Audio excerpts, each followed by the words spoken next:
we're going. Oh no.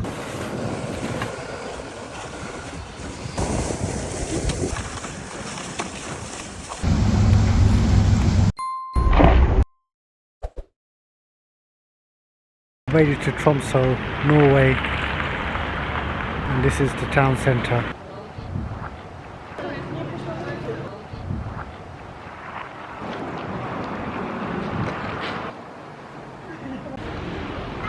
Everything pretty much shuts around 9. The restaurants close early, but check it out, it's quite nice here.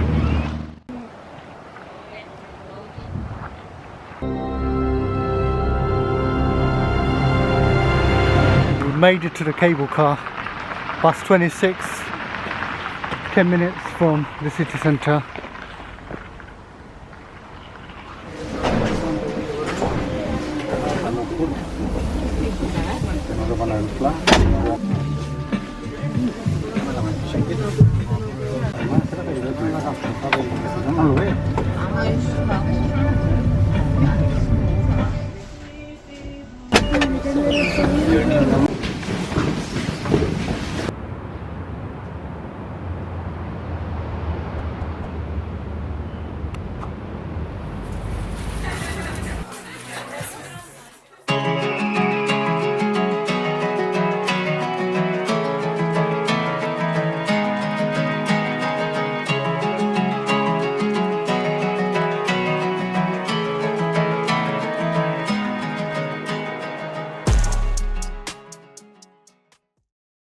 We're going on a boat trip today along the shoreline, heading over to south of Tromsø.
Come to Norway. This is Tromsø.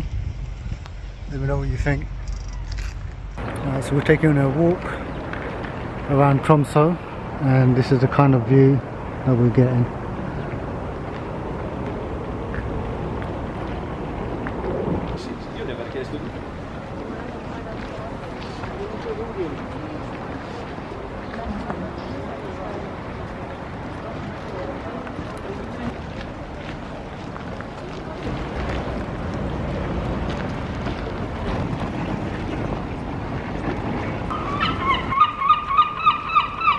Hi guys, this is Tromsø city centre. As you can see, it's pretty much empty.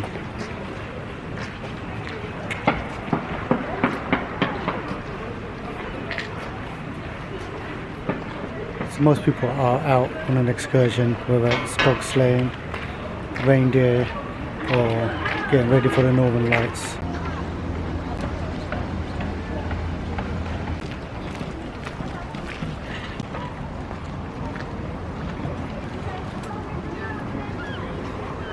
So check this place out. This is on the top floor.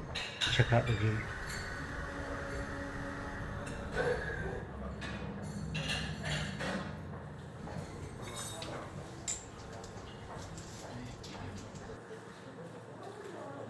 So highly recommend a trip to see the fjords.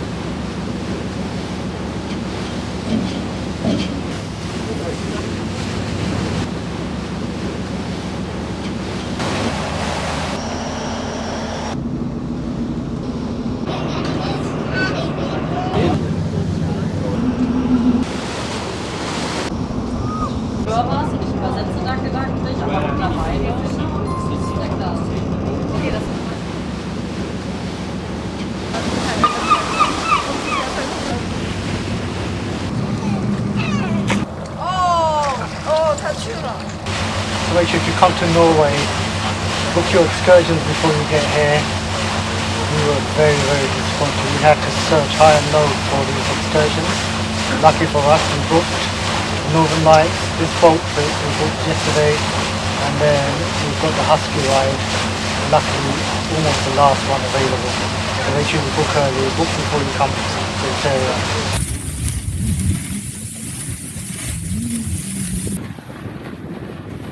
So guys, this is a must. Dog sleighing in Norway, absolutely amazing. So it's about £200 for about an hour, well worth it.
Oh, check it out, this is the dog sleighing in Norway. Wow, what an amazing ending to our trip.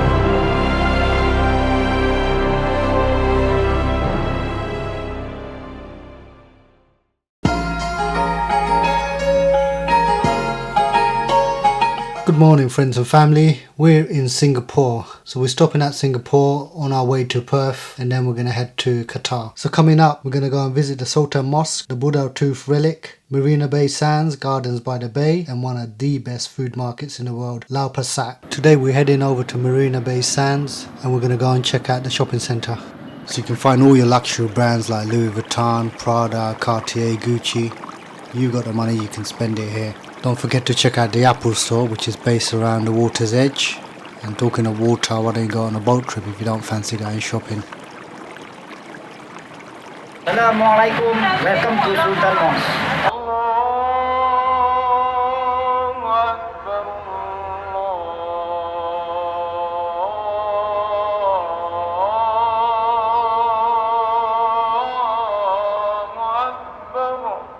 Welcome to the Sultan Mosque in Singapore, built around 1824, covering 1,000 square meters, with a capacity of 5,000 worshippers. The mosque is open between 10 to 12 and 2 to 4 for visitors. They've got an information area which explains more about the religion, who our prophet is, what the Quran is, how we pray, and the virtues of the religion. Prayer services run throughout the day. What a beautiful mosque with an iconic golden dome and intricate design.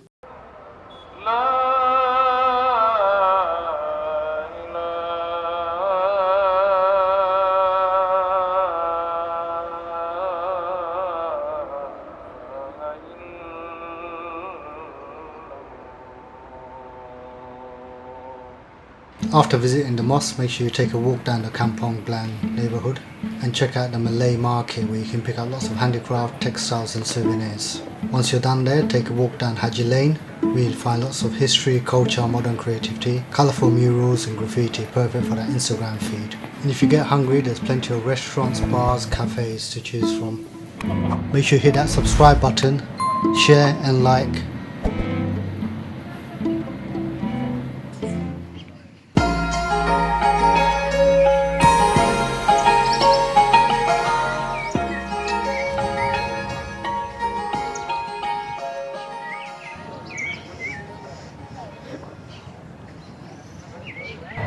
guys, we're in Marina Bay.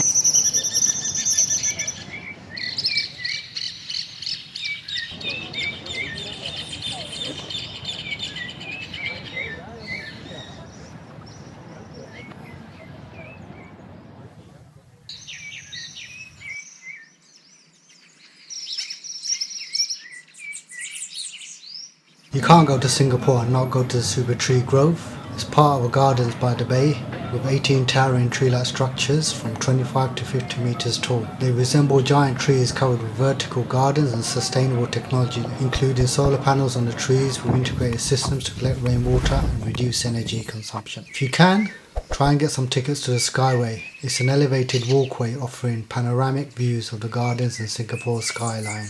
In the evening, there's a light and sound show called a Garden Rhapsody.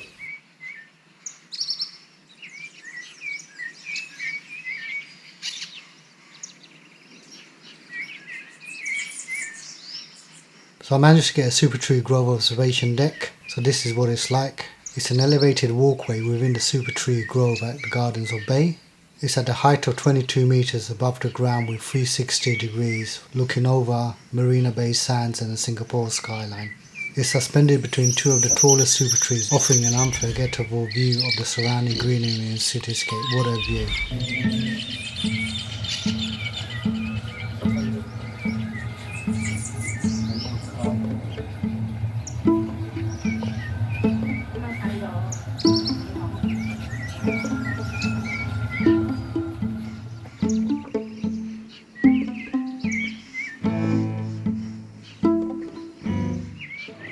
So this is what Marina Bay Hotel looks like from the inside.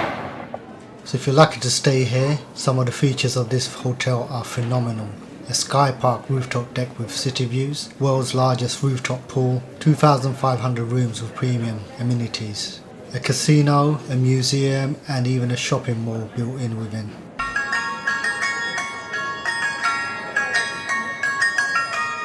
We stopped at the Buddha Tooth Relic Temple. I highly recommend a visit here. Traditional Tang Dynasty style building, lots of Buddhist art, history, and it's open to visitors of all faith and it's free.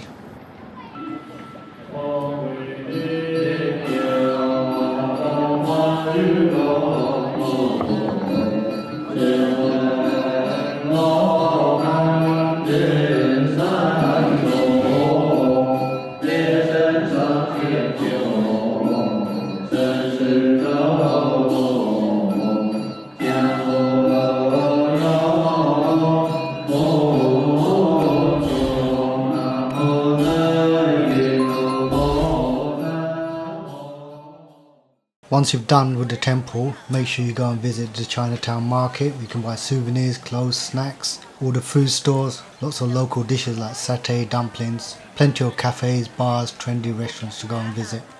If you get a chance, go to the hawker centre with a lot of diverse foods, food from all over the world. Chinese, Japanese, Indonesian, Indian, you've got it all here.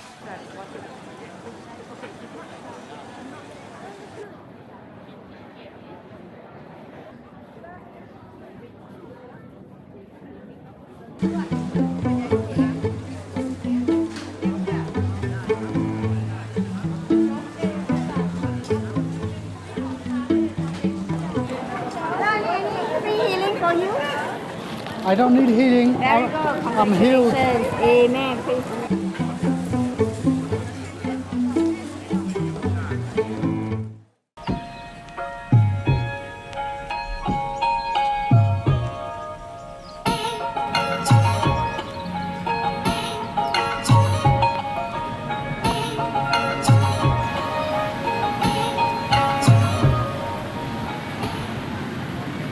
First meal of the night.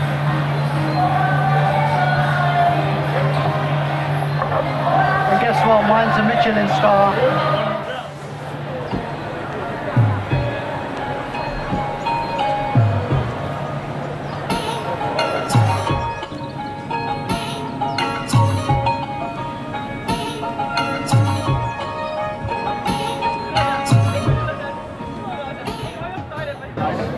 Alright, we're going to try out the best satay here. I'll send a big picture. come here, Satay Street, check it out.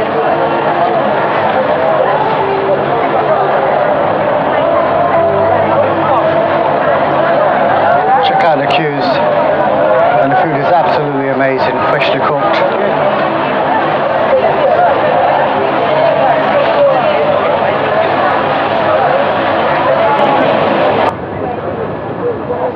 Highly recommend these guys, best satay, number 7 and 8. And we're at Lao Pa Sat, absolutely delicious food.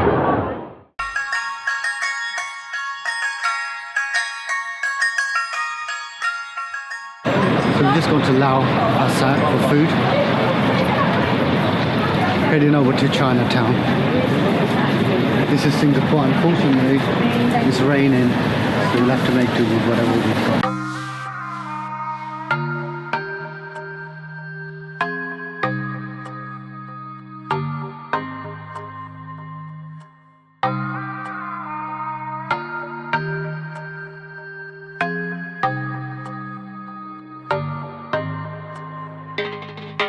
If you're a night owl, Singapore's got it all. Restaurants, bars, cafes. You can be out all night partying, and there's festivals, light shows all over Singapore city. During the weekday, there's a sky garden here. So all you have to do is come here, scan the code, and it's free to get up there. For weekends, it's shut. Thank you for tuning in. Our next video is going to be about Perth, the second leg of this trip.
We've arrived at Kahuna Koala Park. That's the Australian dollar fee to get in. And let's see what we can see.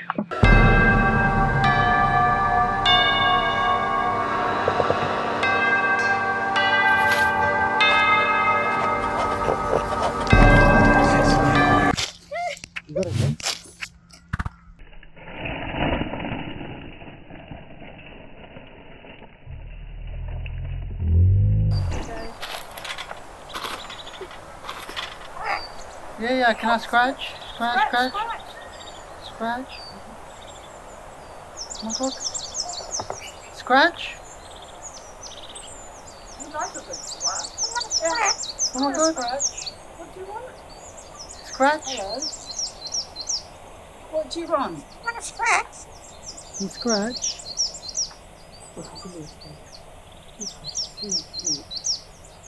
And scratch? Oh. Bye. Bye. Oh my god.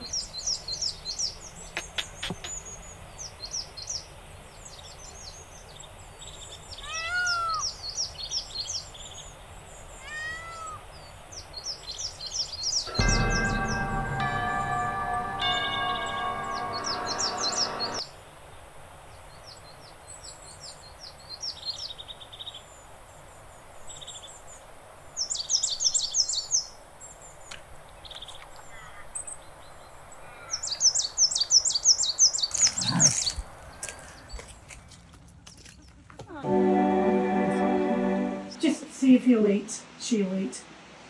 No, you're not going to, are you, Bob? No, put the food next to her so she can see. She's not very well positioned at the minute. Oh, She's that's not. fine. No. Yeah, just try now, Yeah. please. Just hold it to the Gently, mouth. manta, yeah. That's it. Oh, yeah. Thank you. That's it. That's it. It's a bit of a weight, heavy weight. Guys, if you're in Perth, check this place out.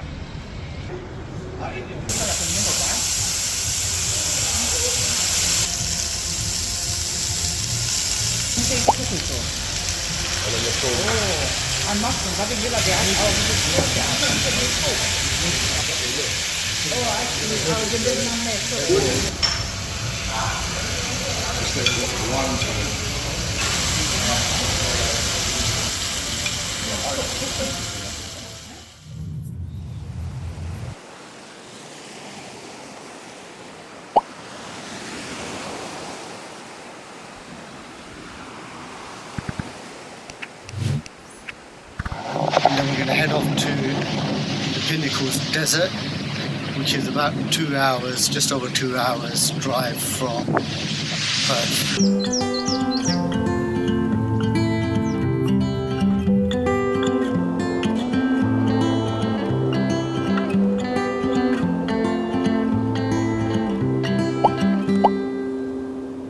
After a 2-hour drive, we finally made it to the Pinnacles Desert, based in Nambang National Park, Western Australia, 200 kilometers north of Perth. The landscape is full of yellow desert sand with limestone pillars made from ancient seashells. You can expect to find kangaroos, emus, birds and lots of reptiles. Activity wise, there's a driving loop, walking trails. There's also a visitor centre with displays and a small museum. Best time to visit is sunrise and sunset.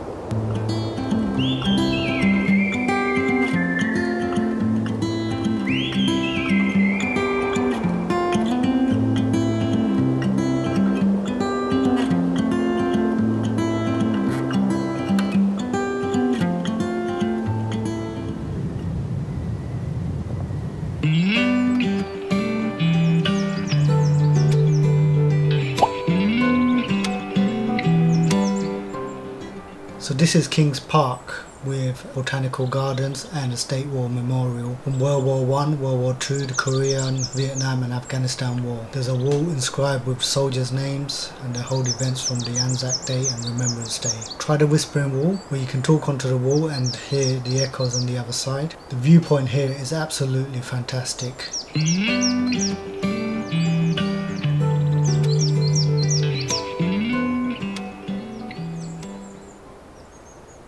If you're feeling adventurous, head over to John Forrest National Park. It's 24 kilometres east of Perth, Western Australia, and is the oldest national park in Western Australia, established 1900s. The landscape is Jarrah forests, granite outcrops and valleys. So why go?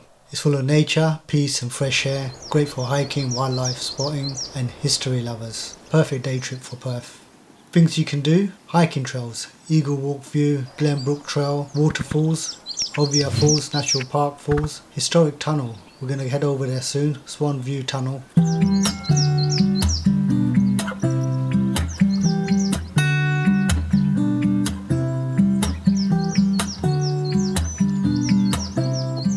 Welcome to John Forrest National Park. We're on the lookout for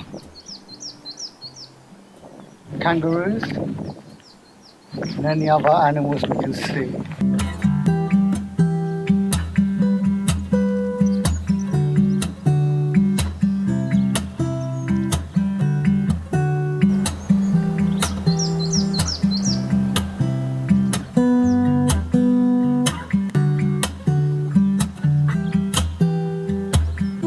So this is Hovia Falls. It's about 1 kilometer return walk, about half an hour from the picnic area. So make sure you wear comfortable shoes as the rocks get really slippery.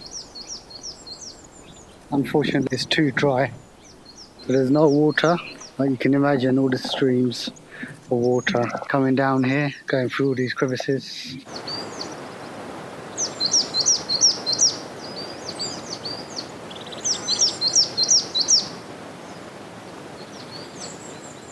So we've just seen Hovia Falls. We're going to head over to National Park Falls, which is 1.1 kilometers. See how we do, and then we might go to the Swan View Tunnel. It's so hot here. It's getting difficult. This is National Park Falls. Just have to be a bit careful. Make sure we don't step on a snake or disturb. Welcome to the Swan View Tunnel, built in 1896, Western Australia's first railway tunnel. It's 340 metres long, hand dug through granite. So make sure you have a flashlight as the tunnel is very spooky and narrow.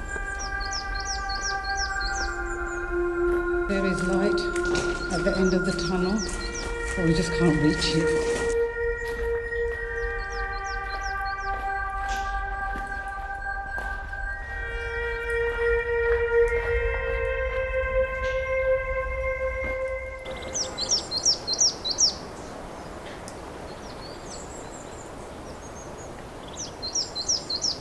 Welcome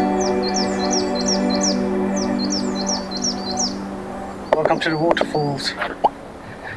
Let's see what the weather's like. It hasn't been raining, so I'm not hopeful for a waterfall.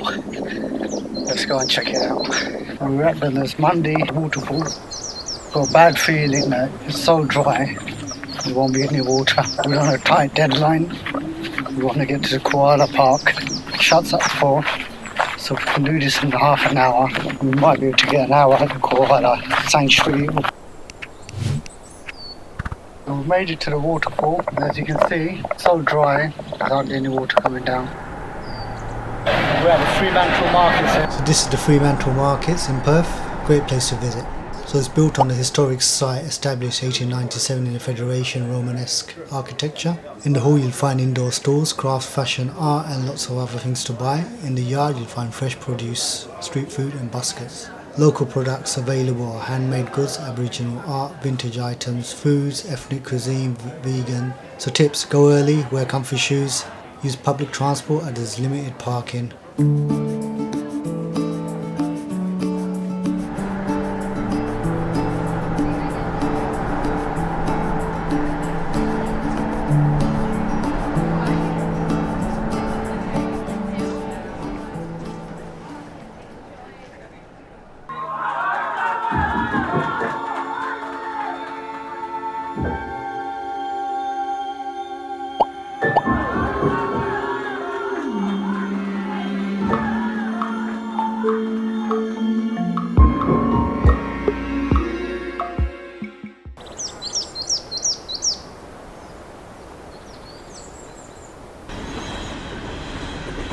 Perth is blessed with an incredible stretch of coastline, offering a beach for every mood and activity.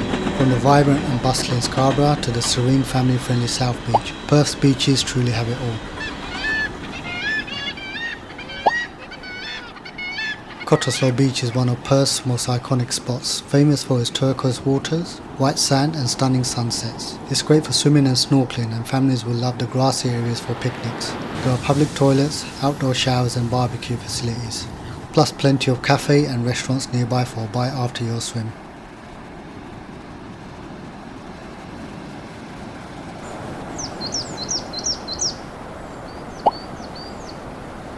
Rockingham Beach. Rockingham Beach is ideal for families with its calm, shallow waters and kid-friendly playgrounds. The shoreline is well equipped with toilets, showers and barbecue areas, perfect for a full day out. You'll also find plenty of dining options and cafes along the vibrant Rockingham foreshore.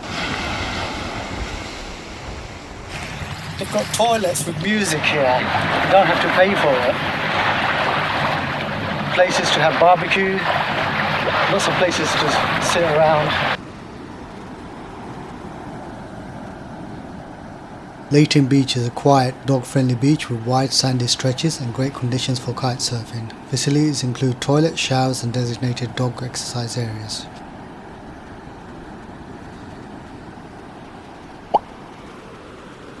Scarborough Beach is Perth's ultimate beach destination, buzzing with energy. It offers excellent surf, a skate park and lots of shopping and dining along the foreshore. You'll find showers, toilets, shaded seating and plenty of barbecue facilities. It's perfect for families, surfers and anyone looking for a lively atmosphere.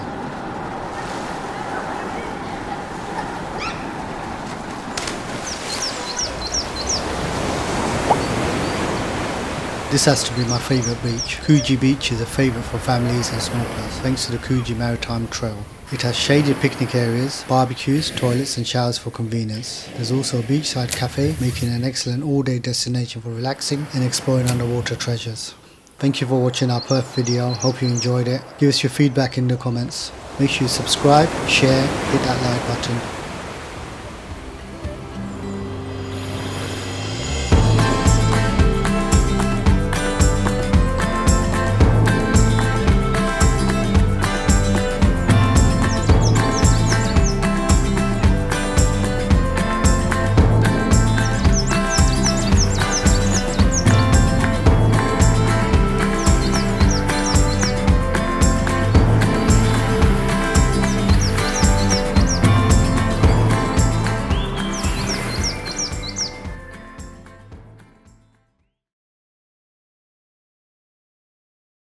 Ever wondered what it's like to be soaring at 900 meters above the air? Well, Cappadocia is the place to go. Hot air ballooning, bucket list number 1.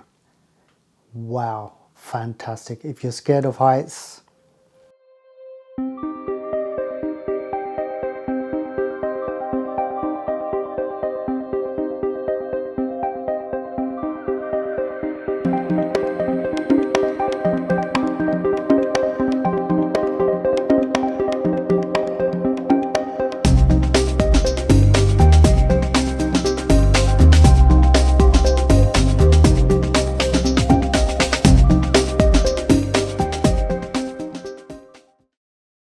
hi friends and family, welcome back to the channel. This is Mauritius.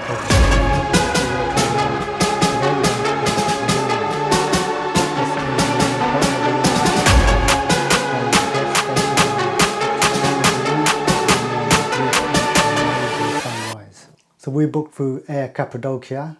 What they do is pick you up very early in the morning, so make sure you wrap up warm, make sure you pack all your cameras, make sure all the batteries are charged up. You go for breakfast and then you get grouped up and you head over to the area where the hot air balloons take off. So get your cameras ready, just because it's dark, pitch black. Don't forget, once the balloons light up, it's a scene that you'll never forget. Make sure you catch that on camera. Check out these videos. Absolutely mesmerizing.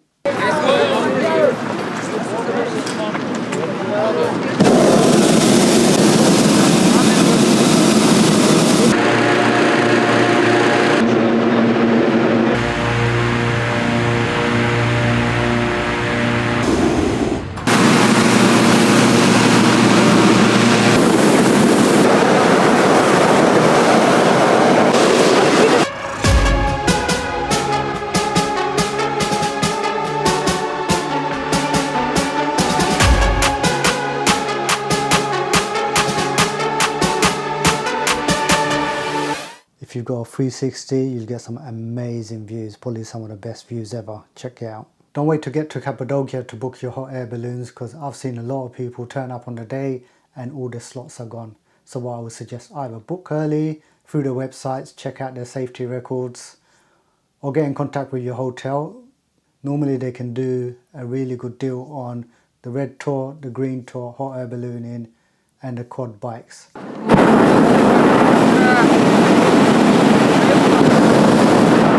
So we stayed in Aladdin's Cave. Through them we got an amazing package deal, including transfers to the airport, the red tour, the green tour, quad bikes and the balloon ride in the morning.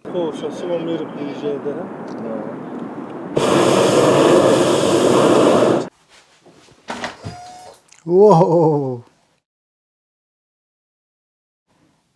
Good evening guys, you're tuned to MKP Photography. This is Studio 21. Check it out, let me know what you think. All our videos are going to be set here, edited, and voiceovers and everything else that needs to be done is going to be created from here. Just needed our own space. I'll do a studio tour at some point. But today we're going to Cappadocia, hot air ballooning, and then the second video will be on the red tour, the green tour, quad bikes, going to the museum, going to all these caves, going into the desert, checking out the fairy chimneys.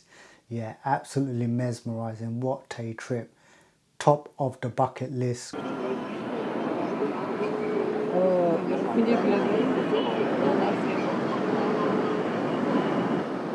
If you talk to your hotel, they can usually get you a really good package including quad bikes, hot air ballooning, red tour and green tour. We'll talk about that in the next video.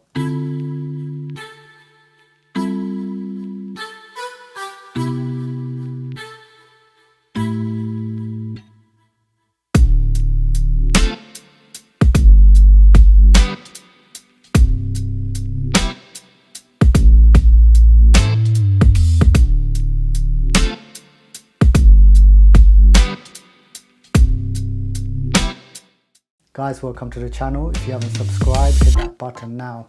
So if you don't fancy hot air ballooning, why don't you head over to the hill where you can go and watch all the hot air balloons get filled up and take off in the morning. Check this video out to see what I mean.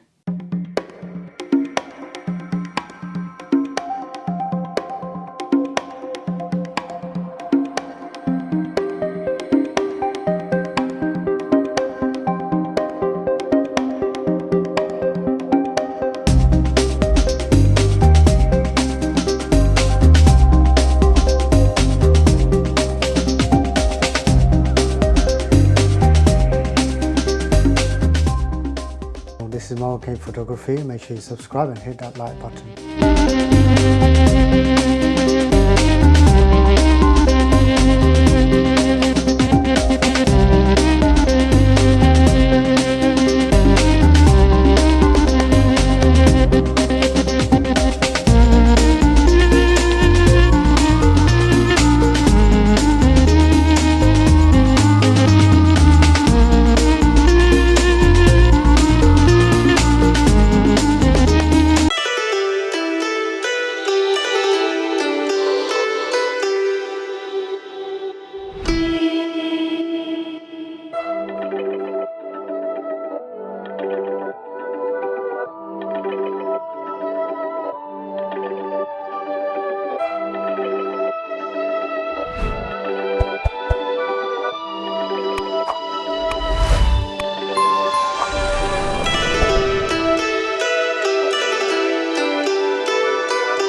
This is the Seychelles.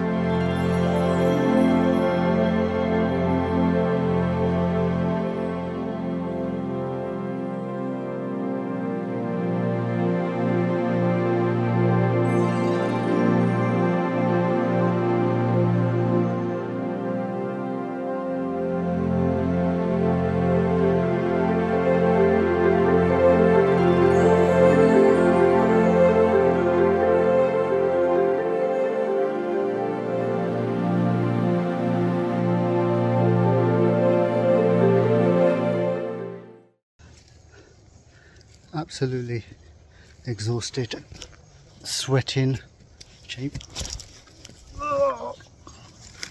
They don't tell you this, but welcome to the channel, guys. We're in the Seychelles in the Hilton Le Brise on a small island called the Silhouette Island. I think it's the third biggest island in the Seychelles. Welcome to Seychelles. Welcome to Hilton Le Brise in Seychelles. Welcome to the Seychelles. Follow me, let me show you how beautiful this resort is.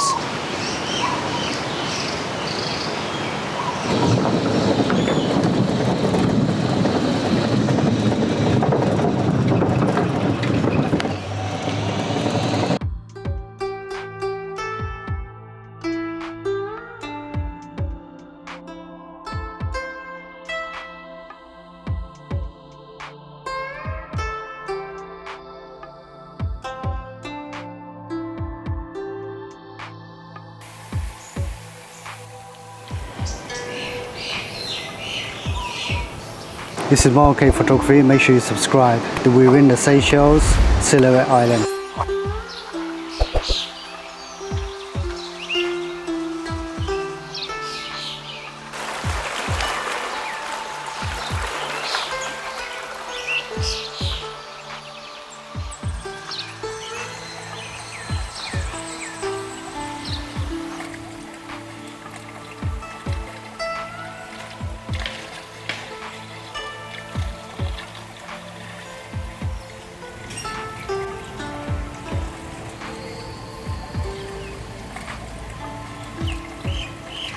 This is the main pool area, and further back over there you've got a jacuzzi, and then you've got a Cafe du Bain. Cafe du Bain is where you have your breakfast, and then over here you've got a beach, and then there's a bar, and during lunchtime you can have your meals there. You can have lunch here at area, or you can go to the bar, play pool, and get yourself some snacks. And in the evening, they have guest musicians. If you fancy Japanese or the best of Asian cuisine, or even Italian, there's restaurants for that.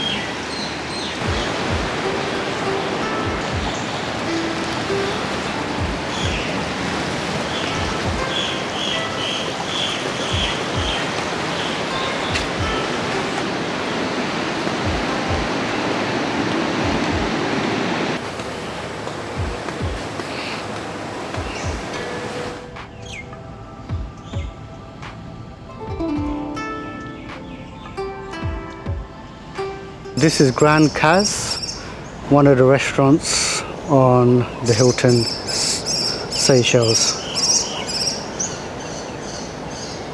So originally this was the house of the owners of the island. Now it's converted to a restaurant. We had a lovely meal here yesterday. And the type of meals you can get here are the local Creole. There's a museum upstairs where you can see the history of how they lived, how they got here, how they conquered the island, all the slaves from Africa and the spice merchants from India. Don't forget to subscribe to MKP Photography and share this video. Myself Ashok. My name is Shamila. Enjoy Seychelles.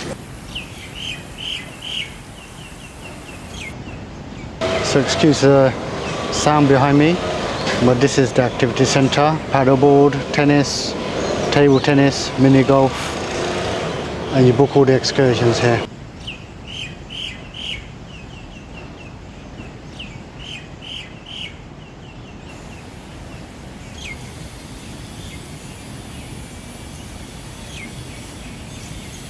at 10 a.m. every day. You can come and feed these beautiful animals.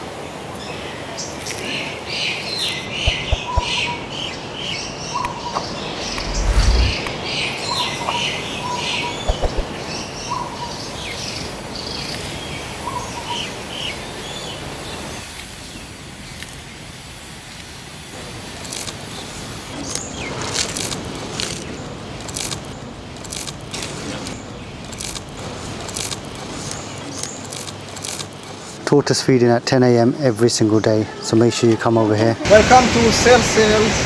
This is MKP photograph. Okay, so you're asking what can you do on this remote island? Well, you can go hiking, you can feed the tortoise, you can take a bike ride up and down the resort, you can get a buggy, you can go to the sauna, you can get a massage, come here. There's some amazing restaurants here, so you can have Japanese food, you can have the local food, Italian. Make sure you book early. Other excursions, fishing, sunset cruise, diving school where you can go snorkeling. Welcome to Seychelles. Sorry, I missed that. Sorry again. Yeah. Welcome to Seychelles.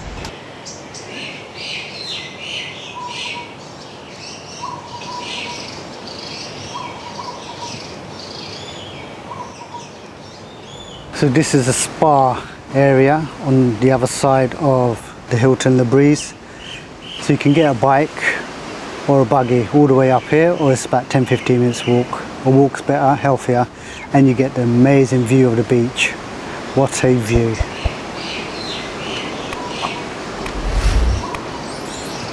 So for the Hilton customers, we've got the jacuzzi, we've got the sauna, everything else here. Plunge pool is all free. Any massages you want is additional. Check out this spa, absolutely amazing. So if it rains, head over to the spa, hit the jacuzzi, it's boiling. The jungle trail, check this out. Literally no one here. And it's hot. I've just spent the last hour and a half on the drone. Went to one of the beaches, took lots of videos, dronies, etc.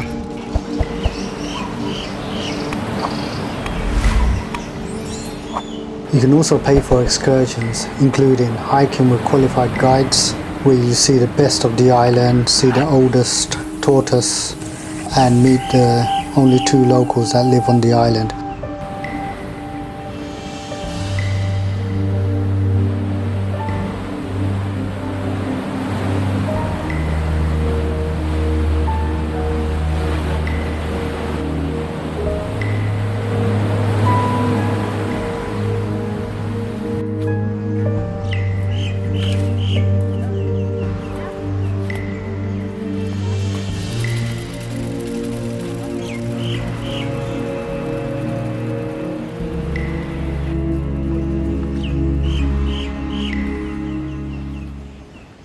Down 1 kilometer, another 2 kilometers to go. So we're in the jungle here, check it out. Team of 11. Let's see where this leads us.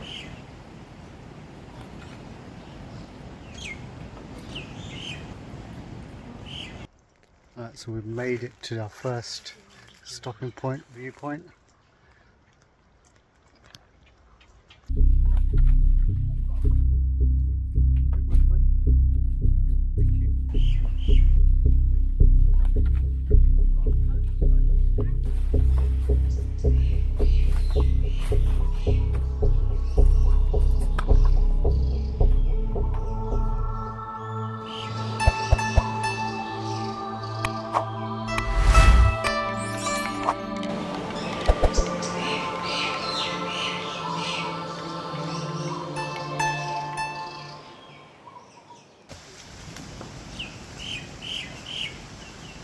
Right, so it's been 3 hours, maybe 3.5 hours, I'm not sure, in this jungle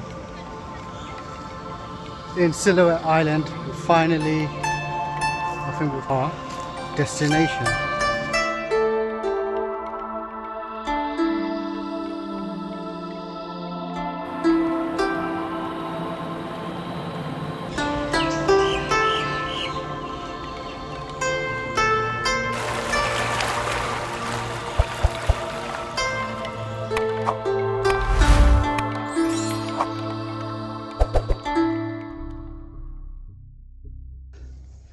Absolutely exhausted, sweating, cheap.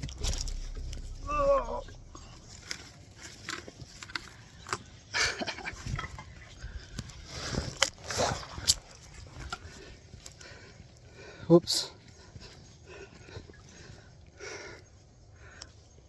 Gonna have to go now. It's too difficult to film and walk.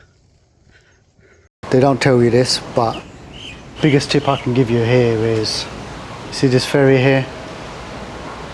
As a Hilton customer, if you're staying here for a few weeks, you can take the ferry to Mahi. It leaves at 8:30, comes back at 4, so you need to be at the jetty about half an hour, 15 minutes beforehand. Plan out your day. It's a free trip into Mahi on the ferry. You can head over to reception and they'll book you a cab and a driver who will take you around the island, show you all the best places to go into Mahi. Make sure you subscribe, share and hit that like button.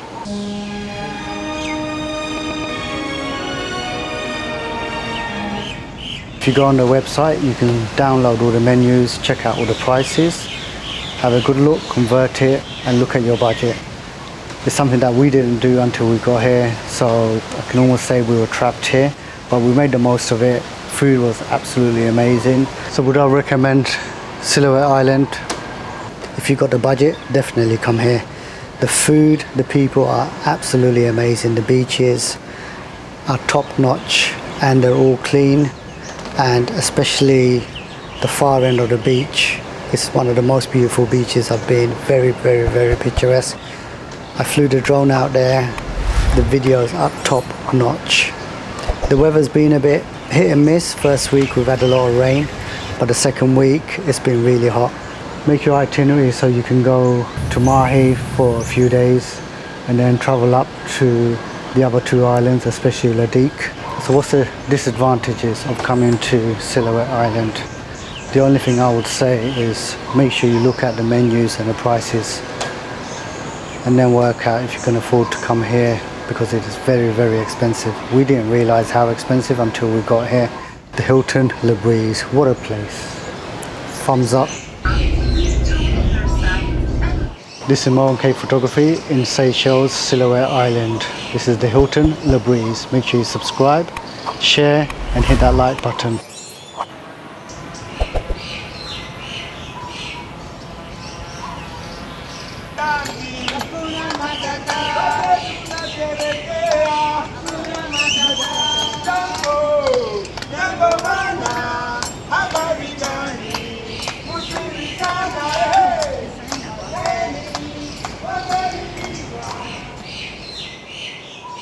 Make sure you subscribe, share and hit that like button.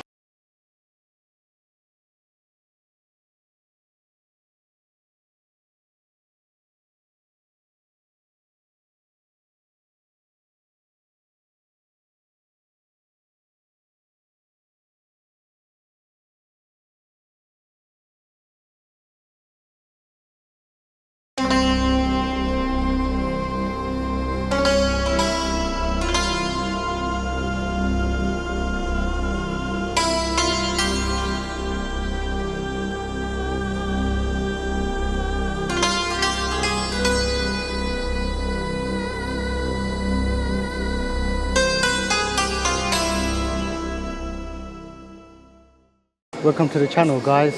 So we're in Istanbul for 3 days and this is the magnificent blue mosque. So we're going to go in here in a little bit and then we're going to go to the Hagia Sophia and then I'll show you some clips that we've caught in the last couple of days. Welcome to the Blue Mosque, also known as the Sultan Ahmed Mosque.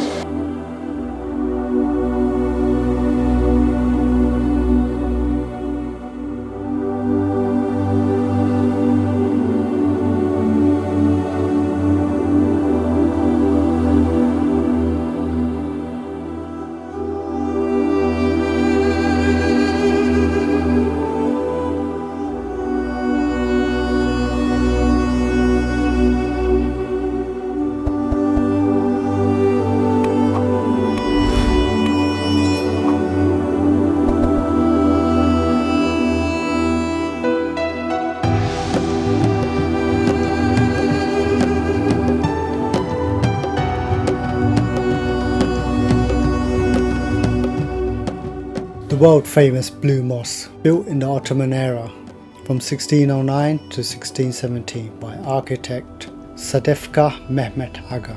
The mosque consists of 6 minarets, a working mosque in the area of Fateh with a capacity of 20,000 worshippers. Visitors can go in for free. Women need to wear a headscarf, be moderately dressed with no skirts. Busy times are during prayers where worshippers have separate lines to go in and wash. We have found various times during the day where queues were non-existent. Mornings, however, are very busy. So behind me you can see the Hagia Sophia, and then if we turn around, that's the Blue Mosque. Then we're going to head over to the bazaars, the Spice Bazaar and the Grand Bazaar. We're also going to go to the Topkapi Palace, which is behind the Hagia Sophia, which is on the other side. The Hagia Sophia, translated to Holy Wisdom, originally a cathedral built in 360 from Roman bricks. Just like the Blue Mosque, busy times are during prayers where worshippers have a separate line. Women need to be moderately dressed with a headscarf, no shorts or skirts. In 2020, the Hagia Sophia was turned into a mosque. It's now free to get in. Again, like the Blue Mosque, very busy during prayer times.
The Galata Tower, built in 1348 with stone. 62 meters tall, the top floor is 40 meters where the balcony is. You can see the beauty of Istanbul from the height of 40 meters from the observation deck where Europe meets Asia. You can see the Sea of Marmara, the Bosphorus, Golden Horn and the Grand Mosque of Istanbul scattered all over the city. Word of warning, there's no bathrooms at the tower. I would suggest giving yourself a couple of hours because once you've been around the top once, there isn't much more to do.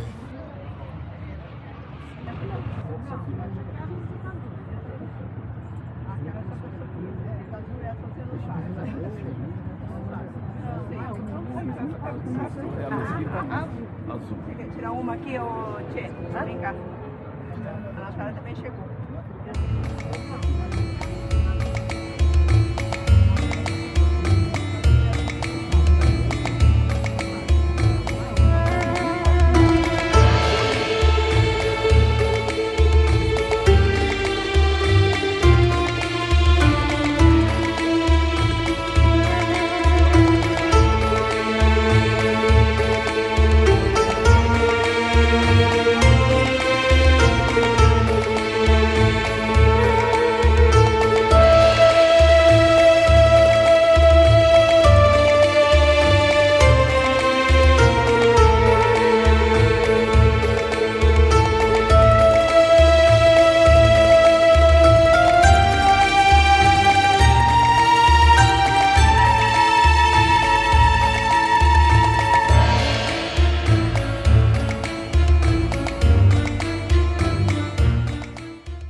Don't forget to go to the Galata Bridge, built in 1994.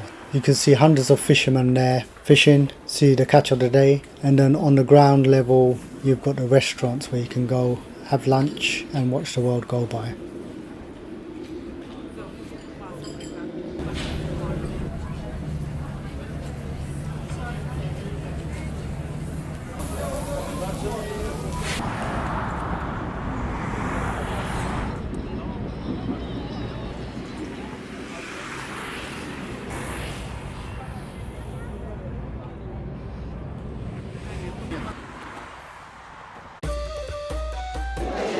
Welcome to Turkey. The Grand Bazaar, completed 1730, is a covered market in the district of Fatih, one of the largest and oldest shopping malls in the world. Hi.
Il traverse la route, il aurait fait l'échange de comptes.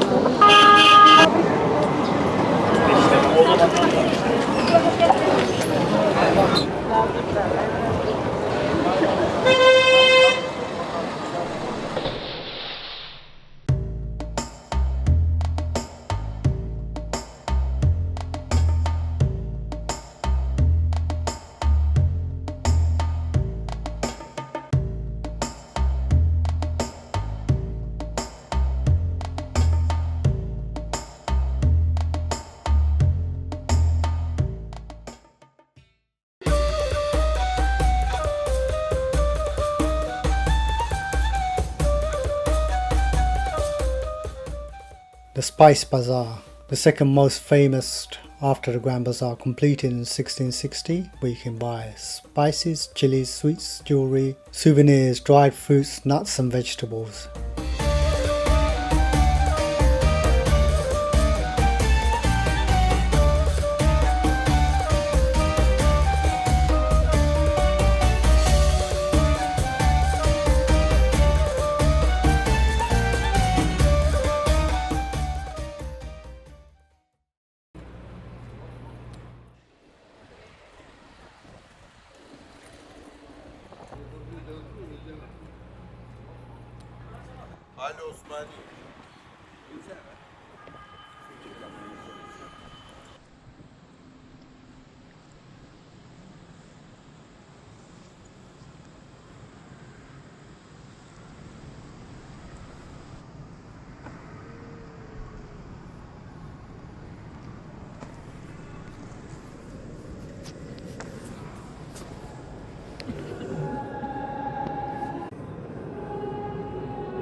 the Sulaiman Mosque here at the moment. Weather's absolutely amazing. This is day 2.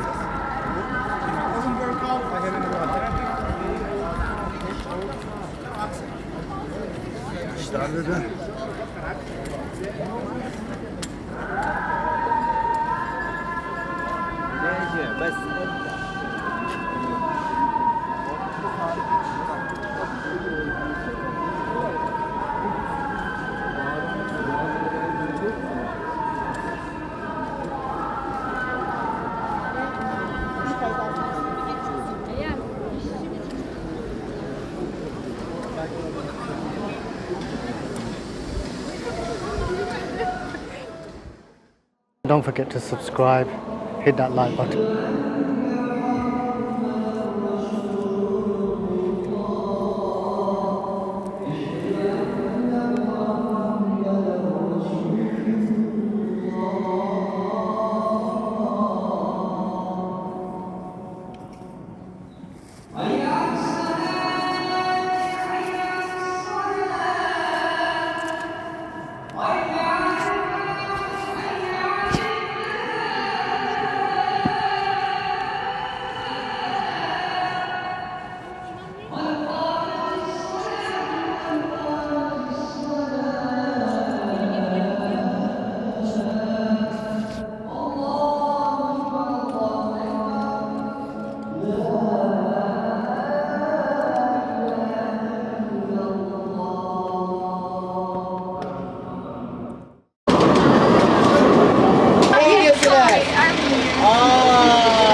Topkapi Palace, a site you mustn't miss. It's constructed in 1460, 700,000 square meters, twice the size of the Vatican. Originally an administration center for the Ottoman Empire and the main residence of its sultans.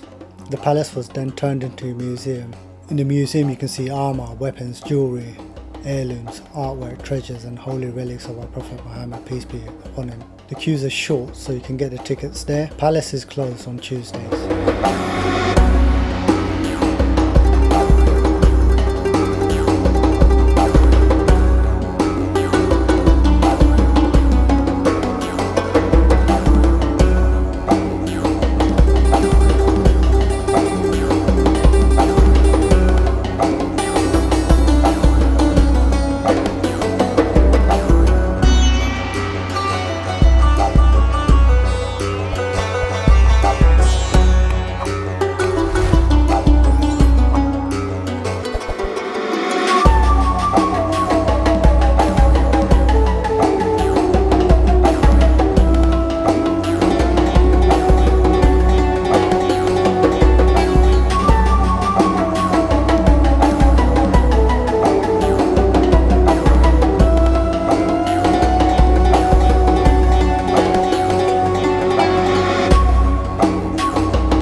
Welcome to Jordan, guys. We're here for 6 days and we're going to head over to Petra, and then after that we're going to go to Wadi Rum. So this is the Movenpick Dead Sea Resort. As you can see, we're probably one of the first to get up. So we're slowly getting ready, and then we're going to head over to breakfast and then go over to the Dead Sea and see if we can float.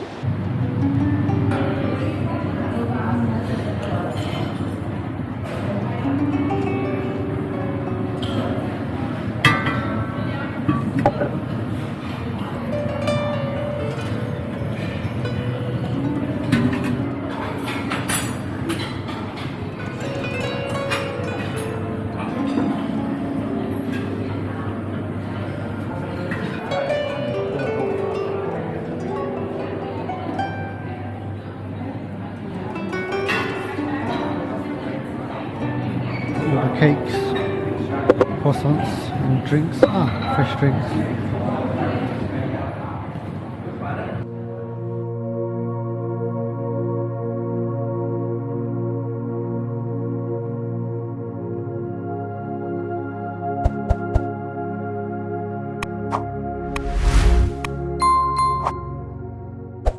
So there you have it. I'm at the lowest point on Earth, 420 meters below sea level.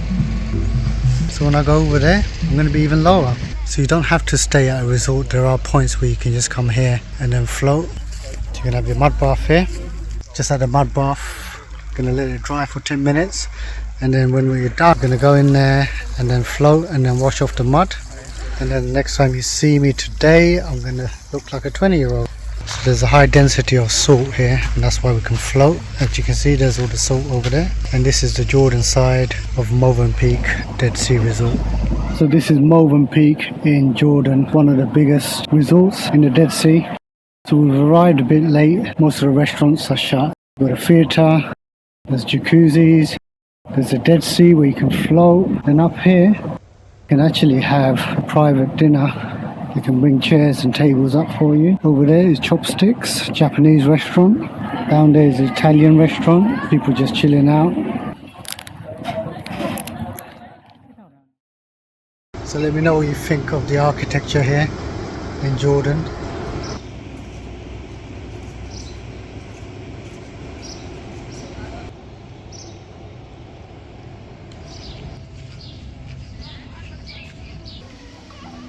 The infinity pool in Movenpick, and then that's the Dead Sea.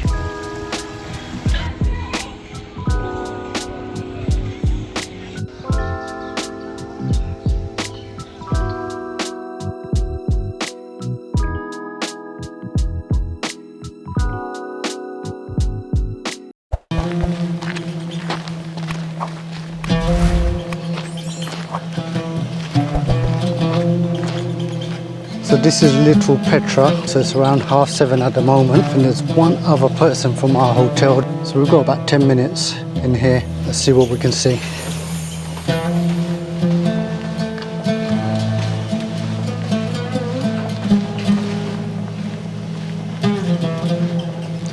As it's 7:30, we're the only ones here. We've got the whole place to ourselves.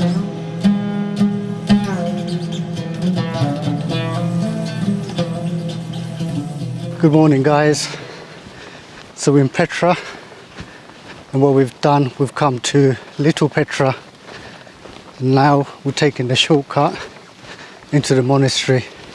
So it's a bit of a walk, about an hour and a half to the monastery. Apologies if I'm not looking at the camera, but it's a lot of sand, stone and everything else, so I have to watch where I'm stepping. It's a long day. Don't want to step on something or twist my ankles. So this is supposed to be the best way to do it, as most people start at a visitor centre. We start in the monastery and working our way back. So if you do it the other way around, then you have to still walk back to the visitor centre. So we're told it's an hour and a half to get to the monastery from here. So there's a small building, we're just following that route, and then we're going to go across it. So the other option to get over there is to use donkeys, but from what we've been told, the donkeys don't get looked after very well, as you can see here. So we've been advised not to use the donkeys. So top tip, make sure you buy your Jordan pass, because it will give you access to Wadi Rum, Petra. It's a no-brainer, you get your visa, so you save a lot of money. Slight hiccup at the moment, our Jordan pass wasn't stamped, so we didn't get a ticket. So we're just waiting to find out what's going on. He's going to call his manager. Hope we don't have to go all the way back. Let's see what happens. Welcome to Jordan. Thank you very much. To monastery, yeah? Thank you. Welcome. Welcome. Hello. So we've come to the entrance at the monastery. I think this looks like the gateway. Not actually the monastery yet.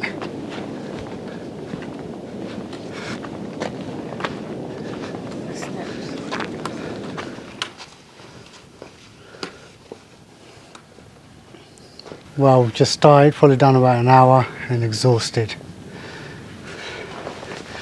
Let's carry on.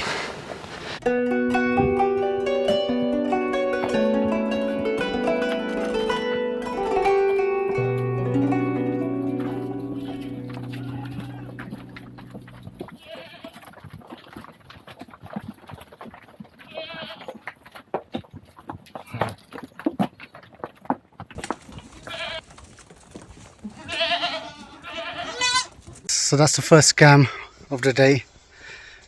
So you meet someone on the donkey and he shows you to a viewpoint, which is a viewpoint at the end of the day, but nothing more to see, nothing worth trekking 15 minutes.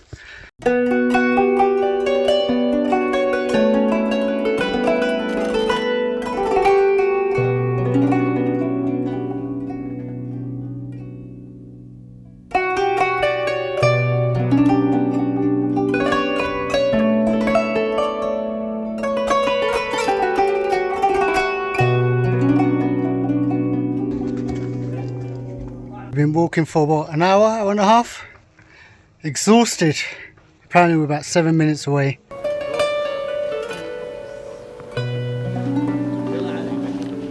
So we made it to the monastery. Hour and a half walk from the back door, secret entrance. So basically you get a cab to Little Petra and then another cab to the entrance, and an hour and a half hike.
Hi. It's okay, thank you. Thank you. Assalamualaikum. Oh, Okay. Oh, thank you.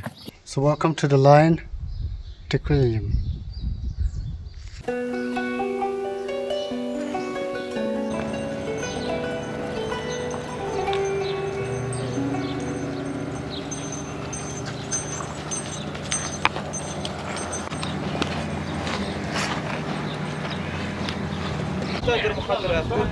So this is a good spot to stop. There's at least 2 restaurants here. You can get drinks, food, and there's 3 toilets over there. Right next to this amazing building, what's left of it.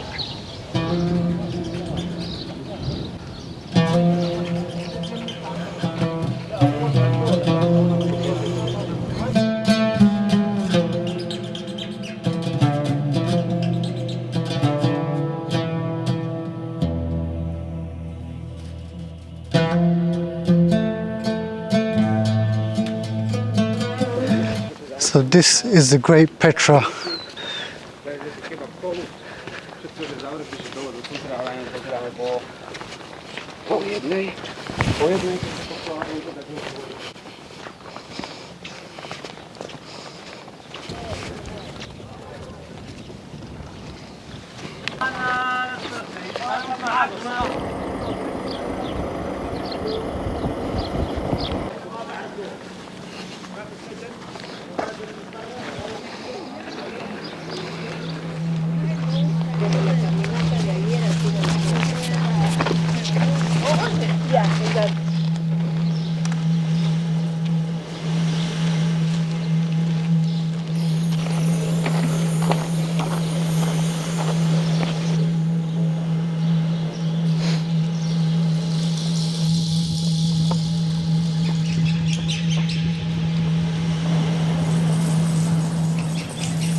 So we finally made it to the treasury here. It's taken us 5 hours. Was it worth it? Let me know what you think.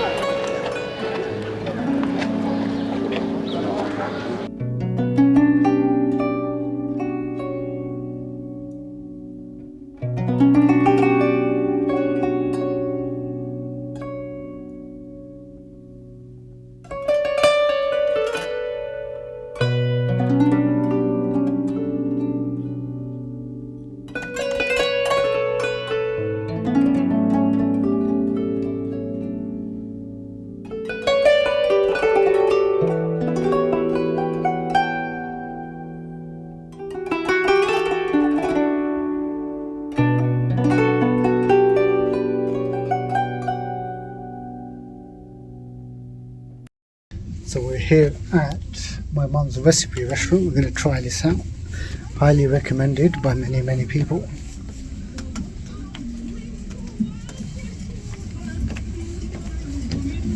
There's carpets all over the wall, on the ceiling. Looks promising.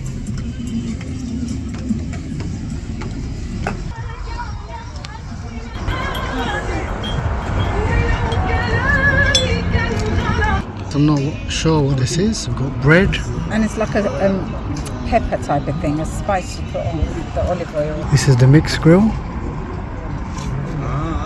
With chips. And that's the kebab. It's cold. Oh, 3 kebabs. Oh, nice. Oh, look at that.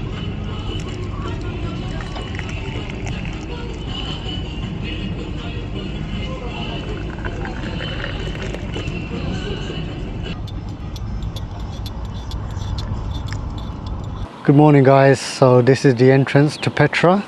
Make sure you have your Jordan pass with you. it's a no-brainer. You get your visa, entrance here, entrance to Wadi Rum. So this is the visitor center. Let's go.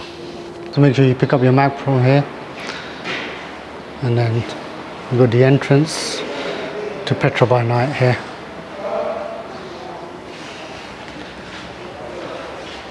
Let's go, guys.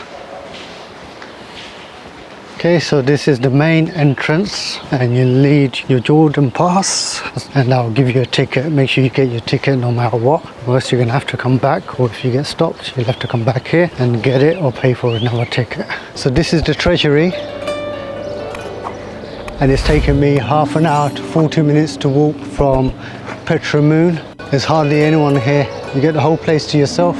Top tip: get here early before the coaches get here. Make sure you get your Jordan pass, and it will allow you to come here several times depending on what ticket you buy. It will also give you the visa to come into Jordan.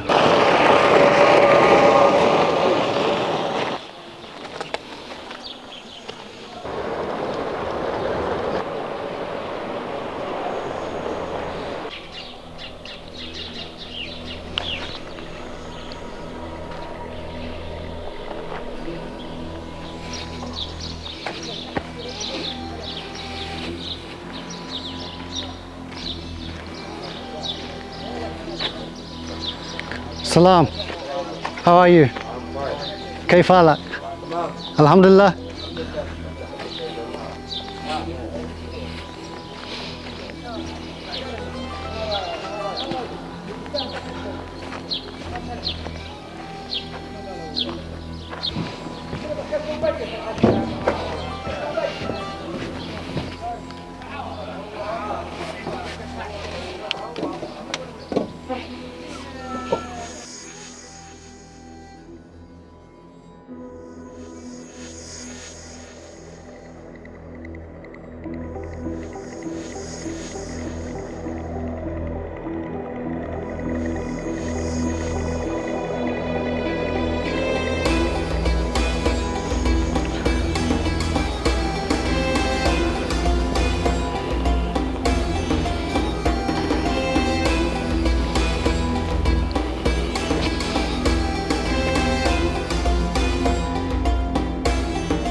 It's a long way walk, you know? Yes.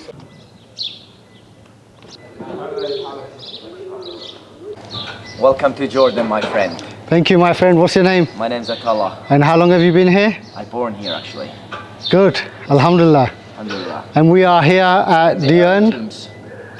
This is one of the most biggest temple inside Petra here, and the most biggest cave in Petra. It's stunning inside. Thank you. Jazakallah khair.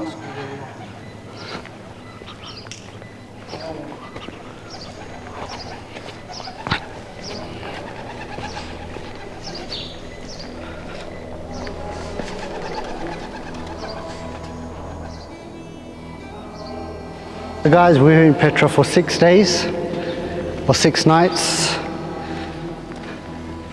Love the echo here.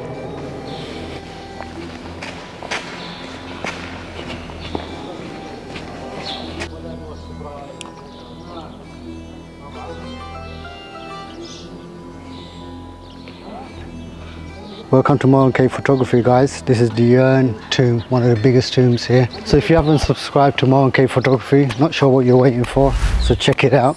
We've got a couple of other amazing trips coming up in the next couple of months. So this is Modern Cave Photography, signing out from Petra. I think this is going to be the last stop for me.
Had to get a car back. 15 dinars, I think it's worth it.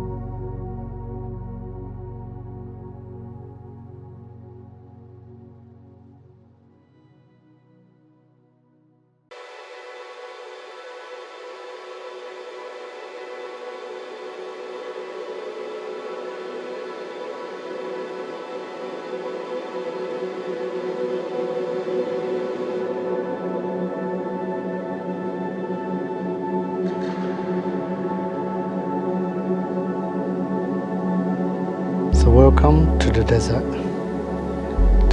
of Jordan, Wadi Rum.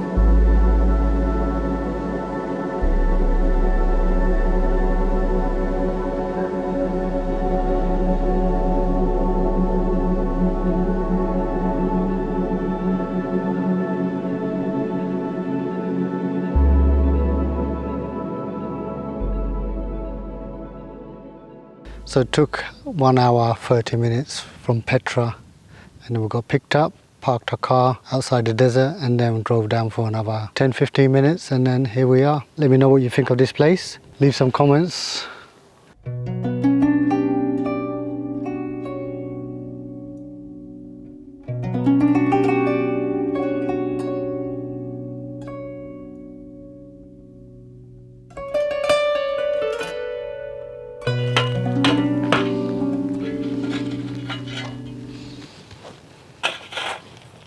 So the guys are preparing the meal, and this is all the charcoal, and you'll see in a minute. I'll stick the food in there. Hey presto, dinner's ready. يلا حميم جيب لي الزلط حميم حطوا لي الزلط. سوليتك برضه خلاص اسمع انت اليوم مسؤول عن كل شيء. اموره طيبه. ابوي ايدك ابوي سافر تعال سيب انت.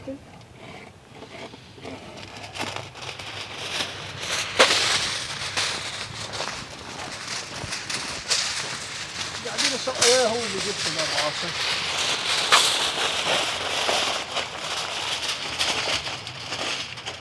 كبرها سنة باص. شفتيه؟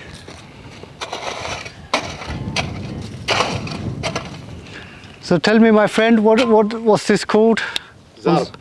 زرب. زرب. This is zarb Bedouin eat. So traditional Bedouin. Traditional Bedouin, which is called zarb. That kind of food, you know, it's famous since 25 years ago. Maximum they need under the sandwich about 2 hours. So in the hole they've got the charcoal burning, and then that's going to cook over 2 hours. From now, 2 hours. Two chefs in Wadi Rum, Mr. Hammam, Mr. Ayed. Taste the best food, you know, and the best taste in everywhere. Thank you. Hour and a half from Petra to get it. It was a nice drive, although I've got a 4x4 and some of the rows were a bit small. So if you want to stay in one of these, it will cost you about 80 Jordanian dinars. So we're staying for 2 nights. We're going to go for a morning drive and then probably chill out for the afternoon. Are you hungry? Yes. Are you angry? Yeah. Angry? Hungry. If anybody angry, no dinner for you. No food for you. So tonight, the dinner which called zarb. How they cook, how many times they need under the sun. So how is they cook? You know, actually this is as a whole here, which about 1 meter. First of all, they make fire. After smoking, the fire will be over. After 1 hour, 30 minutes, they put the food inside. And they covered by 4 layers, which gases, you know, soft sand and, you know, Bedouin carpet. They need maximum about 2 hours. Delicious, nice food. That kind of food is famous since 25 years ago. لا هذا ما ينسحبش بالكراتين، انا جبته رميته. بالله عليك. انت عرفت احنا كيف منزلينه؟ شوف نسيبه نص سنه.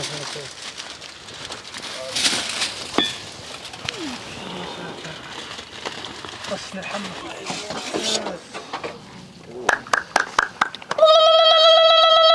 How is the smell? Beautiful. Lovely. The smell is good. So the dinner tonight will only the smell of the food, huh? It looks really nice, mashallah. Yalla, please. Go. You can start, please.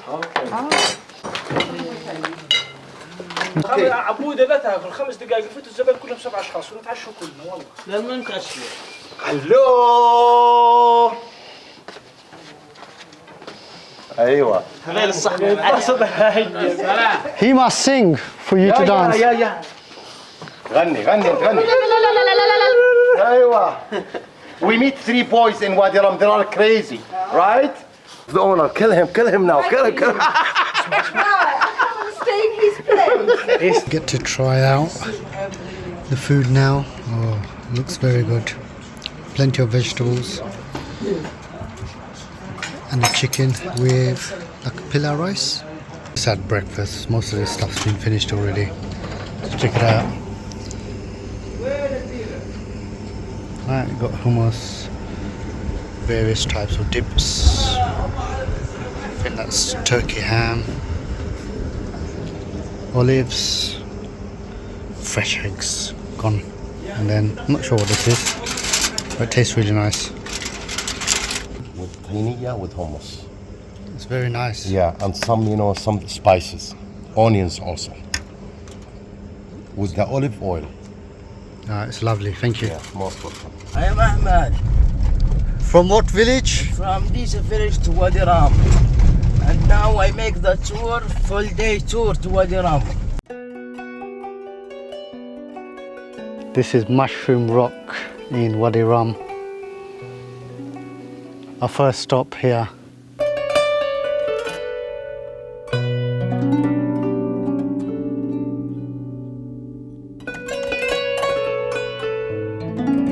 For me, this is the first time I've really been in a desert like this. I mean, I've been to the Sahara Desert, but this is another level.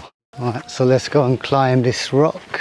Drive-wise, it took us about an hour and a half from Petra, and it's 3.5 hours, 4 hours to Amman airport, just to give you an idea where everything is. Or if you want to go to Aqaba, it's about an hour to the airport, give or take.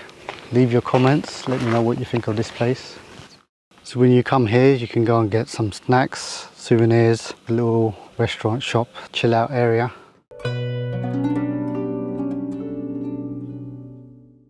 So this is Lawrence Cave in Wadi Rum.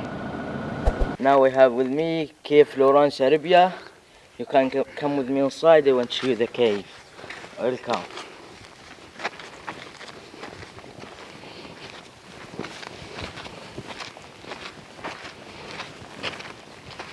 So guys, this is the Lawrence Arabia cave. As all Lawrence live here. Just is night on site. It's all gone dark. Welcome, guys. You can't go outside. You take the camera because it's not up my face. Oh, so we go under and then come out? Yeah. Down, down, down.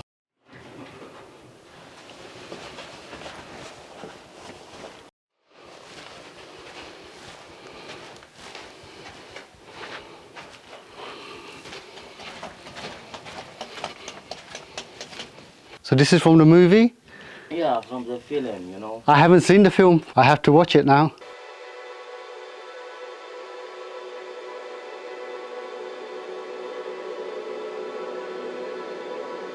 So in this area, they filmed The Martian, lots of sci-fi movies, Lawrence of Arabia, and a few others. So check out this viewpoint.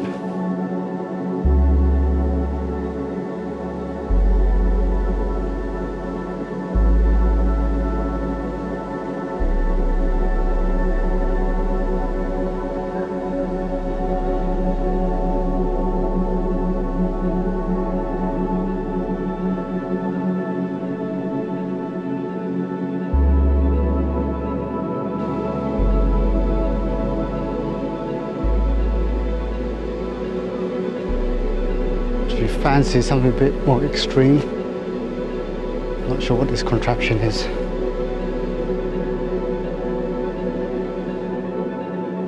I'm assuming this is some sort of zip wire.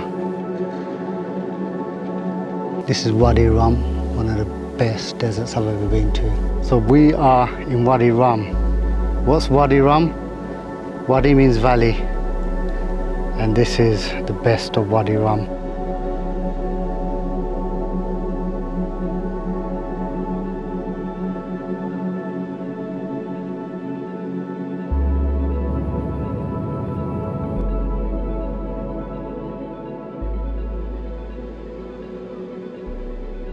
Welcome to Rock Bridge Al Kharaza.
Finally made it to Doha.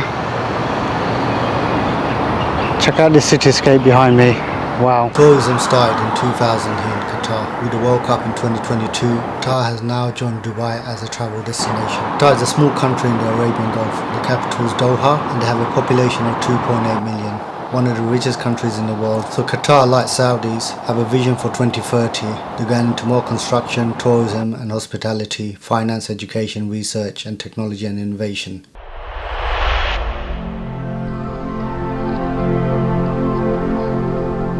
This is the Hilton Doha. So this hotel is in prime location, located in West Bay, right on Doha's Corniche, minutes away from downtown and business hubs. Over here we have the heated pool, and then beyond that we've got the private beach. So the Hilton has a private beach with stunning views of the Arabian Gulf. The resort has a spa, fitness centre, and you can eat at multiple international restaurants and lounges famous for Polynesian cuisine and tiki cocktails. Rialto Bridge. How about the Rialto Bridge? It's not in Venice.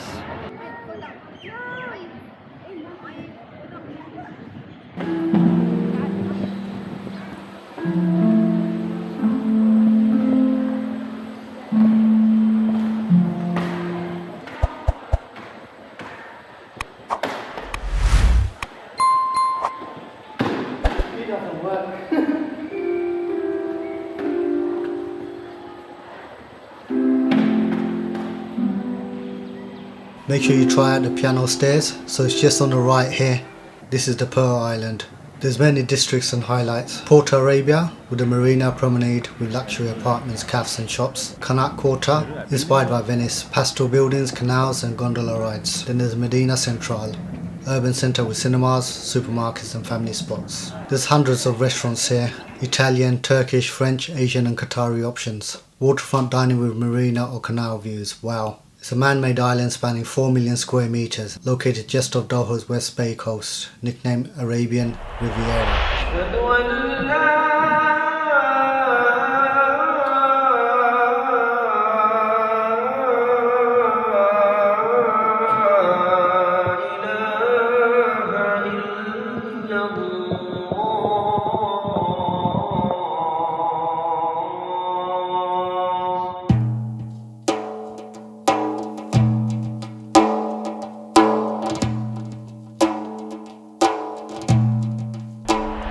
A trip to the Middle East isn't complete until you get to the old market. So Souk Waqif is one of those. So make sure you head over to Souk Waqif, you can get there on the metro. It's a historic century old market with traditional mud architecture versus modern skyline. It's a cultural hub of trade, art and a vast community. Make sure you check out the Gold Souk, the Falcon Souk, Camel Pen and Arabian horses. There's an art centre, spice market, pearl shop and plenty of shopping.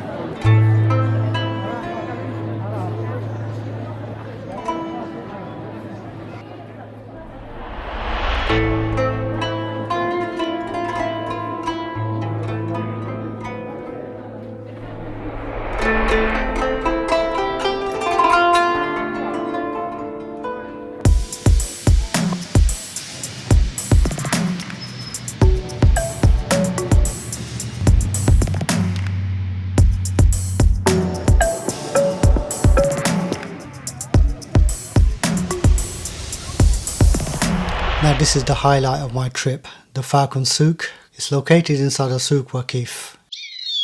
So you get to see these majestic falcons up close.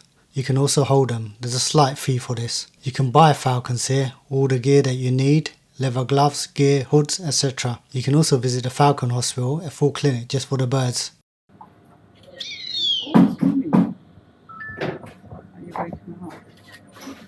How old is this bird? 2 years. Is it expensive? Really? How much to buy? 45,000 US dollars. 45,000 US dollars. Can I touch or not? Yes, No. that's what I'm Oh, saying. you can strike.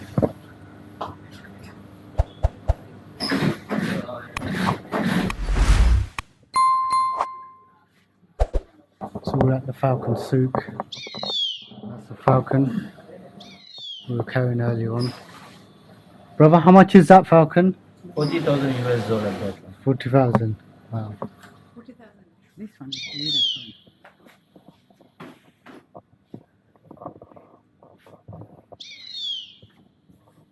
So we've been recommended Wander restaurant by one of the guys at the market, so we're going to check it out. So just order some food, let's see what the food's like. Highly recommended. So we'll try mandi meat, chicken, and then what's this one? This is chicken okta, and this is mandi meat. And this is curry.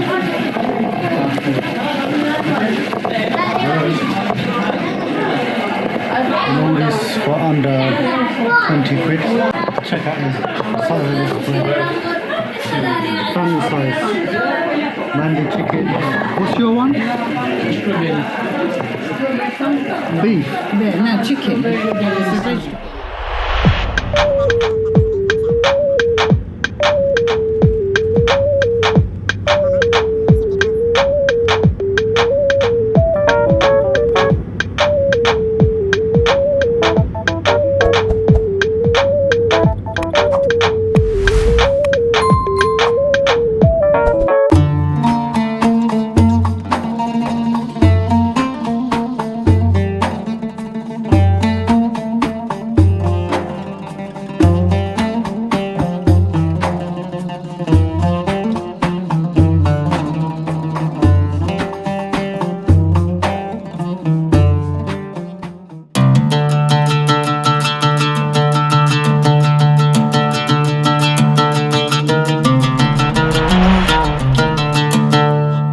We're here at Katara village. So we're going to have a look around, see what we can see. There's a couple of stops from the city centre. A shop designed as presents.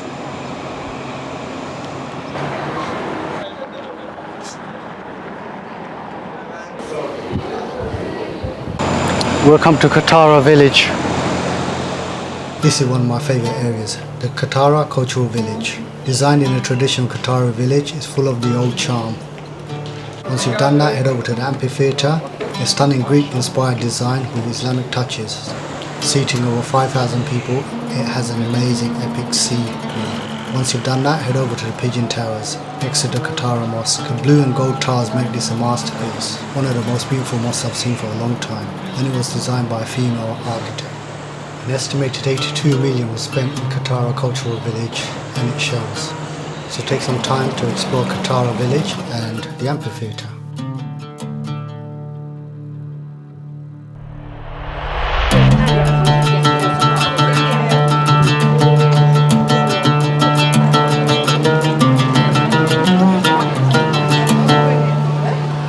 We're at the amphitheatre in Qatar. As you can see, it's really busy, but it is free to get into. Here's some quick facts about the Katara Amphitheatre. It was opened in 2010 with a capacity of 5,000 seats. Key features: panoramic views of the Arabian Gulf, integrated sound and light system for world-class performances. The amphitheatre is used for opera, concert, cultural festivals, international film screenings and art events.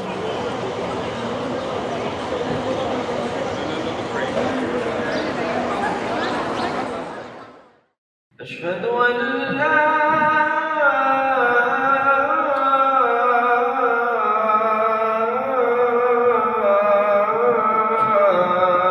إله إلا الله.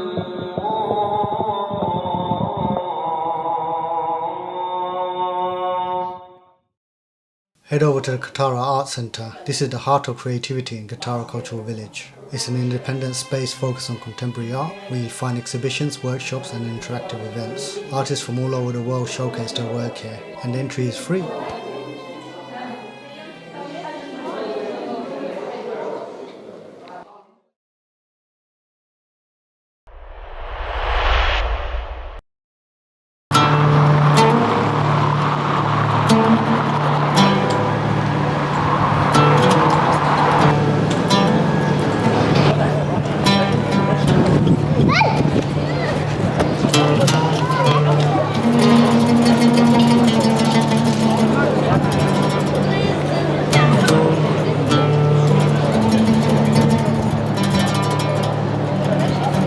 Welcome to Souk Wakif. Built on a 100-year-old trading site, traditional mud buildings meet modern vibes. It's a vibrant marketplace, blending tradition with modern life, shopping, dining and culture. Once you get here, make sure you get to the Gold Souk, the Falcon Souk, Camel Pen Emery Stables, Spice Market, Pearl Shop and the Art Centre. There's amazing street food, samosas, stuffed vines, leaves, dumplings.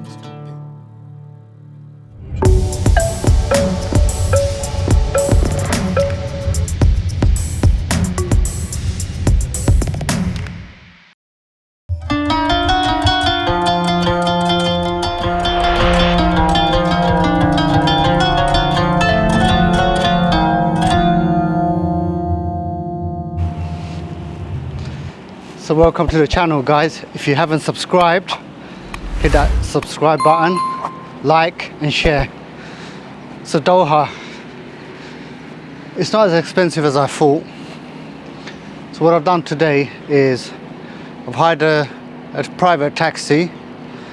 It's costing me around 350 riyals, which is around 80 British pounds.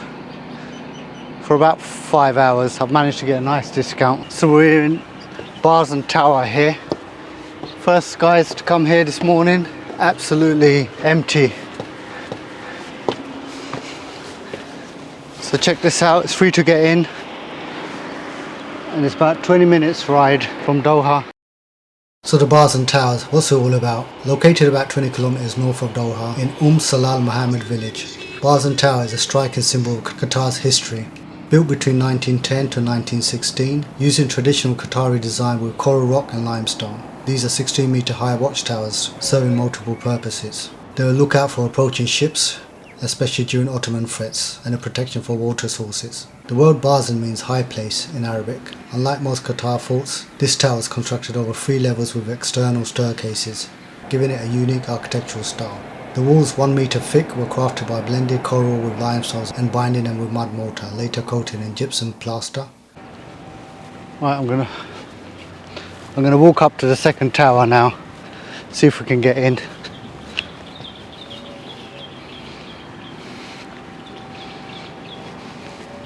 It's a beautiful place. I don't think a lot of people know about it. It's not really advertised on TripAdvisor. Let's have a look inside. Whoa.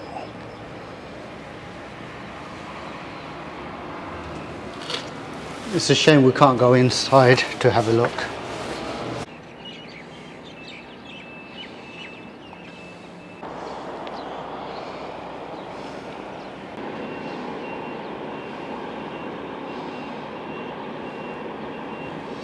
Right, let's see if we can go in.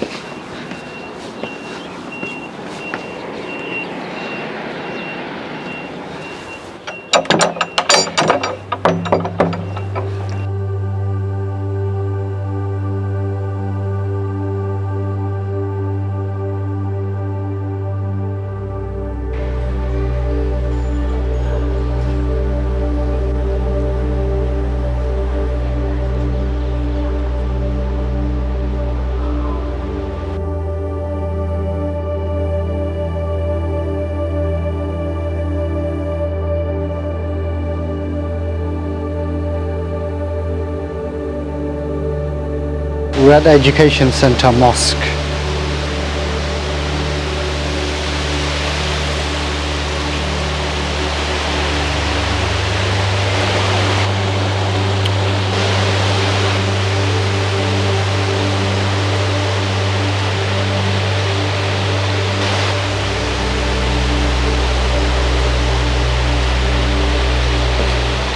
Wow, absolutely amazing.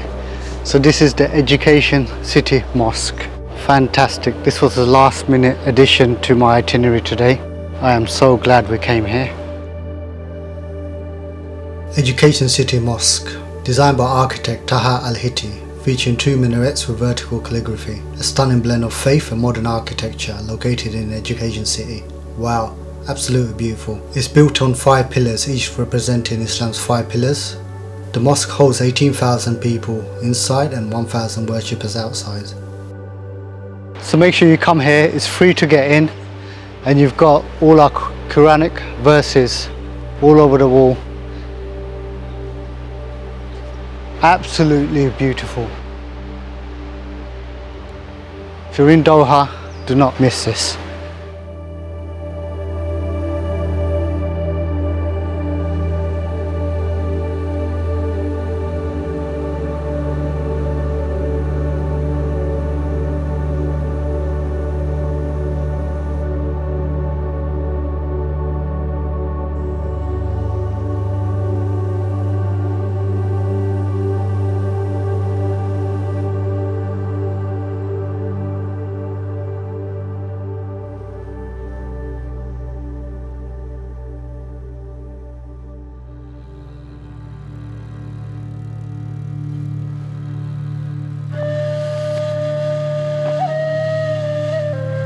Welcome to Jamal Village, the abandoned village.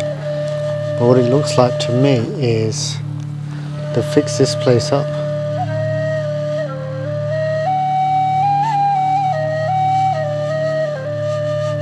And over here, this is the abandonment and what's left of the old village.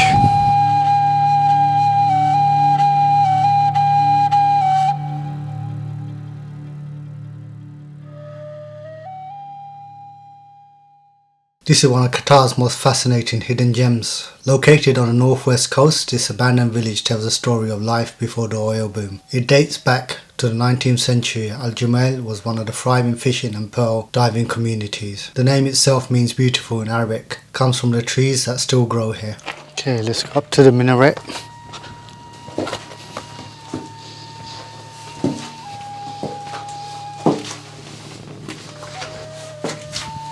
Today Al Jamal is a hauntingly beautiful ghost village, free to explore and just a short drive from Al Zubara, Qatar's UNESCO World Heritage Site. There's not much to see from the old village. If you're out for the day, it's worth a visit.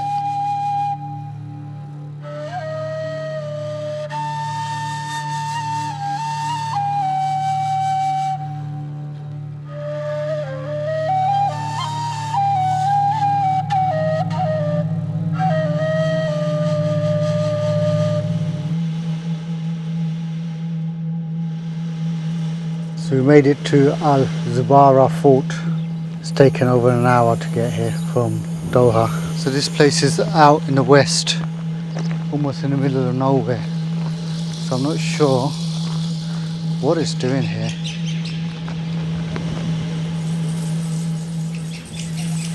Or what it's protecting. It's all desert.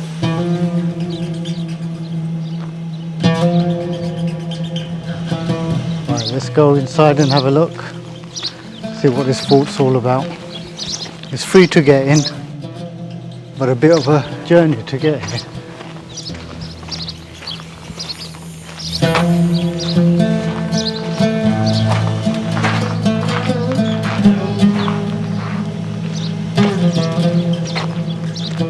This is Qatar's on the UNESCO World Heritage Site and a window into the Gulf's past.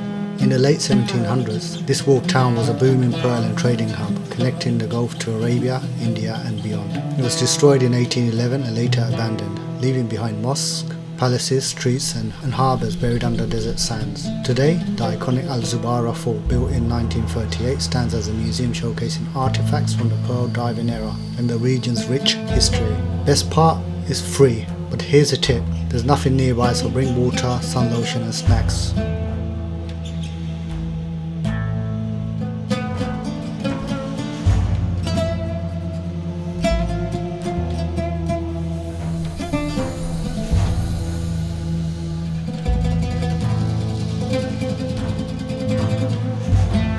I don't know about you, but this looks a bit modern to me. It's got FIFA World Cup written all over it. Alright, what can we see? Can we stick a gun in there?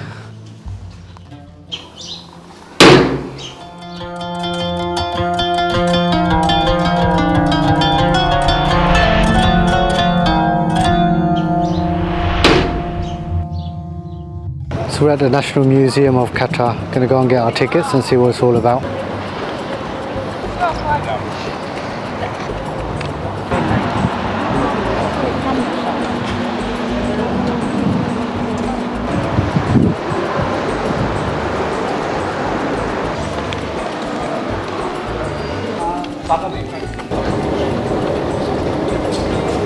Wow, that's all I can say about this museum.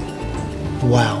Now you can see why it's award winning. An architectural masterpiece, they call it, inspired by the desert rose. Designed by Pritzker Prize winning architect Jean Nouvel. So what can you expect to see? Iconic architecture interlocking desert rose discs forming the building structure. Come on, have you ever seen anything like this before? Consists of 11 galleries, journey through Qatar's natural history, Bedouin culture, old discovery and modern development. Historic palace, Sheikh Abdullah bin Jassim Al Thani's Golden Palace. Pearl carpet of Baroda, a dazzling carpet with over 1.5 million pearls and precious stones. Wow, can I have one? Cultural artifacts, jewelry, manuscripts, archaeological finds, lagoon and indigenous plants. There's even a weekend market with traditional crafts and goods in the central courtyard. So expect to have your mind blown. Multi-sensory exhibits combining visual, sounds and scents. There's also a research centre, conservation labs, 2 cafes, a restaurant and a gift shop. I've never ever seen anything like this before.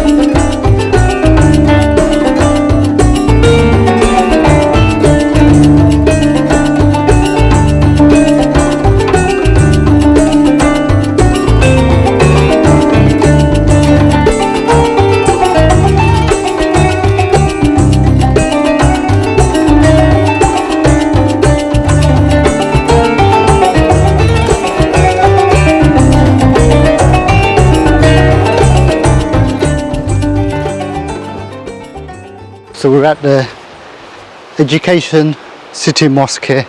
Wow, we're on the rooftop with Quranic scriptures all subscribed on the walls. This place is beautiful. Not sure if we can go inside from the rooftop, but wow, check it out. Make sure you come here. It's absolutely beautiful.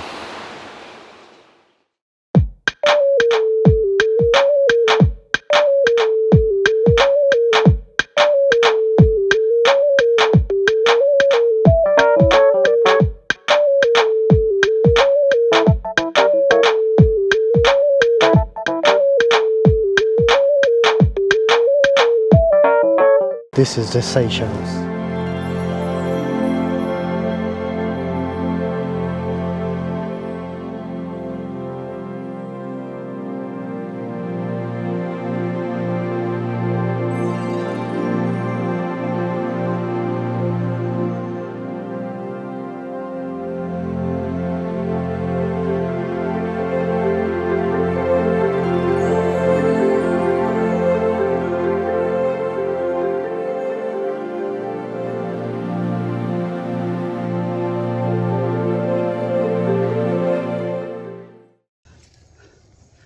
Absolutely exhausted, sweating, cheap.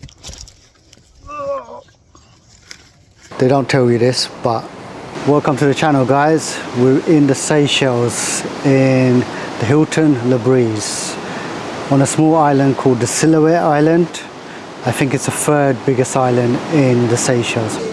Welcome to Seychelles. Welcome to Hilton Le Brise in Seychelles. Welcome to the Seychelles. Follow me, let me show you how beautiful this resort is.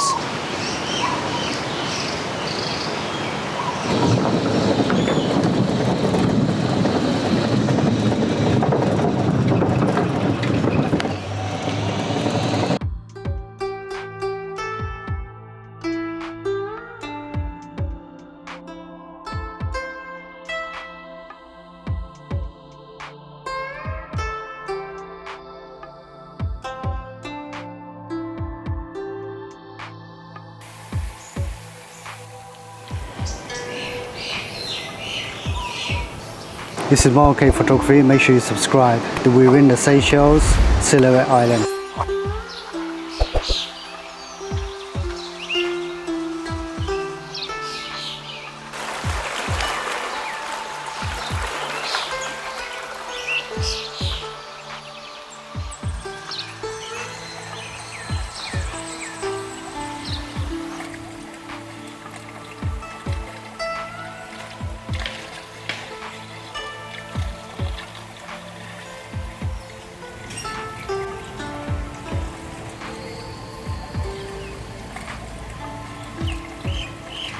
This is the main pool area, and further back over there you've got a jacuzzi, and then you've got a Cafe du Bain. Cafe du Bain is where you have your breakfast, and then over here you've got a beach, and then there's a bar, and during lunchtime you can have your meals there. You can have lunch here at area,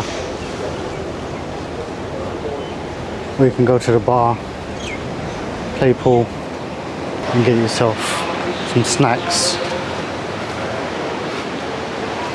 And in the evening they have guest musicians. If you fancy Japanese or the best of Asian cuisine, or even Italian, there's restaurants for that.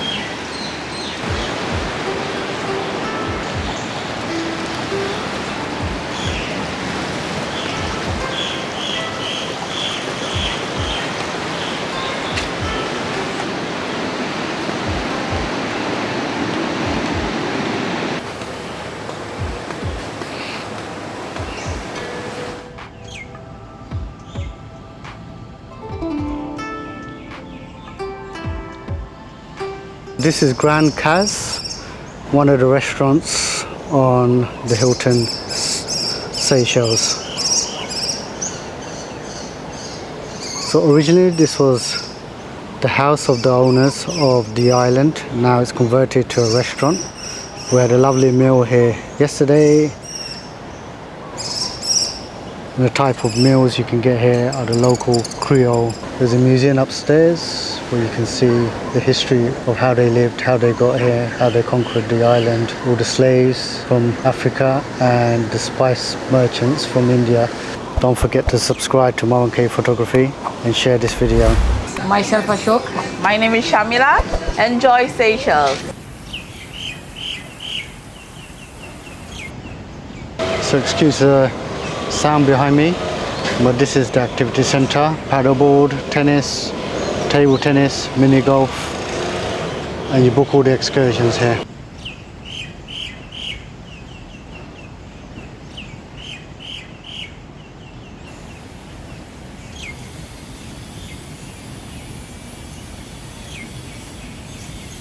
At 10 AM every day you can come and feed these beautiful animals.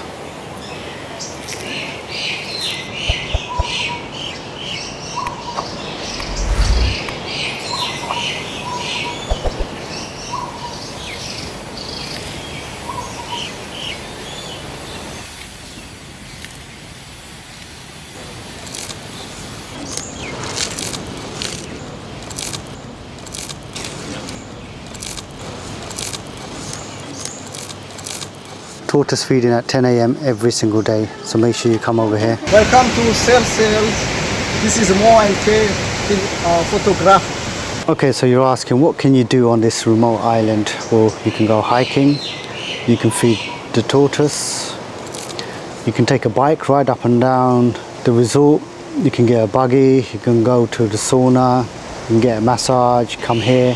There's some amazing restaurants here, so you can have Japanese food, you can have the local food, Italian. Make sure you book early. Other excursions, fishing, sunset cruise, diving school where you can go snorkeling. Welcome to Seychelles.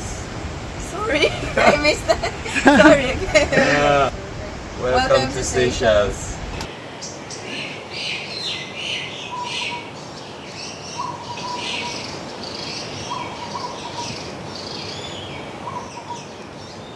So this is a spa area on the other side of the Hilton Le Brise. So you can get a bike or a buggy all the way up here, or it's about 10-15 minutes walk. A walk's better, healthier, and you get the amazing view of the beach. What a view.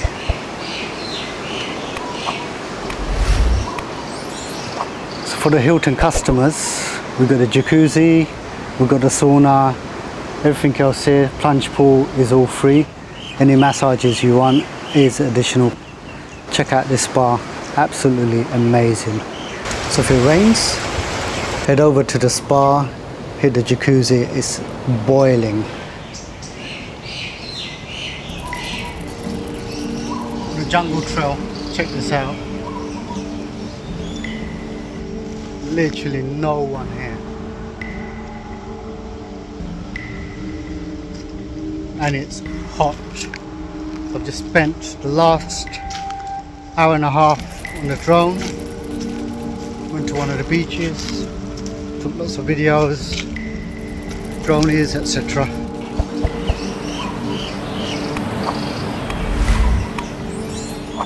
You can also pay for excursions, including hiking with qualified guides, where you see the best of the island, see the oldest tortoise, and meet the only 2 locals that live on the island.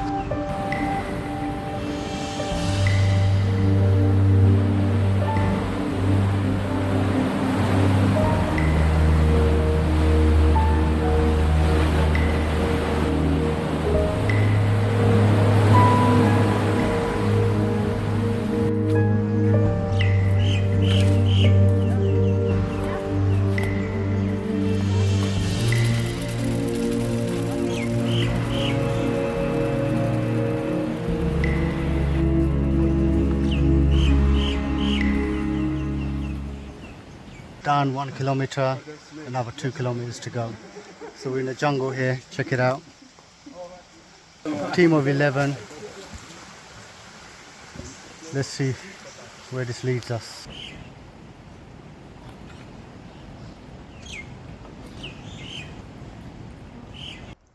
Right, so we've made it to our first stopping point, viewpoint.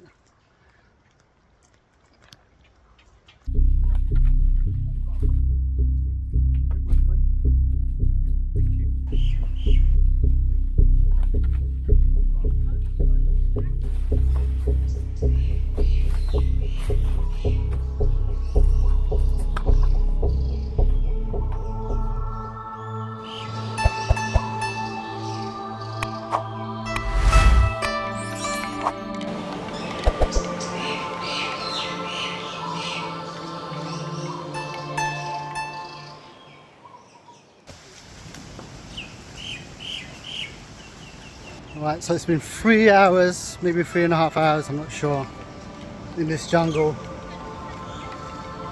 in Silhouette Island.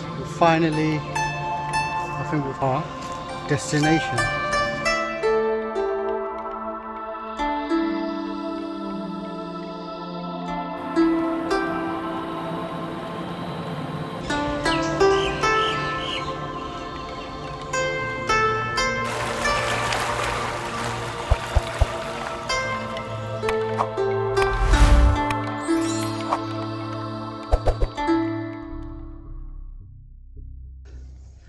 Absolutely exhausted, sweating, cheap.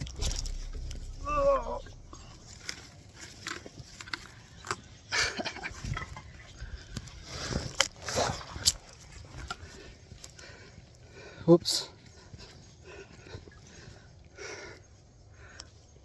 Gonna have to go now. It's too difficult to film and walk. They don't tell you this, but biggest tip I can give you here is, see this ferry here? As a Hilton customer, if you're staying here for a few weeks, you can take the ferry to Mahi. It leaves at 8:30, comes back at 4, so you need to be at the jetty about half an hour, 15 minutes beforehand. Plan out your day. It's a free trip into Mahi on the ferry. You can head over to reception and they'll book you a cab and a driver who will take you around the island, show you all the best places to go into Mahi. Make sure you subscribe, share and hit that like button.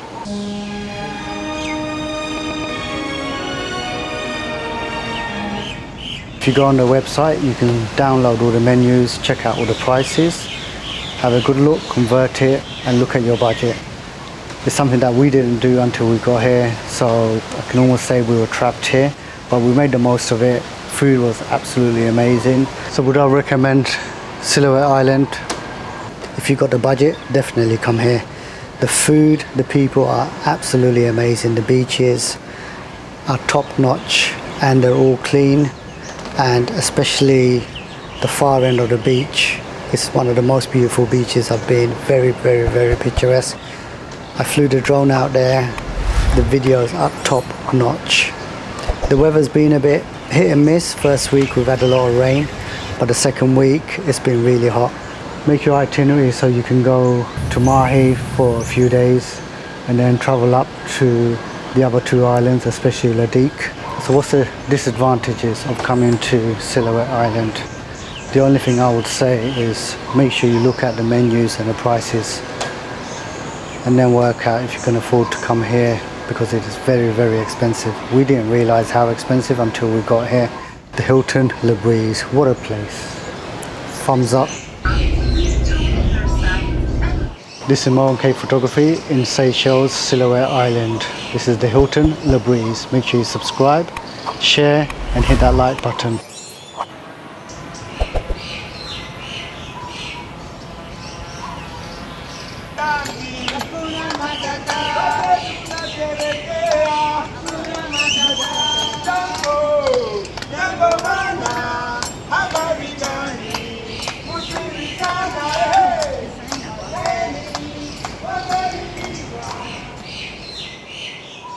Make sure you subscribe, share and hit that like button. Today I'm going to show you some of the best clips that we've captured from the Maldives.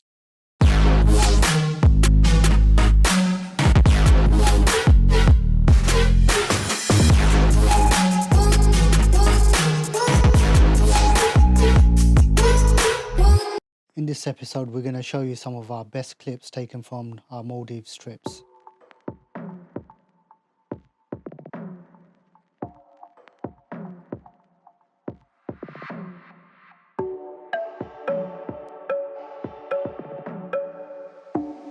filmed sharks, dolphins, turtles, manta rays. We've even fed wild sharks. Some of the highlights from our trips were swimming with 18 baby sharks in a shoal of bait fish. Absolutely amazing, one of the best things we've ever filmed.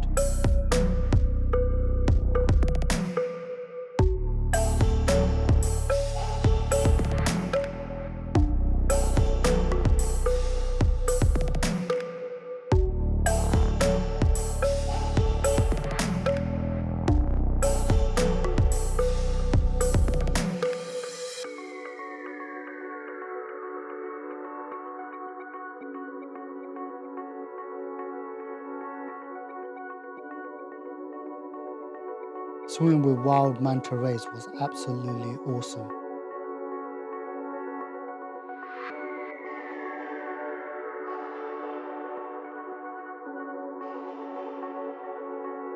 They're very hard to see sometimes because we've been out a few times, we haven't seen them. We've also been out looking for dolphins before, where we spent a whole day out and didn't come across anything.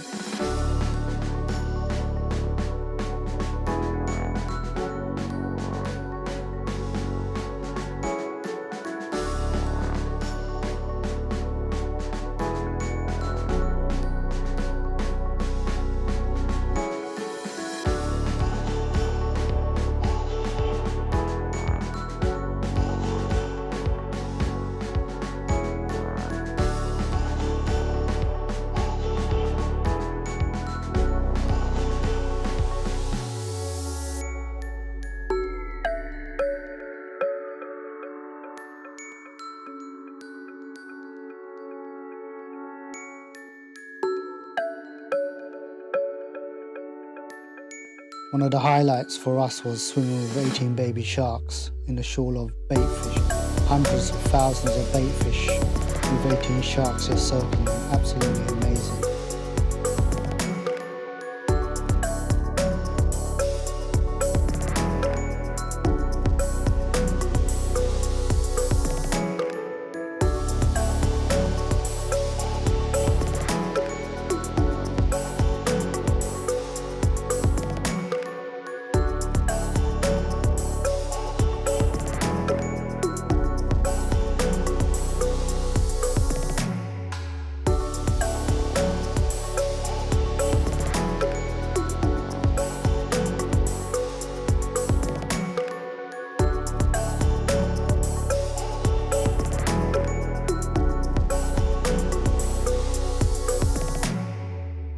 Filming with drones, GoPros, iPhones, DSLRs all over the Maldives.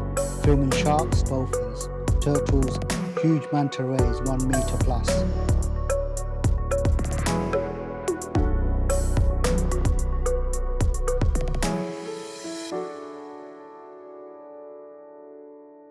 Swimming with wild sharks was very interesting as we had moray eels with them and also a couple of sharks circling me.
Welcome to Mauritius.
Good. Good. I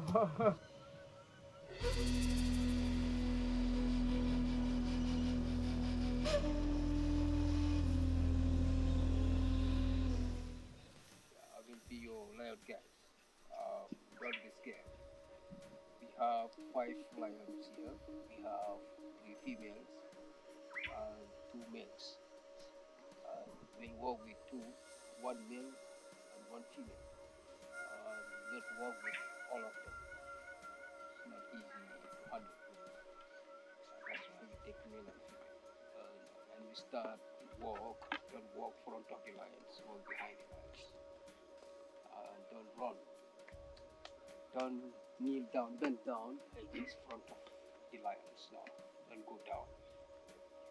Behind them, no problem. You can kneel and someone can take you picture behind. These walking sticks, this is respect for the lions. We train them with the sticks. They know the sticks. When they say they know you are the boss, they take to you. We train them. The lions, they are 4 years old. They are still young. The height is like this. They are all the same age. They are brothers and sisters, one family. Always we stay together. Don't walk like you are scared. Walk straight. All of them have names. You have Masai, Tiger, as the boys. Kalela, Tiny, and Lanka, as the females. The walk will be 30 minutes, 35 minutes. Okay. Good? Yeah. All right, let's go. We feed them every 4 days. They eat. So what day is this? Is this feeding day? Yeah, feeding time.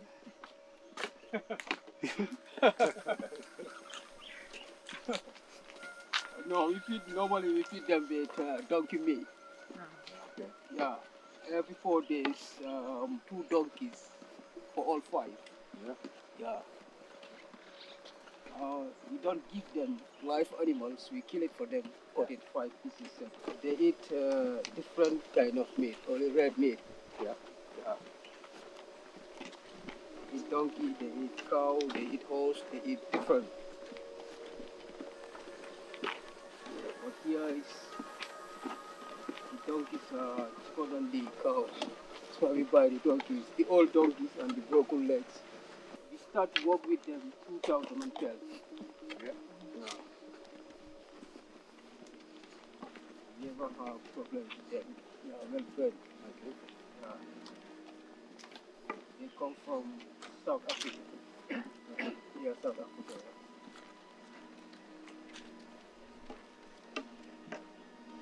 Okay, we wait. The lion handlers here. We have the other 3 guides. They can bring the lions there, that big tree. After we go inside, start the walk, we wait for them here. They are coming with the lions. Lions sleep 20 hours a day. I wish. Yeah, 20 hours.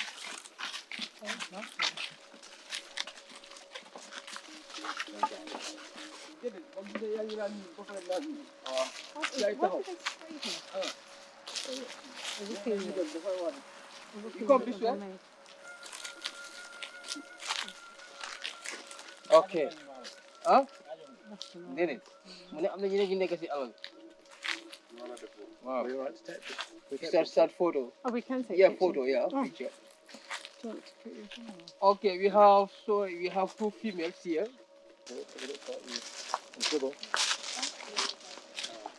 Next.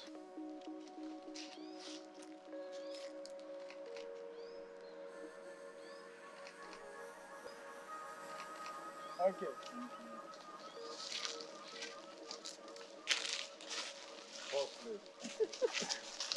Boss lady and boss man. Thank you.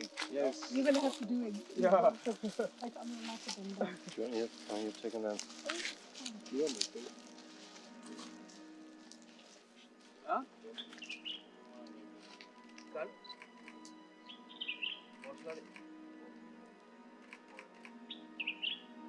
Go down.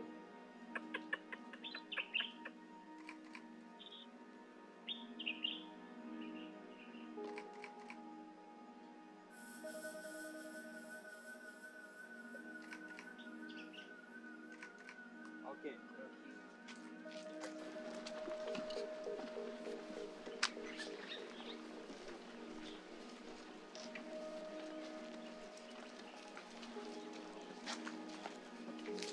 Okay.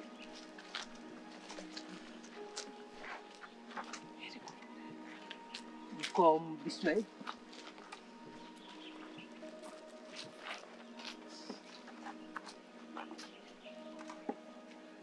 Climb up. Up.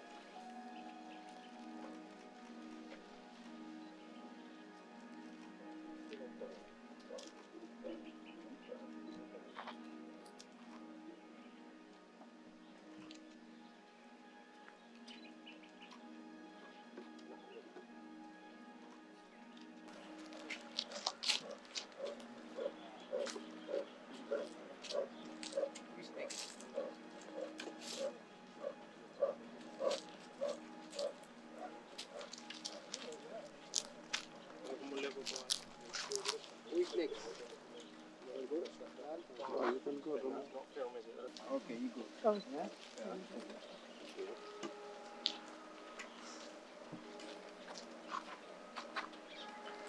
Kudu, sa biir baa ngi pende. Njool bugg a jàmm. Te tamit yaa ngi pende. Njool weeru si garab. Waaw, ñaari njool la.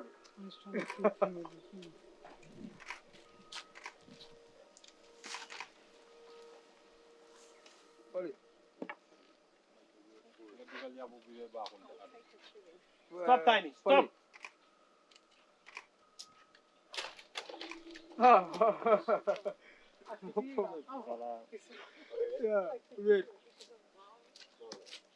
Up. Up there. She will go up. Yeah.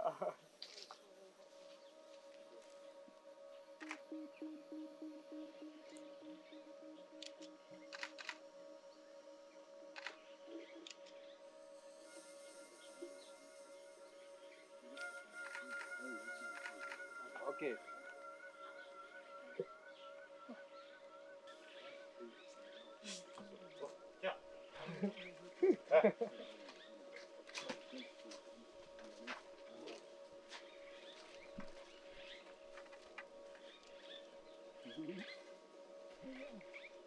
Are they both 4 years old? Yeah, it's from same family. One Same letter. family. Ah. Yeah. So all of them are the same. Let's Thank go. you. Good. If you want to have walking picture, you walk behind. This same the camera. I bet you're missing Kenya now. No, this is great because I didn't get a chance to work with lions.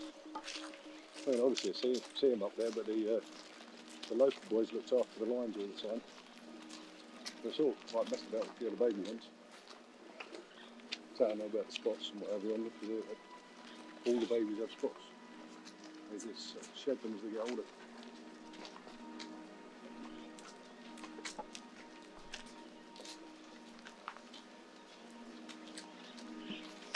Sometimes the people see lion cubs and mistake them for leopard cubs.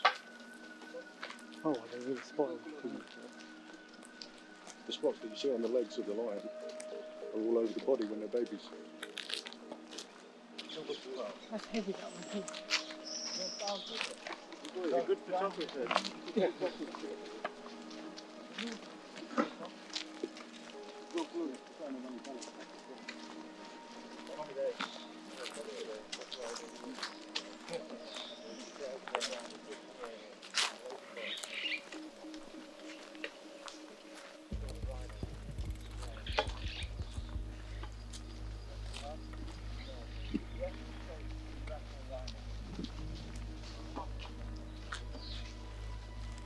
Fali, bottle screen bi de, bu ko laal de. Tiny, move. Let's go. Oh, no more.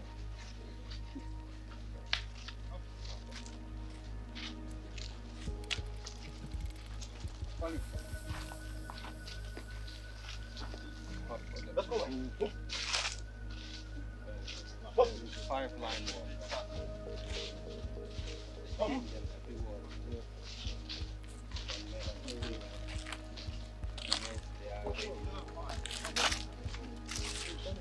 She's still a baby, right? It's only 4 years old. Can you imagine? Yeah.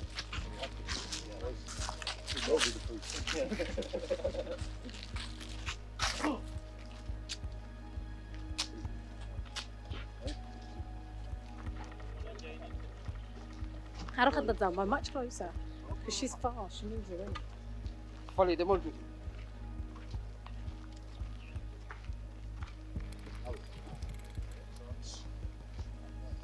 She's very fast, isn't she? Yeah. They're very tame. Yeah, you come this way. Yeah. Wow.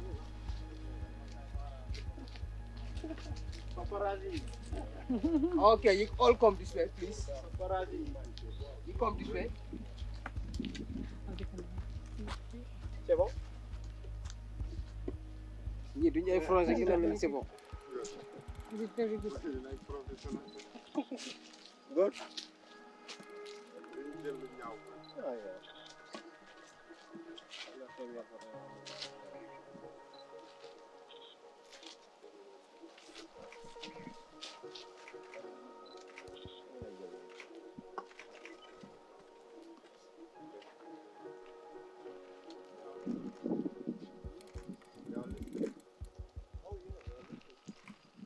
Up. Up. Up. Up. Good girl.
Leggy, antelope.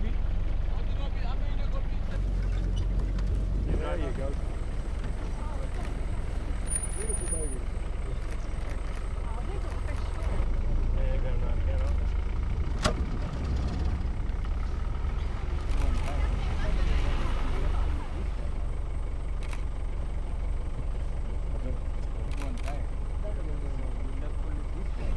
Victoria.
Soldier buka borde.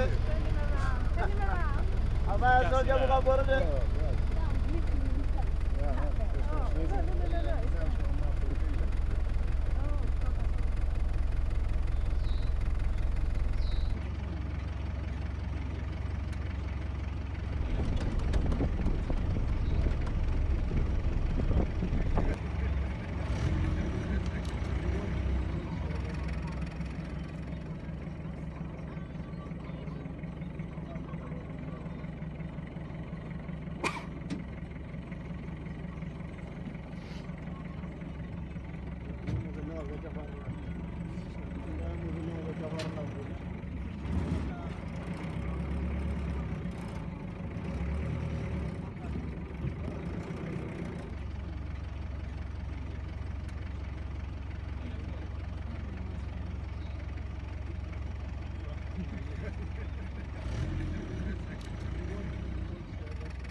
doing this vulture feeding until like a catfish.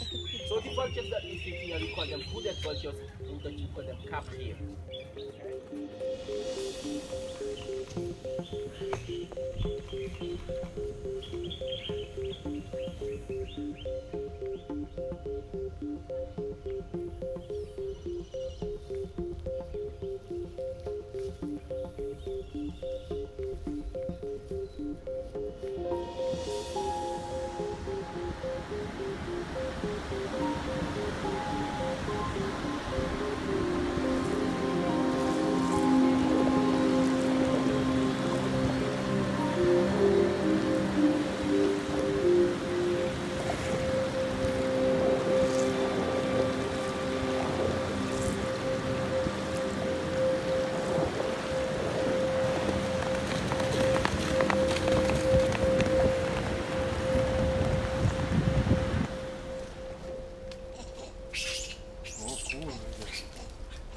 Masz filmik, Jackie?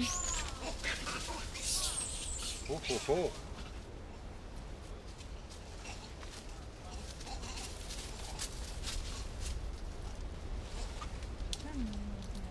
Tym to nie chcę dawać z ręki. Gdzie Jurwa ugryzła ciebie? No, chciała. Co ty? To uważaj.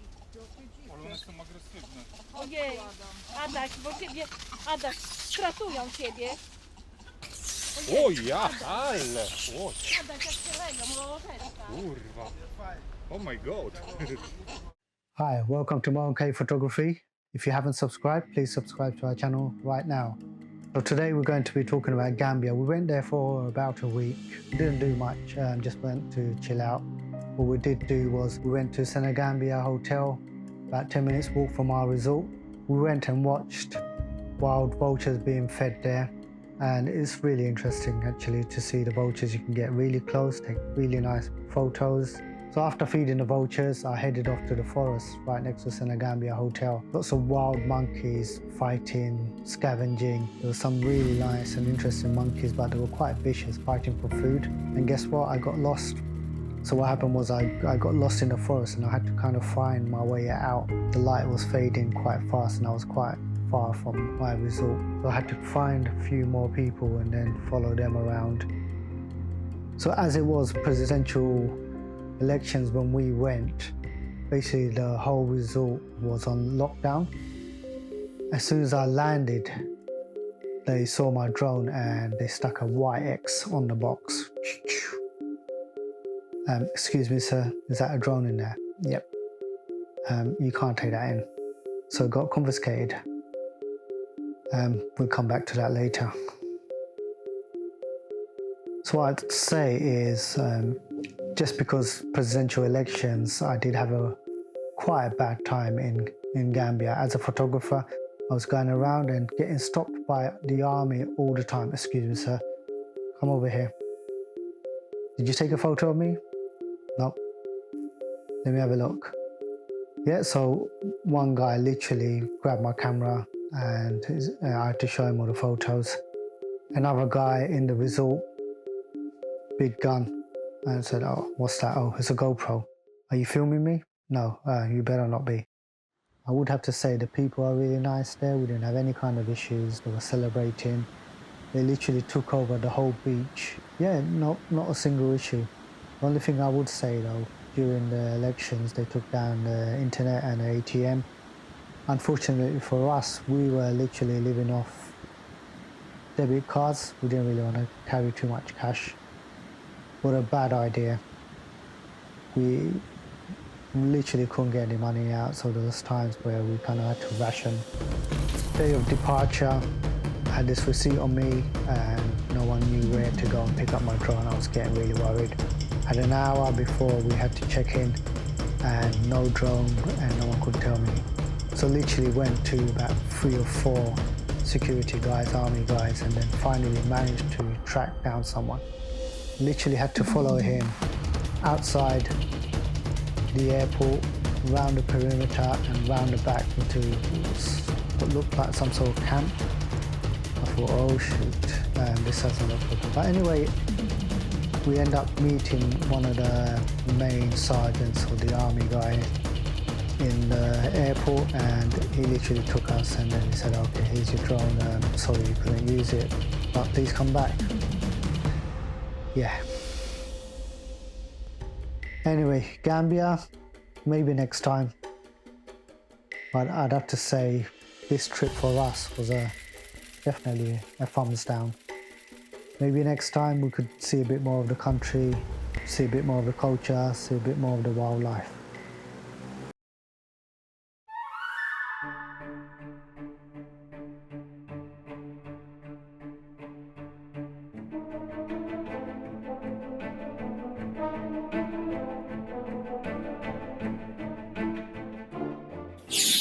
Raz, where are we, mate? We're in Medway, River Medway, near Gillingham, or Gillingham, however you want to pronounce it. And we're on a beautiful day, not too sunny, 21 degrees Celsius. Here we are, we've got Moif doing all the work now. There you go. That's why you got me in it, mate. Moif is my expert. Every time I go do something dangerous in the water, I take Moif with me. He's the best man for that sort of stuff. And I look forward to more adventures. This is Razak. Got my Kung Fu slippers. Hey, go on, just a Kung Fu kick. Okay, we'll edit that out. It's fine. What have you forgotten, Raz? I forgot these, mate. What are they? It helps you steer and keep the thing straight. They look like shark fins. All over the place. Yeah, it's underneath shark. It keeps the other big sharks away. Right, let's see.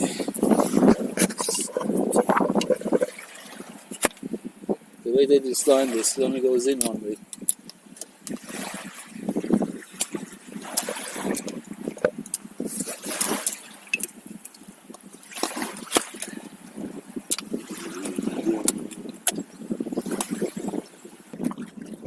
Alright, Raz, we've made it. We made it. You see that castle right in front of you? We're going to go storm it. We're going to claim it for the Abduls. Abdul and Abdul. The Abduls. You know how there's some pools where the royal family love the Abduls. It's only the right hours. 10 minutes into it. Tell you a secret? Yeah, go on. I can't swim. So I've got this big thing. Should we not stay near the sides then, near the boat? I was joking.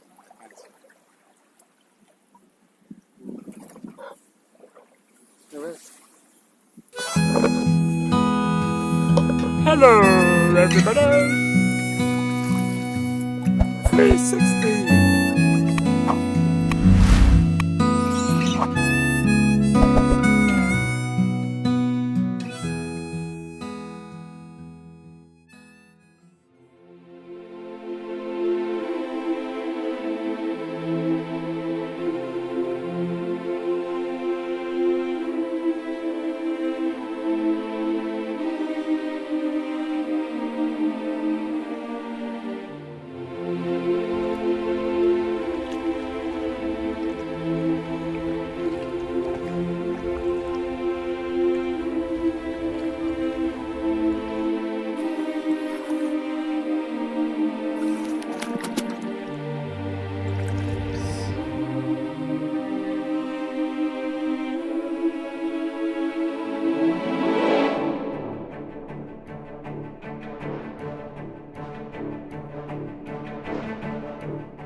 You know, in the edit, you can bring it back again. Yeah. Whatever.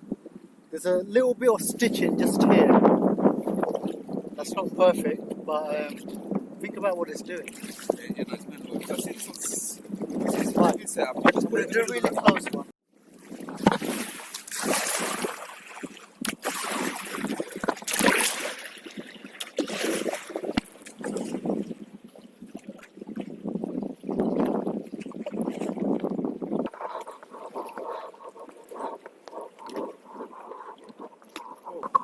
Alright, people, we're heading towards Chatham. That's where I was born. I'm just going back to where I come from. Thank you very much for all those people tagging them, telling me to go F off, back to where I come from, and it's what I'm doing, go to Chatham. Bye.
Yo, yo, yo, what's going on? What's going on? We're just coming back from our trip. That was awesome. Didn't break into sweat. Covered about 2-3 miles max, but that was a good day out. My man was there to help me. I was really scared of the water, but Muif, thank you very much, Muif. Cheers, buddy. Thank you for that. It's all good. Heading back down. Where we going? Well, back to Romford.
We're just getting rescued.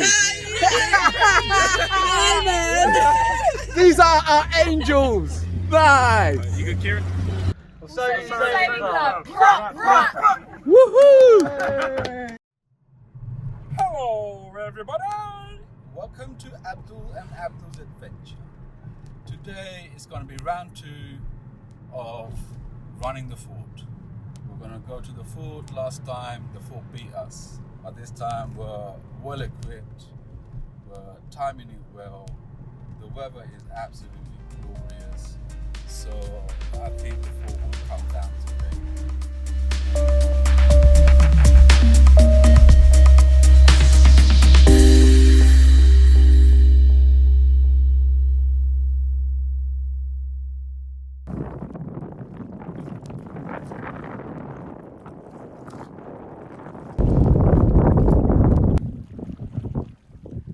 Okay, Abdul's adventure, we are finally on the waterway. How far have we come, lad? We've done about a mile. We've got... How far have we come? Oh yeah, I could use our fancy thing to turn that way. Alright, that's where we came from. Well, we can't really see it. Those faraway houses past that crane and more to the left. About a mile? A mile. Another mile left and we're done.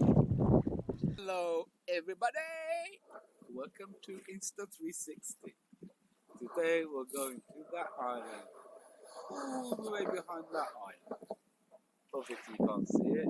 You're going to do very, very soon. There's another fort on this island where we are, but we can't see it. this one? Yeah, this is the one that we can't go to apparently. It's got CCTV.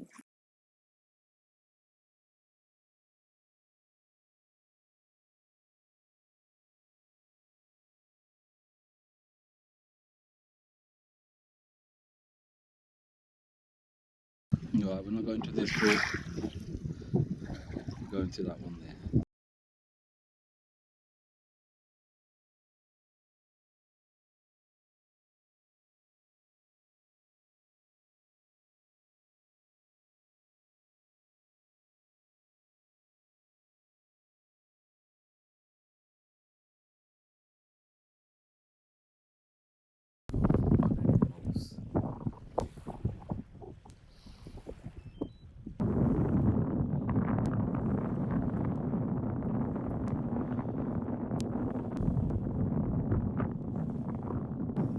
Ah, right.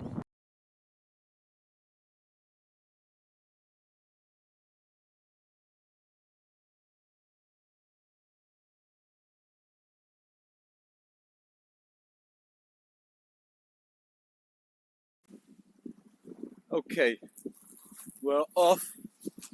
Hopefully, oh my god, we can get through this. Don't have any footwear. So that's going to be a bit mad. Got a photo over there. Great thing with the 360 camera, we could edit that back in later on. At the moment, we're not doing the scene itself.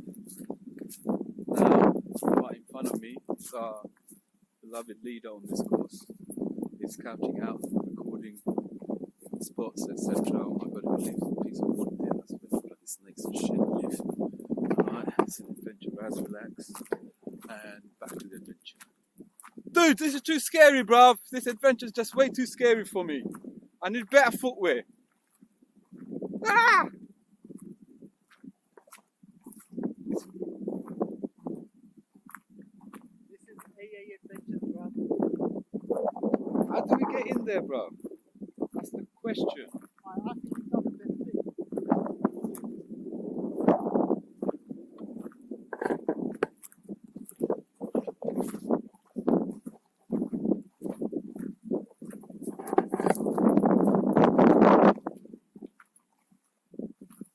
Alright, there's the boat we saw on the drone. Ah man, I almost fell into that pond over there. I'm coming back up this way, mate.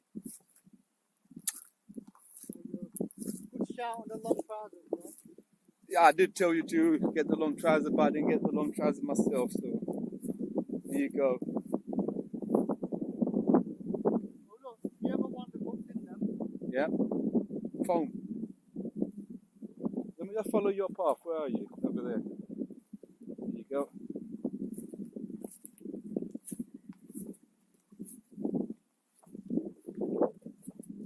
Whoops.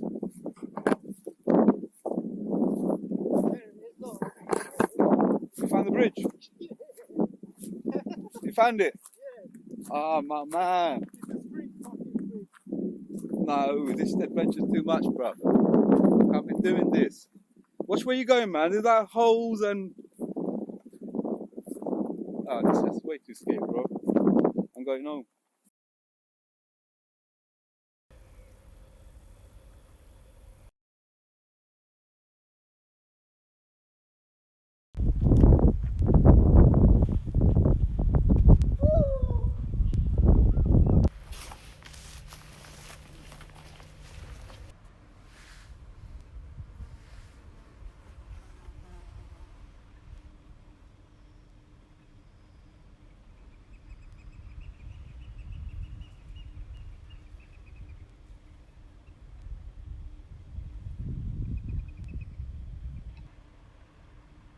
Because you don't smoke, I smoke the least when I come out with you.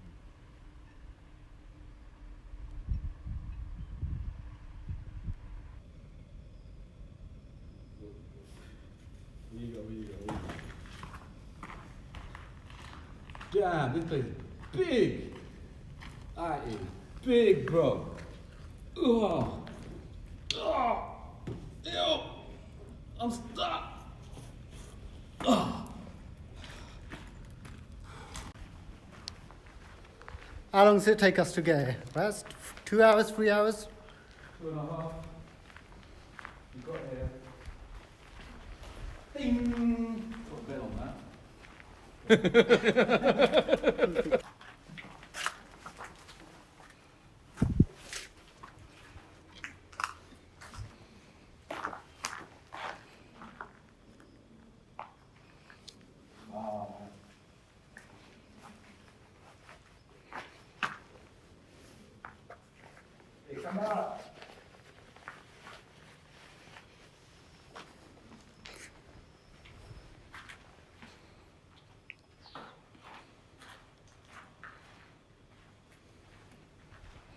It's like a fireplace, look. Is it? It looks like a fireplace. Oh, the middle one. So somebody already used it up there. There you go. Maybe we could bring some food and like camp out here and spend the whole day here. And if it rains, we've got shelter.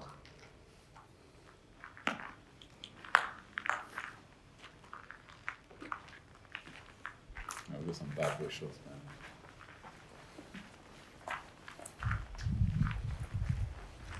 Okay, finally conquered. Let's see what we've got going on.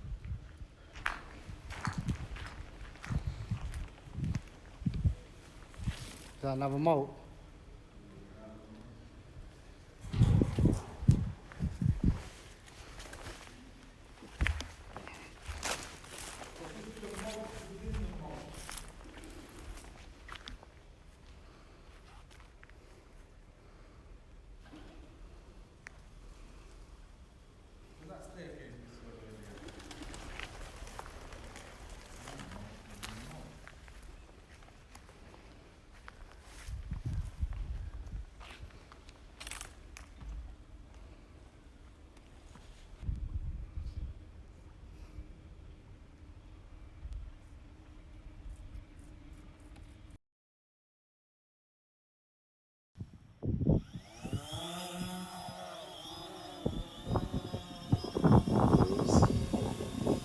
That's it.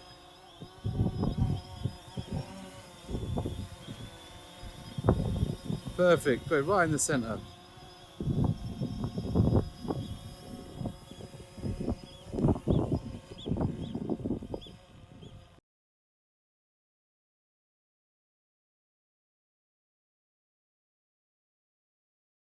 Now you can do whatever you want. Leave it there.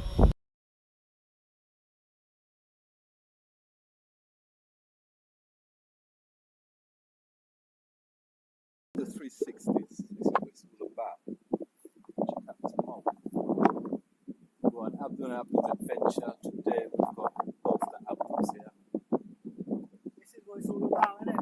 It's all about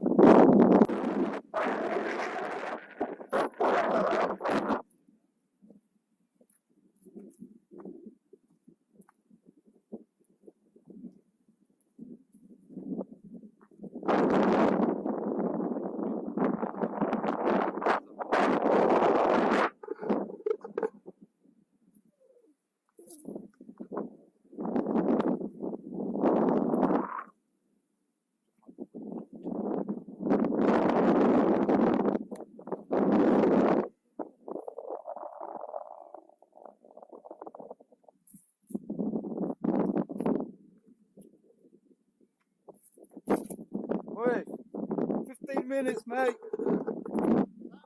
15 more minutes.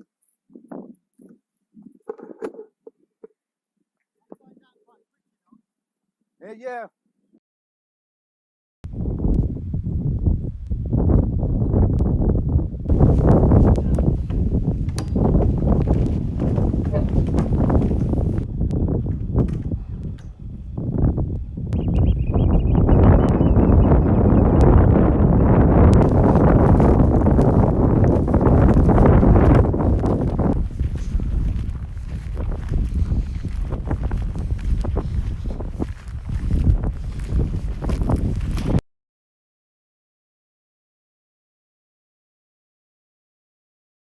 Not got a buoyancy aid. Right. We're just getting rescued. These are our angels. Nice. You good, Kieran?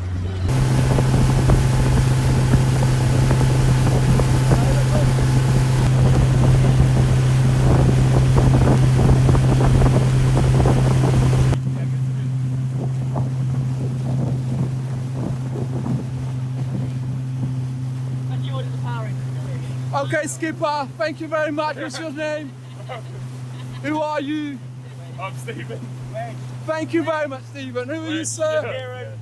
I'm Jack. Wait. Sorry, Jack. There we go. Nah, I'm there, Jack. Jack, who's next? Ellie. Thank you, Ellie. Morgan. Thank you, Morgan. And Lucy. Thank you, Lucy. There you go, Murph. All yours, mate. Thank you guys.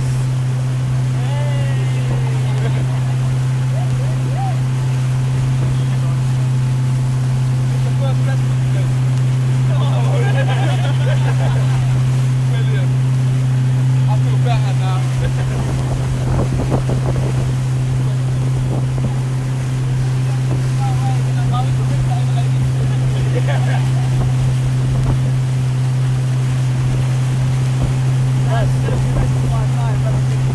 You know what? I always dreamt about this, and I sort of planned it. We haven't been here for hours, we're just hiding, waiting there for you guys.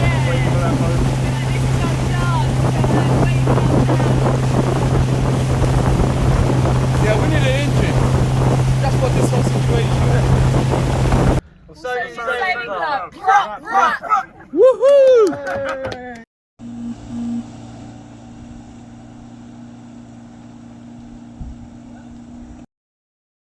Moif, what's going on, bro?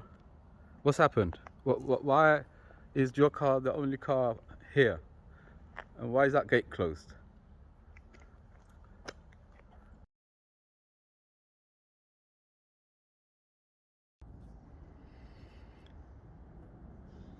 Okay, this is a little bit behind the scenes on Abdul and Abdul Adventures. Well, this looks a bit weird. It's in fact obviously our kayak. Now, after every adventure, it needs to get dried out. We don't want any fungus or any other stuff, mold or anything else growing on it. So here's the whole process.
Hello everybody and welcome to Abdul and Abdul's Adventure.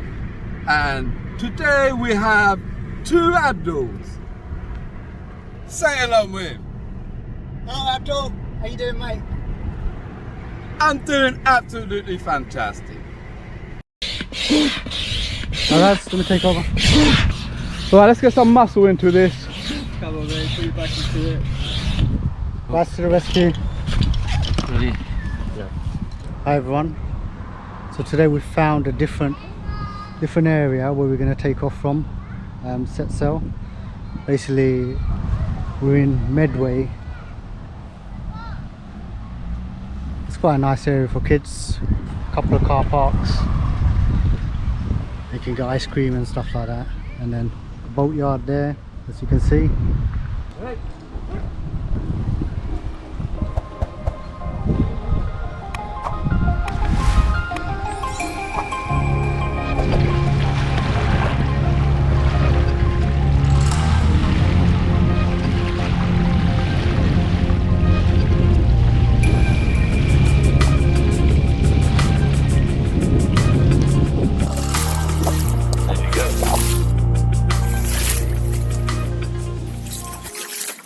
Oh, jellyfish.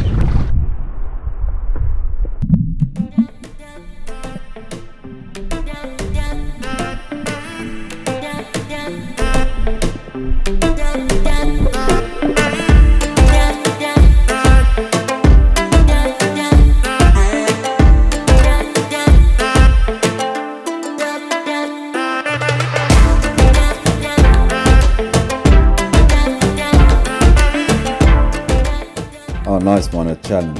We could beat 6 knots. Come on, guys.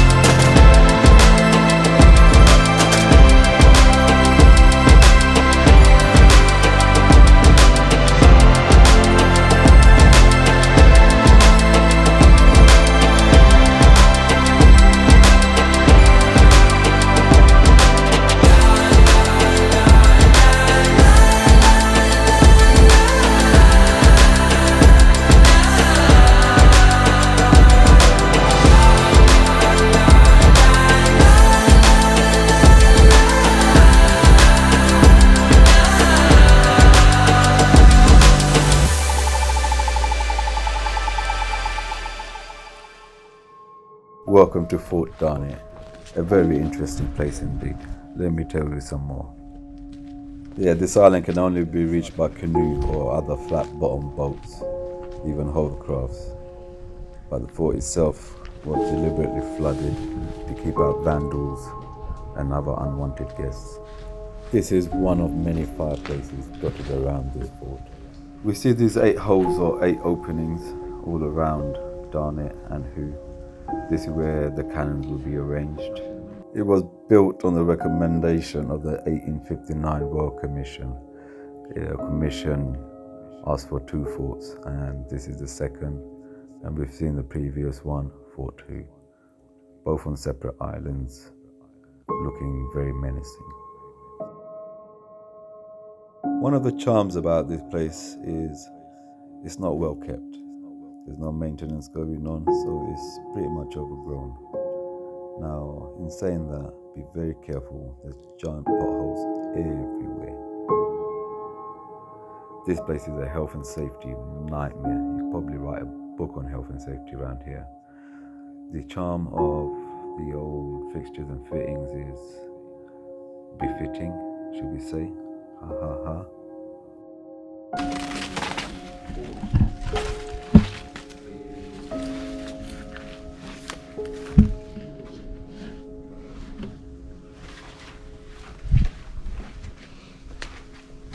Hey, it's gone already.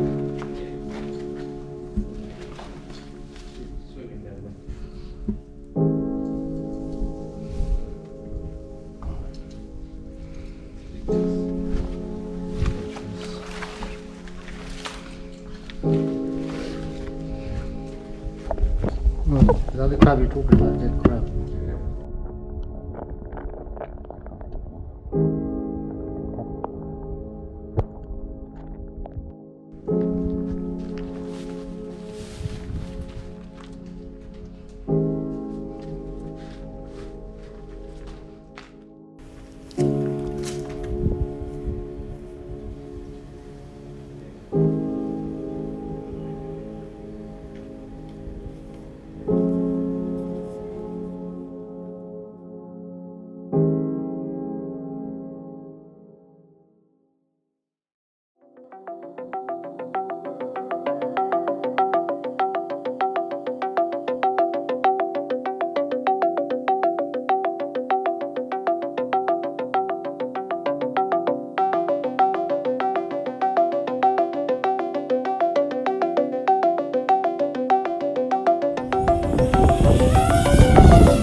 Have you been on the back of a motorbike before? I have, yes. Yep. You know when the rider turns, you lean? Yep. On hovercraft, you do fuck all. You just sit there, you do not do anything, okay?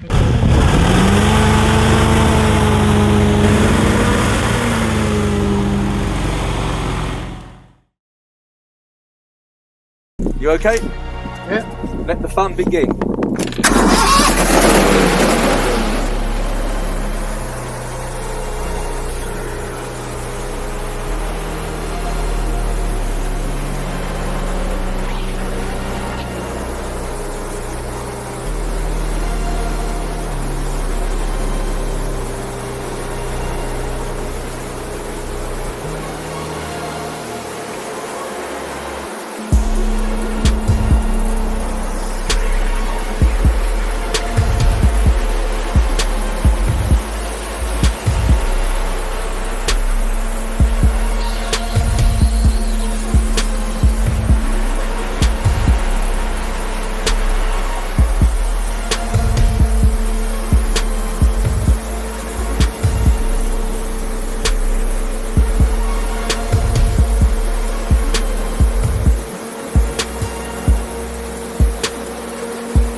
Thumbs up, this is awesome. Who's next? Come on.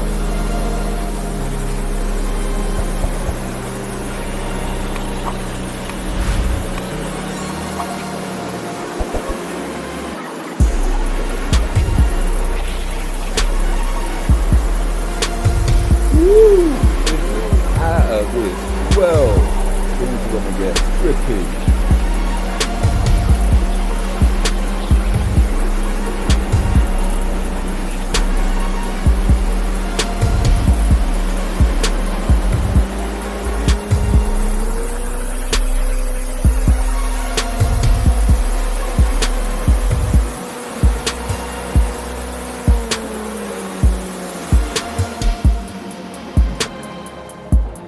Alright. Oh wow, that was mind blowing. Mind blowing.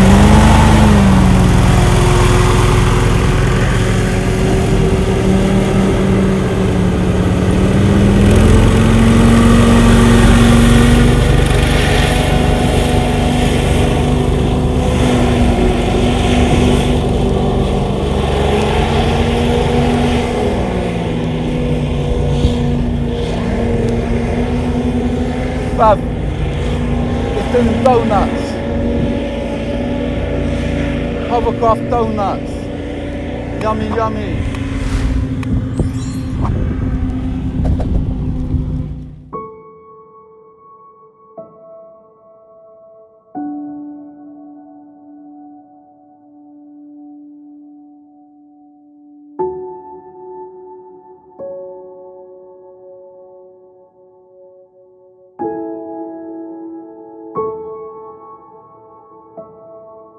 Final stretch.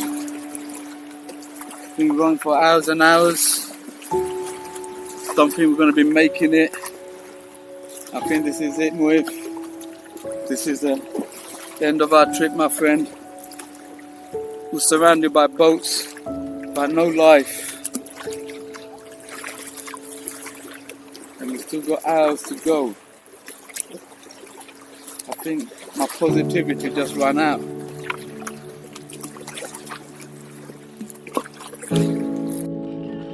What's stopping us? Let's take that jet ski, bro. Do you think this is it, Ray? Yeah, that's it. That's definitely it, bro.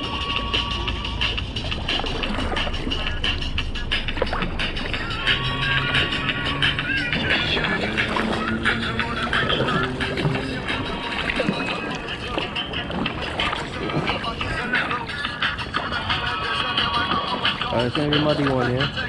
Yep. Enjoy, lads, enjoy. Let's get a bit closer. It is what it is. Oh, fucking hell.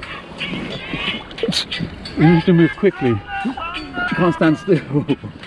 Then we can put some weight on the boat a bit. I don't put too much. And you drag it like before.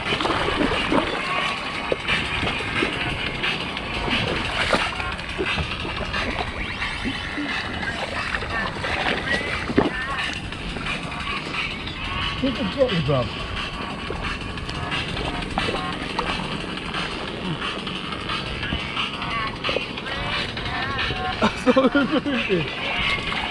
Oh.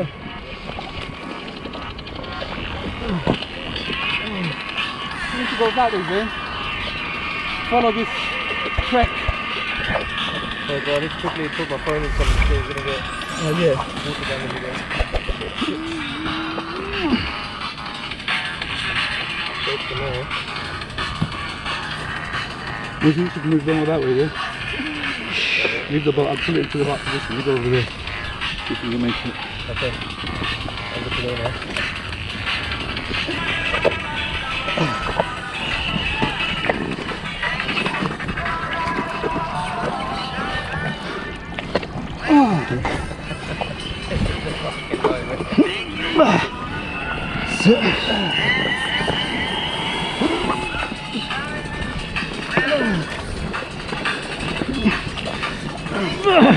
Oh, wait. Well, if you move to one side of it, then I think push in it rather than have to push too much. Oh shit, sorry. Oh, I see. Get thicker. Over there.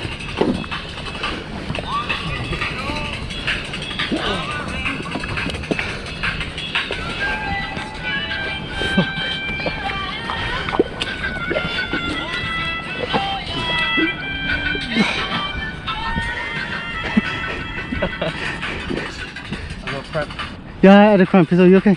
I'm alright. You push. Alright. Do you need a boat? I think you need a boat, right? Yeah. A little bit, I think. Shall I give you the oar? No, that ain't gonna help. So I'll just grab this handle. You follow it? Okay. Yeah, I can see the country. Raz, I think the secret is quick steps. Quick steps. Quick steps. Yeah, quick steps, quick steps.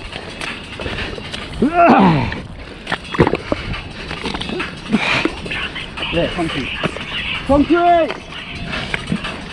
Concrete! Told you. It's concrete. Concrete! Are you on the straight, Zane? Oh shit.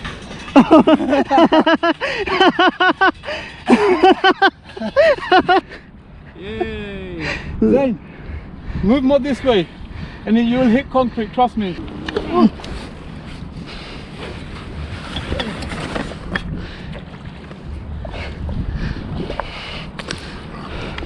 Poor little crab. Hi crab.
ESP remote control and some weird goggles. And he's imagining all sorts of flying around and flybys.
Broken down, but I'm smiling. I keep my head up high, though I fail. Sometimes I get a bit emotional, but then I turn around and let it go. I see you watching me from a distance. I see you can't decide what to feel, but if you dig a little deeper, boy, you know you really wanna get to know me. Let's get this out of the way. I can't wait another day to tell you you shouldn't wait. Don't be so afraid.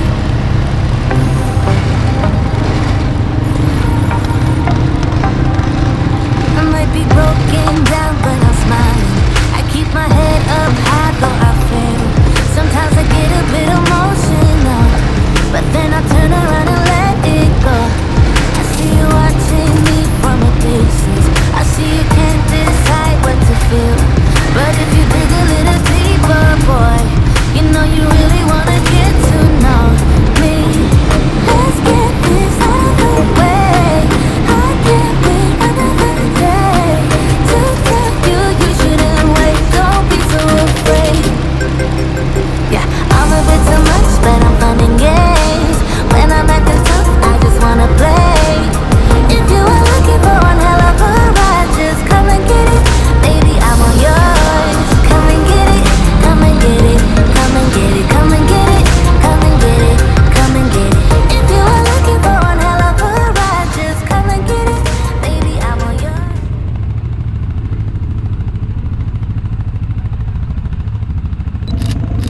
As you can see, the airports are open again. Checked our baggage in. Gonna pick up Kay and then we'll issue off to security.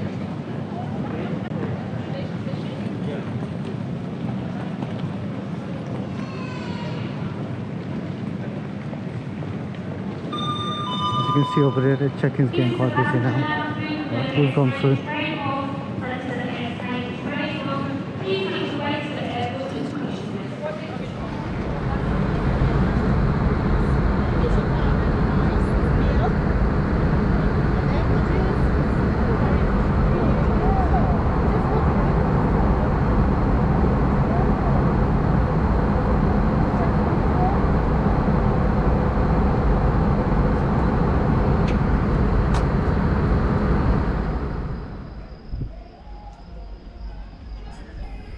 So we finally made it, our first COVID trip to Turkey. It's taken a while, but to be honest, there hasn't been any kind of issues. We've just had to keep our masks on most of the time, and that's it. Anyway, here we are.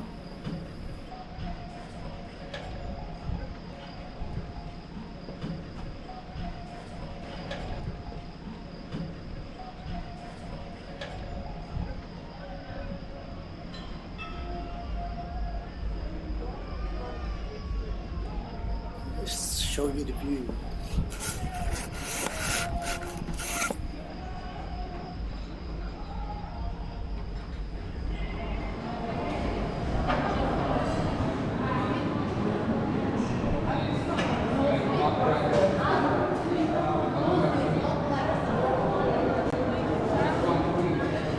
So as you can see, people are serving, so you can't really help yourself to food here, which is great.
I'm running out of time, every day goes by so fast. And every moment counts, baby, I don't wanna miss a thing. We can sleep under the stars, we can sleep under the stars, or hang out in hotel bars, driving somewhere in your car. We can sleep under the stars.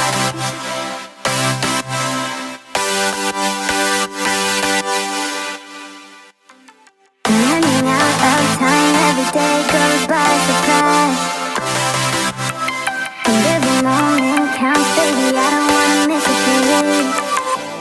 We can sleep under the stars, we can sleep under the stars, or hang out in hotel bars, driving somewhere in your car. We can sleep under the stars, we can sleep under the stars, under the stars.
Day one in Turkey. What's it like to travel with COVID? Yeah, it wasn't as bad as we thought. You'd have to use the masks pretty much everywhere you go. On the plane we had to have the mask on. Also going for dinner, lunch, well pretty much everyone's got the masks on. And that's pretty much it. Everything else seems fine really. It's nice to get out. The weather's amazing.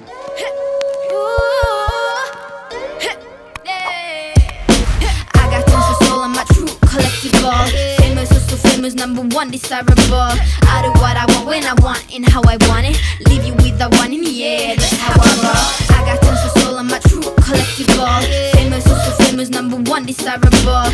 I do what I want when I want and how I want it. Leave you with the one in the air, that's how I roll. I got change to throw, I don't care about no gold. Better, so much better, flipping incredible. Always on the show so they know that I still got it. And I never feel sorry, yeah, top of the world. Top of the world. Yeah, top of the world. Top of the world. Yeah, top of the world. Top of the world. Yeah, top of the world. Top of the world. Yeah, top of the world. When I hear him come like my fuse and then ba-bum. Later, see you later, I'm about to blow this up. You can sing my song if you want, I know you want it. It's always kinda funny, yeah, cause I know I'm a superstar on the sky to lead you on. Haters gonna hate, it's a proof of how they love. They can bring me down, nah, nah, nah. They are jealous of me and my umbrella, yeah, they love me so. This is me, I'm so royal, and you all wanna be round. Yeah, you all wanna be round. Round a champion, a champion. Royal, and top of the world. Yeah, top of the world. And top of the world. Yeah, top of the world. And top of the world. Yeah, top of the world. And top of the world. Yeah, top of the world.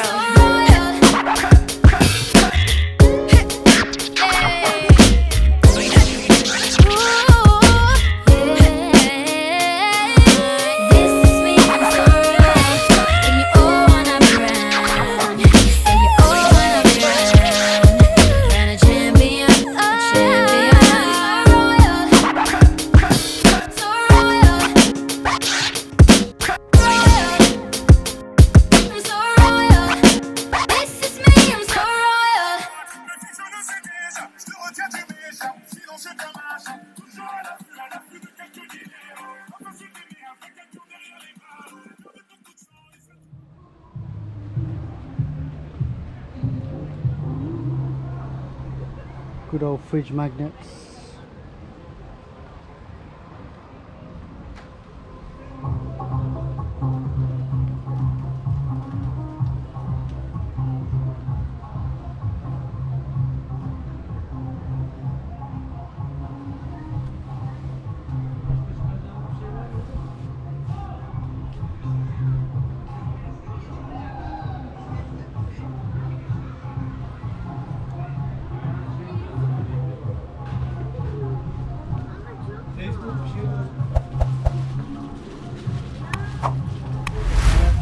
How you doing? You good?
So this video wraps up traveling to Turkey during the COVID lockdown. So lucky for us, Turkey was still open for travel. So we stayed in the Aquasis in the Dirim area.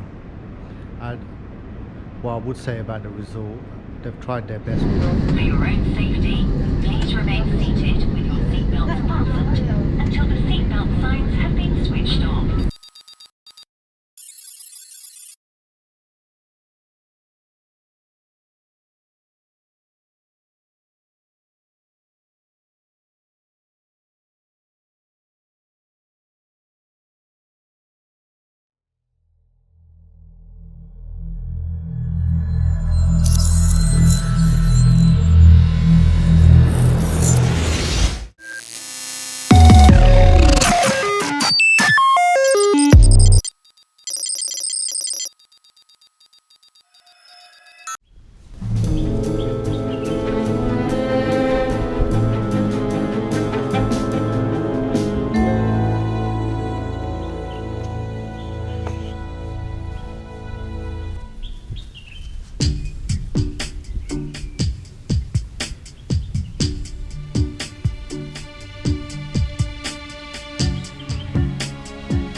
Welcome to MKP Photography. If you haven't subscribed to our channel, please do so now.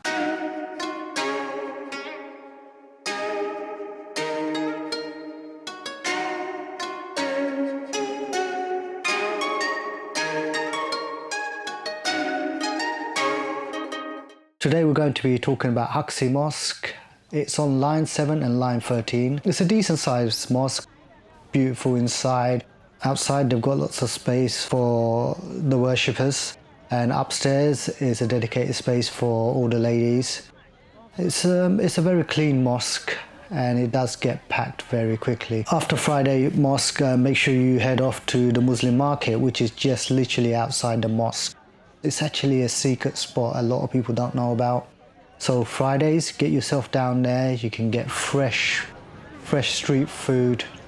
Make sure you pick up the dumplings, absolutely amazing. They're fried in oil, just slightly greasy, but they're made with dough balls and you've got meat inside it.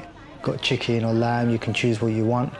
Skewers, don't forget the skewers. You can buy lots of skewers, they're very cheap. They're not as big as the kebabs, say, in the UK, but they cook it fresh in an oven in front of you or in a kiln, depending on where you go. Make sure you pick them up. I would suggest probably eat them there and then. If you bring them back with you, probably won't taste as good, but it's just amazing to eat it fresh. Pick up some fresh bread that they bake in the market. You can pick up your weekly meat from there, so halal chicken, halal lamb. I've seen big thighs and leg pieces of beef and lamb. So make sure you get down there on Friday. It does get really busy and the food does run out quite quickly, but I'd say it's absolutely amazing, very, very delicious. And it's very cheap as well, cheap, clean. Thank you for tuning in to MKP Photography. This is Mo, and again, don't forget to subscribe to our channel.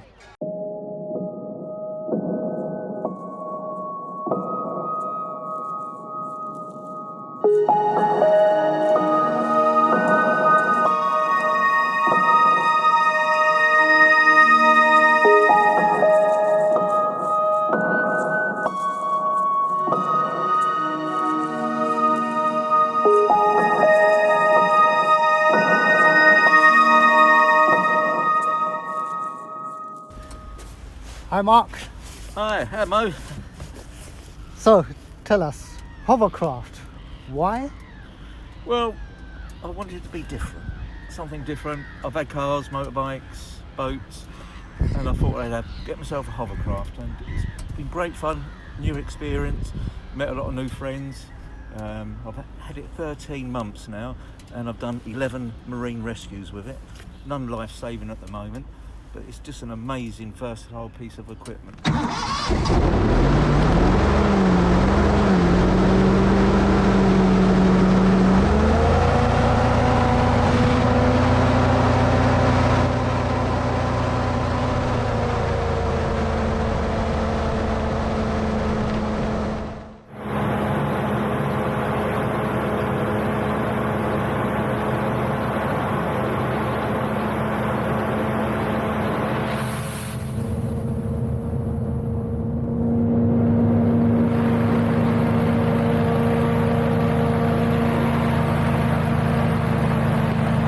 So tell us about this area and why you like it. What's so special about the Medway? Well, the Medway is full of culture. There's full of history. It's absolutely oozing history. It goes right back even pre-Roman time. Most of the history is still recorded, registered. We've got a lovely Guildhall Museum, a fantastic castle, a wonderful cathedral. There's so much versatility in the Medway towns. People come here like they're in awe. I do like the old Rochester High Street, the buildings there, the architecture is really spot on. I mean, you've taken me out and you've shown me submarines and old tugboats. I've never seen them before, especially on the river like this. Well, a lot of people miss out on the river, especially even just going out on a small little boat. It is so interesting, and you're just drifting along with the tide, nice cup of tea, and you can enjoy yourself. But I'll take you out in a moment to the World War I German U-boat UB-122 out on the Stoke Hooness marshes. We may, if we go around the back of Beaness Jetty, see a few seals. We're trying to go seal hunting. Well, hunting, not watching. Seal watching. We're not Watching, going yes. to hunt seals. No, We love seals. Yes. When you're not on the hovercraft, what are you doing, Mark? Besides rescuing people. I mean, you're a hero then, aren't you? Really? No. Any boat owner would help out anyone else in distress. It's just a code of us mariners. It's nice to make people smile and just help people out. That's all I want to do.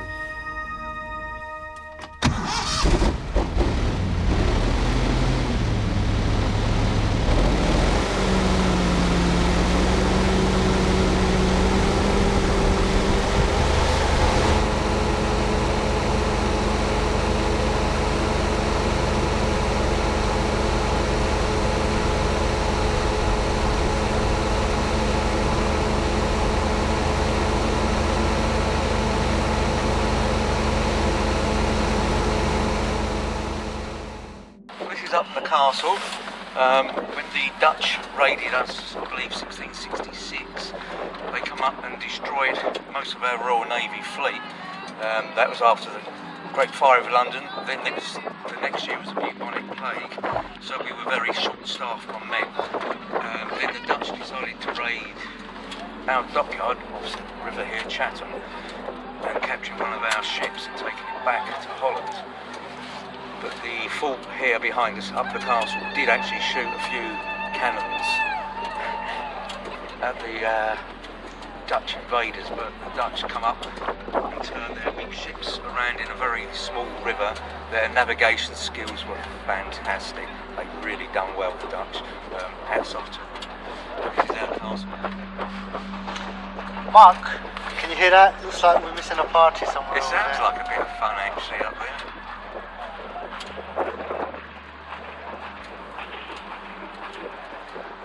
So people live in here, or is it just open for tourists? It's only for tourists.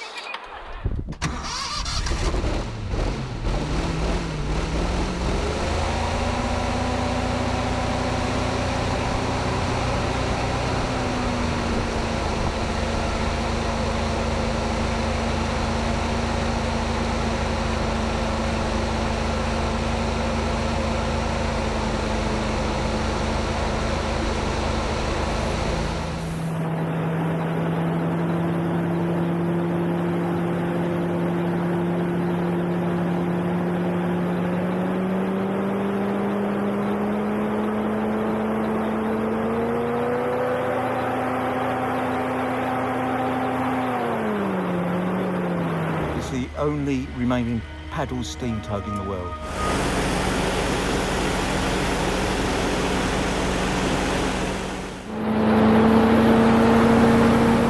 This drifted up the river Tuesday morning. The Whitstable Marine come out to have a look at it and make it safe, but we don't know who owns it at the moment. It's a big old girl, about 60 foot long. Wooden construction. So what's the score? This is just what? Just appeared from nowhere, and anyone can claim it? Well, use it for firewood?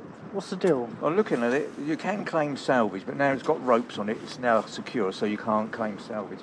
But this looked like it, personally, it's been dumped. Someone's just had enough of paying the moorings and taken the names off it and just let it go.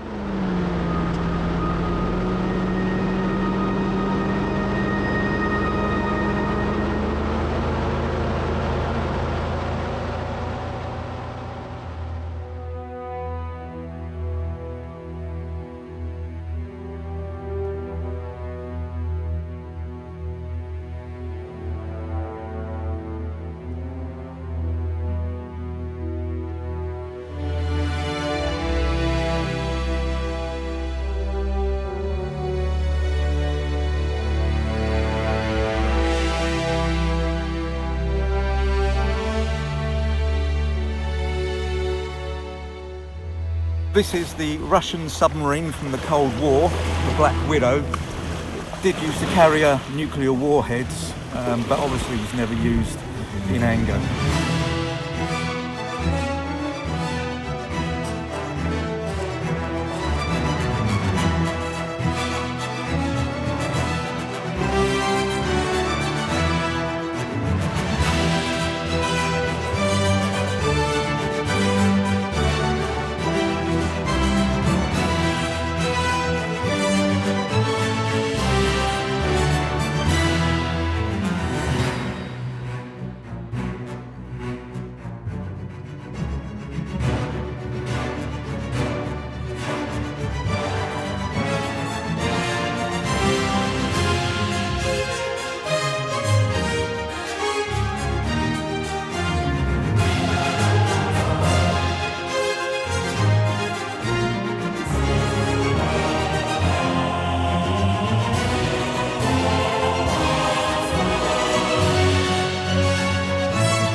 we seem to be in a bit of a bother, Mark. What's going on? Well, we've broken a skirt. At the moment, our skirts are all individual segments, so everyone is easily replaced.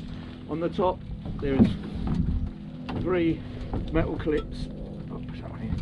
Three metal clips that hold each skirt into place, and then underneath, right underneath, there's 2 pull ties that hold the skirt on, so they're very easily replaced. But this one, we've broke the pull tie. So what we've got to do now to repair it whilst we're out here, to get another pull tie. Let's get in there a little bit. Get another pull tie, get it all ready to go through. Then we come to the mucky part. Now under the bottom of the hovercraft there's a metal cable that runs right round the hovercraft. The pull ties just loop around the metal cable and hold it in position, and you're ready to go. I'll see if I can do this without asking you to lift it up, or may just get away with that.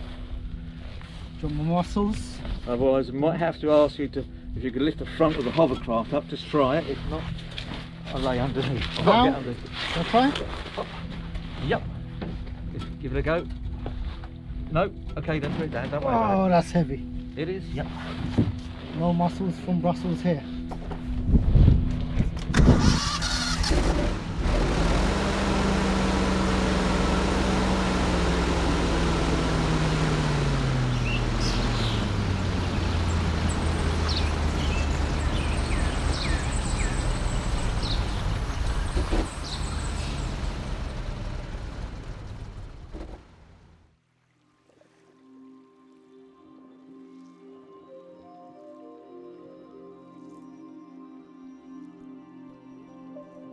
It's like an old working barge.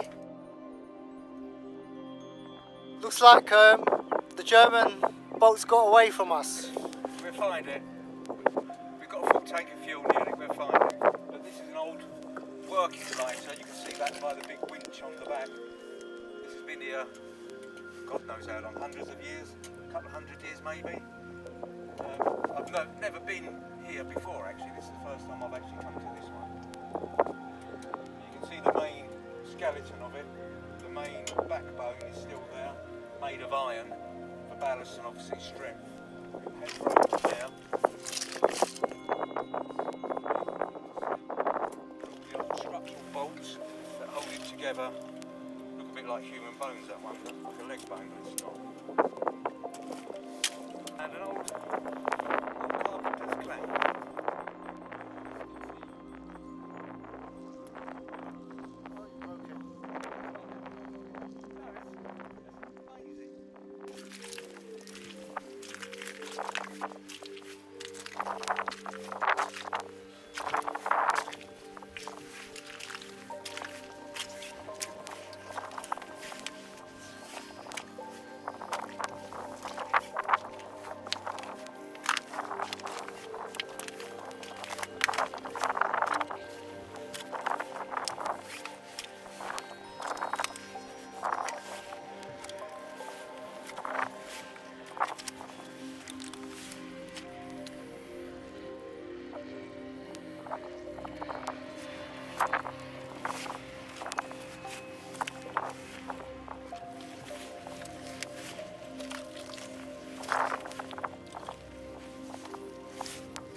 found it. This is the German U-boat, UB-122 from World War I. She done 2 sorties but never sunk anything. After World War I had ended, all the German U-boats surrendered, and this was one of 26 taken up the River Medway. The engines and gearboxes were used for the cement works at Cuxton from Snodland, and then the rest was just scrapped. The salvage company that was doing the scrapping went bust because there was no salvage rights, money wasn't there in the olden days. So 26 submarines were basically just sunk in the Medway. This is one of the 3 that we still know of today. Old hatches for some reason, must be inspection hatches.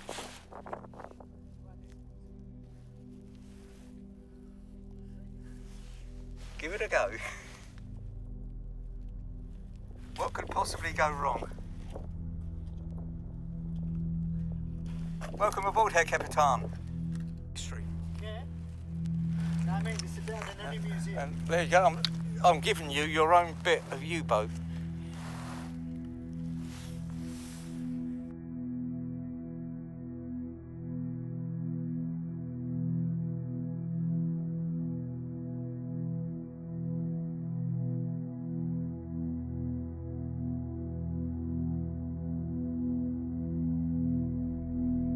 What could possibly go wrong?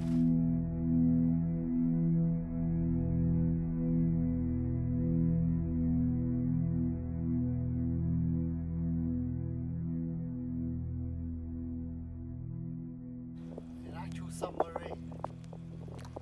On one of them, I've got on your phone, you still see the thread on the bolts after 100 years. 2 tides a day going up and down.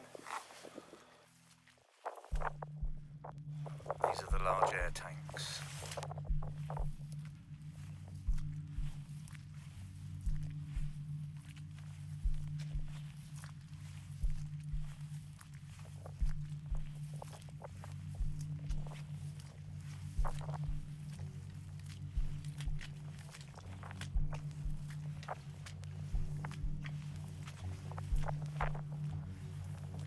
Front torpedo tube.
years old, that wood's been now.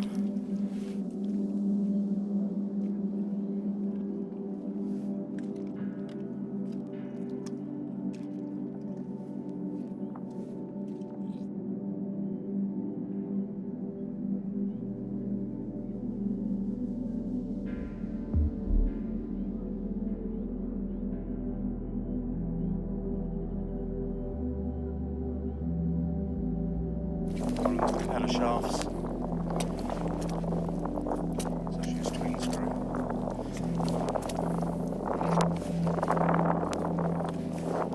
I believe. Or was that a vane?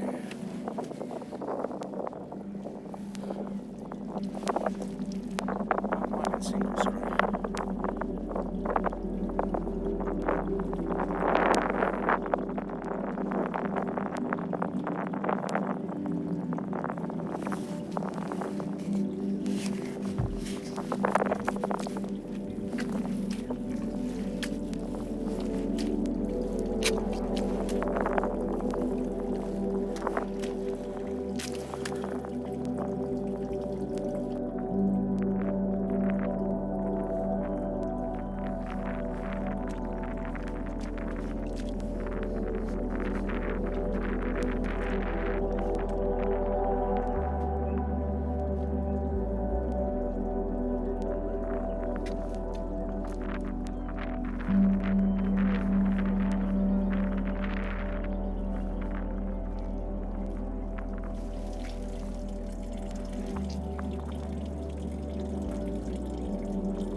Keep going.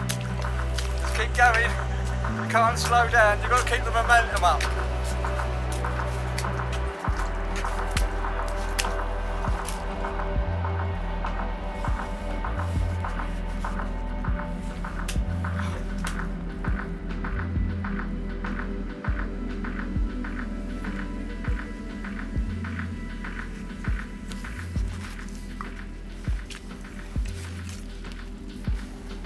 Inside one of the air tanks.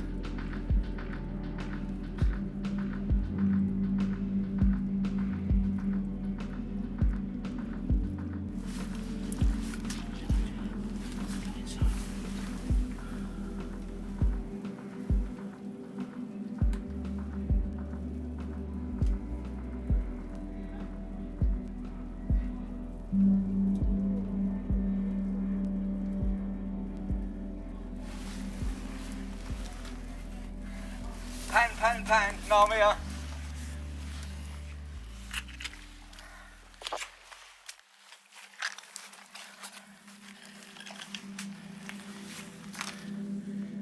Actually inside now.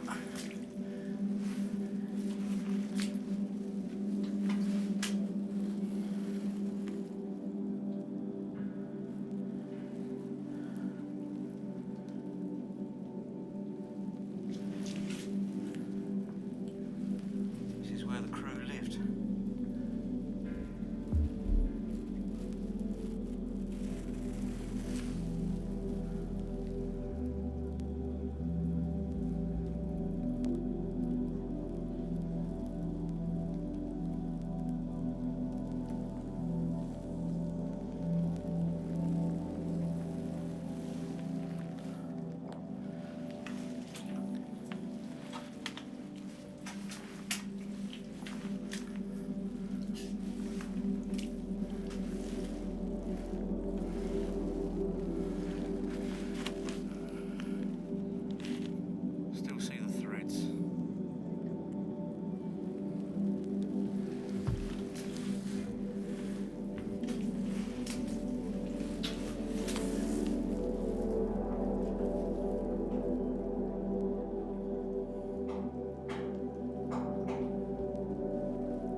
Well, Mo, during the Napoleonic times we had the prisoner of warships out on the river with all the prisoners on this, all the old galleys that were no good. So this is called Dead Man's Island. This is where all the human remains were buried when they died. Well, buried. But now the mud is being eroded by the tides. Get out of the hovercraft. You can see leg bones, human leg bones. Oh.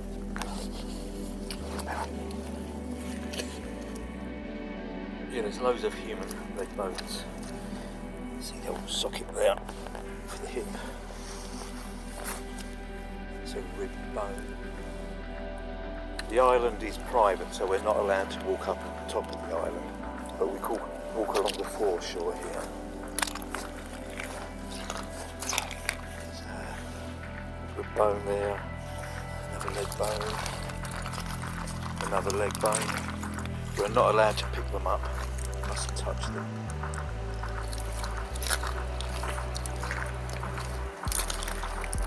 We walk along and find quite a few more bits and pieces. Very interesting. You can see all the banks are being eroded by the tides.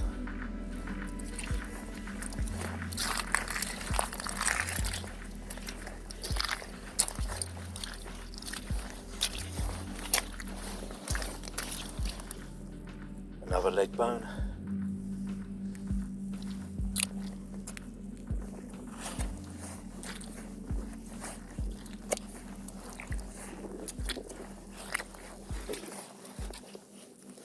Not too sure what bone that one is.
Ever wondered what it's like to be soaring at 900 meters above the air? Well, Cappadocia is a place to go. Hot air ballooning, bucket list number 1.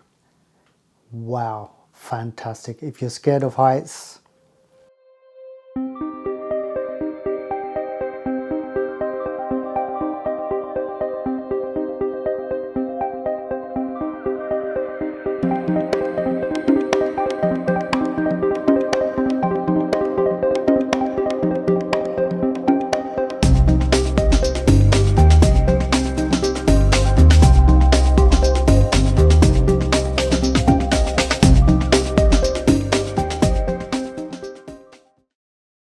hi friends and family, welcome back to the channel.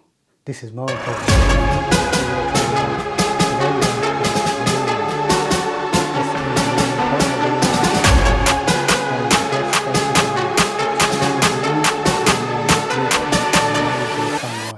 So we booked through Air Cappadocia. What they do is pick you up very early in the morning, so make sure you wrap up warm, make sure you pack all your cameras, make sure all the batteries are charged up. You go for breakfast and then you get grouped up and you head over to the area where the hot air balloons take off. So get your cameras ready, just because it's dark, pitch black. Don't forget, once the balloons light up, it's a scene that you'll never forget. Make sure you catch that on camera. Check out these videos. Absolutely mesmerizing.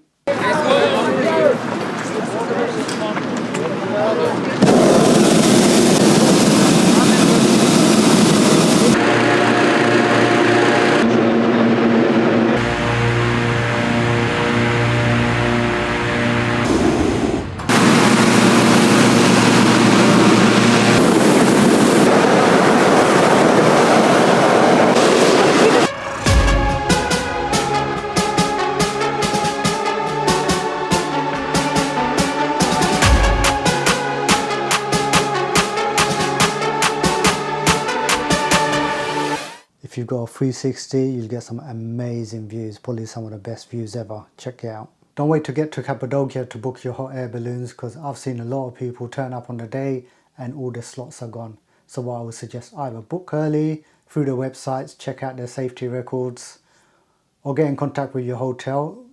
Normally they can do a really good deal on the red tour, the green tour, hot air ballooning and the quad bikes.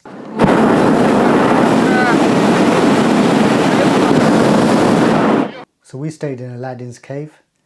Through them we got an amazing package deal, including transfers to the airport, the red tour, the green tour, quad bikes and the balloon ride in the morning.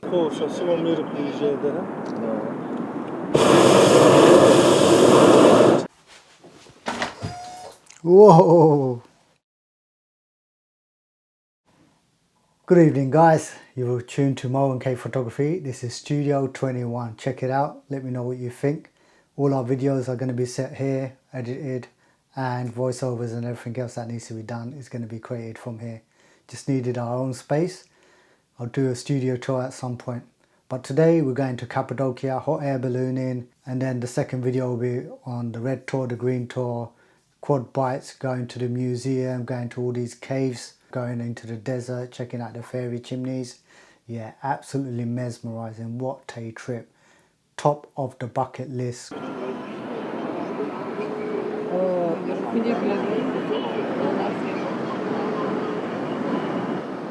If you talk to your hotel, they can usually get you a really good package including quad bikes, hot air ballooning, red tour and green tour. We'll talk about that in the next video.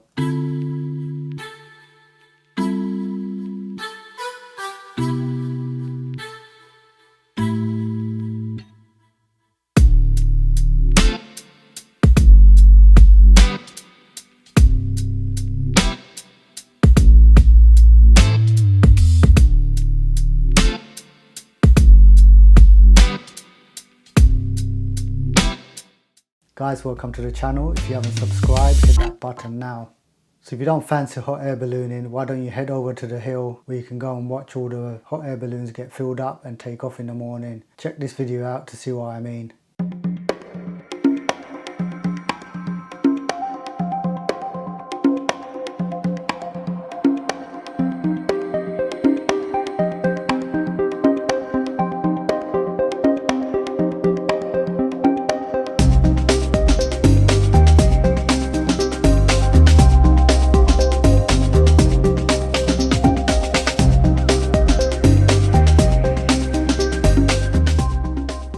this is MKP Photography. Make sure you subscribe and hit that like button.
And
that's how close we got to the elephants.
Awful. I don't know, I hate your friend, so.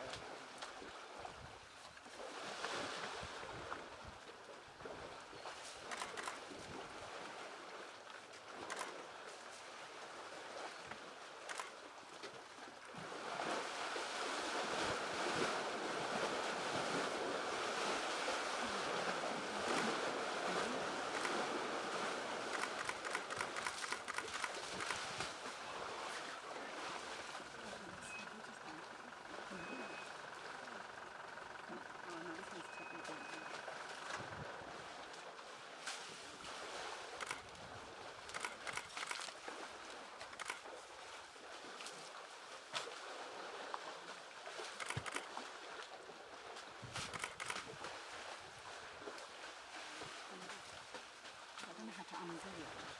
It's easy. I went to something else. Yeah, it's like, yeah, choose what you want. Oh, how do I do that?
Hi subscribers, friends, family, hope you're doing well. Okay, so what we're going to do now is go through what we're going to do in the next 6 or 7 episodes that's coming up.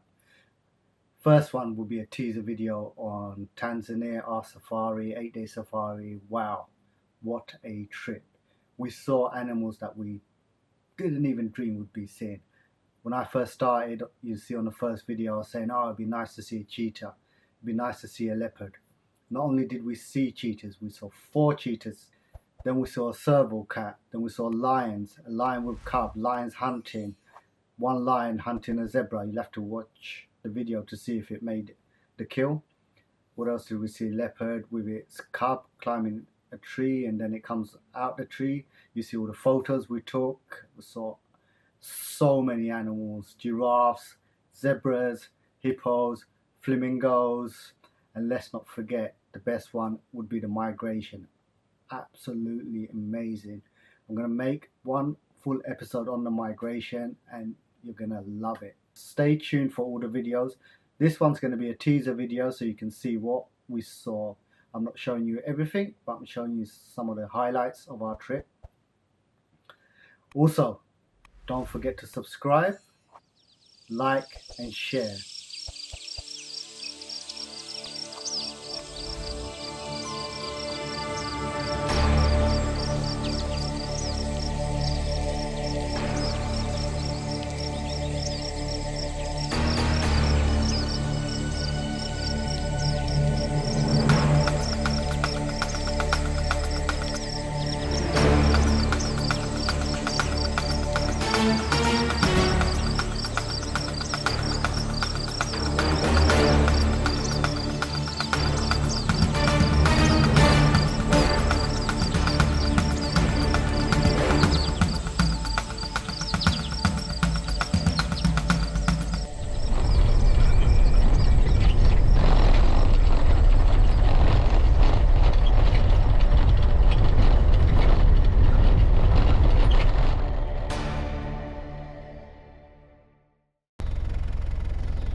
Soldier buka borde.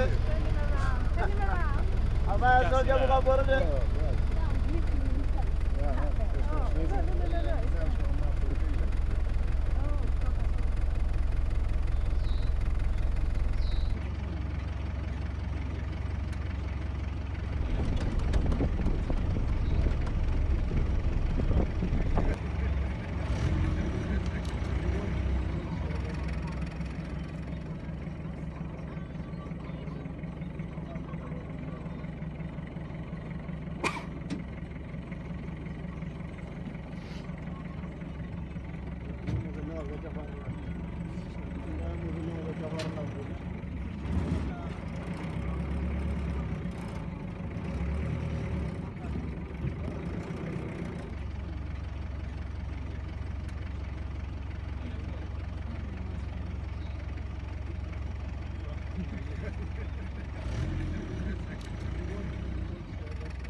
Good morning guys, we're in Zanzibar at the moment after an 8-day grueling safari. So just to give you a rundown, day 1 was spent in Arusha, 4 points in the Sheraton. Day 2 in Tarangire National Park.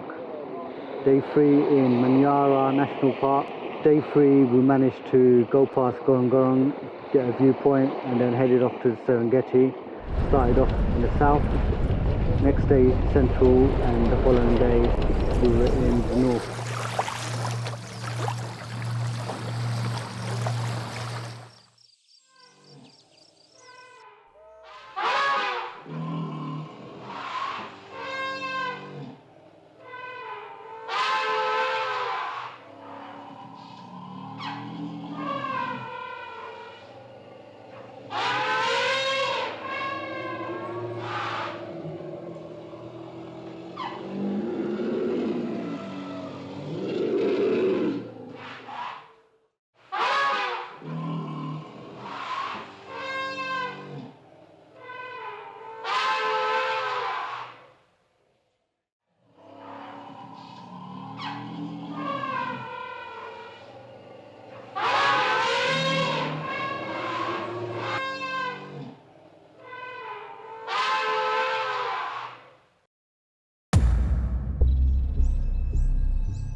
Don't forget to subscribe, hit the like and share.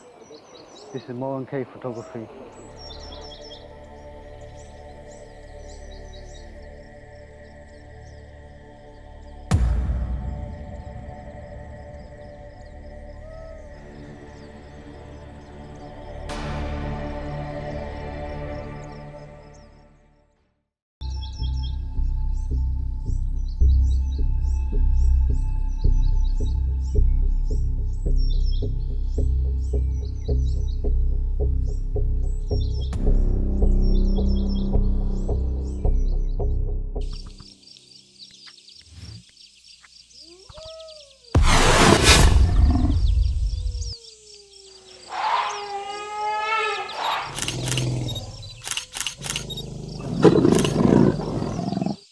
Good morning guys, we're in Zanzibar at the moment after an 8-day grueling safari.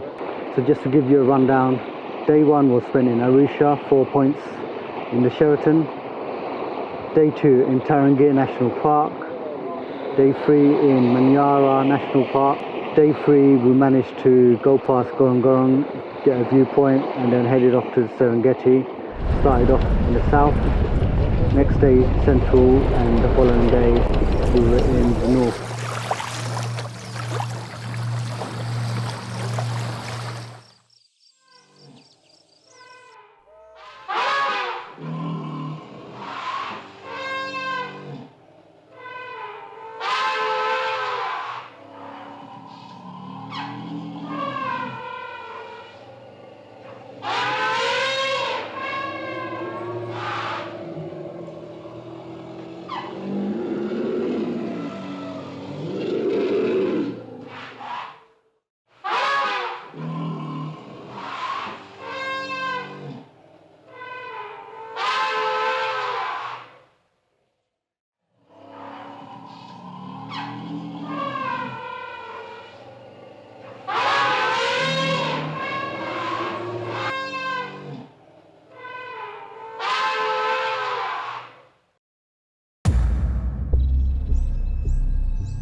Hope you guys enjoyed part 2.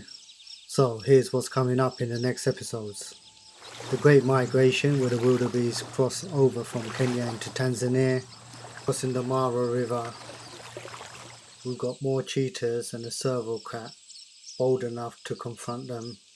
Lots more lions, hyenas, elephants, flamingos, hippos, crocodiles, animals everywhere literally. After all of that, then we're going to go into day by day breakdown of where we stayed, what animals we saw, how we prepared, what we were expecting to see, what we saw, what we wanted to see, how we packed for the next day, what we packed, what was in our bags, what was in our vans, expectations really. We then go on to behind the scenes, how we filmed everything, what kind of cameras, mounts and everything else we used. Don't forget to subscribe, share and like our videos.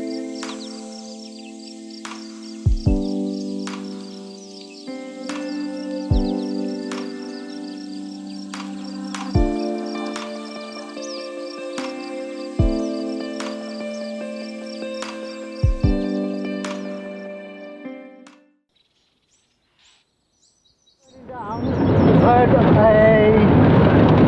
sighting of a leopard, and as you can see by the vibrations and the noise, we literally burned it down.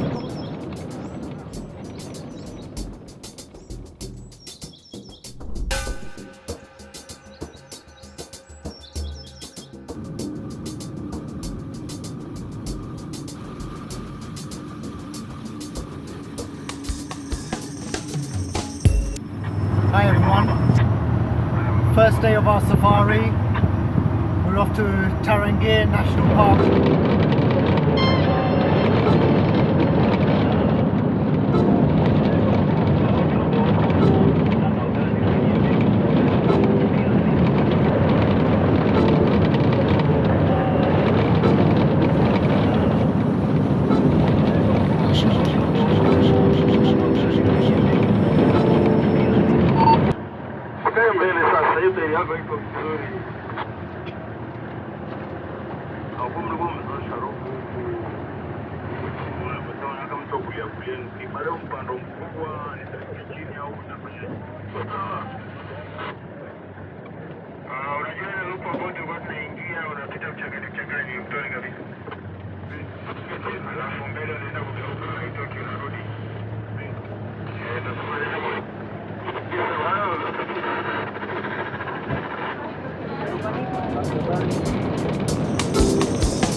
behind me,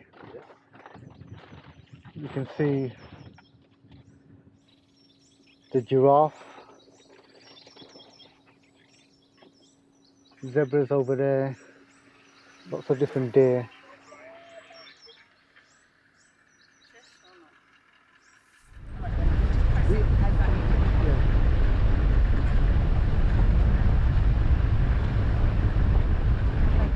Black face monkey.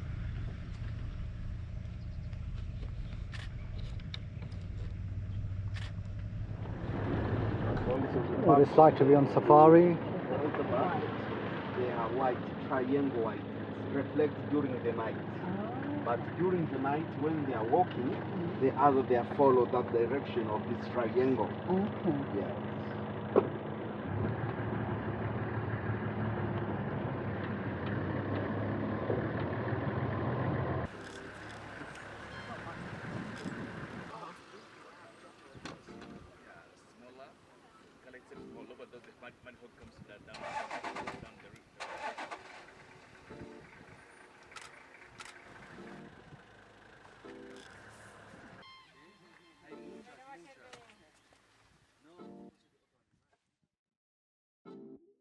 So we're now burning down. We've heard a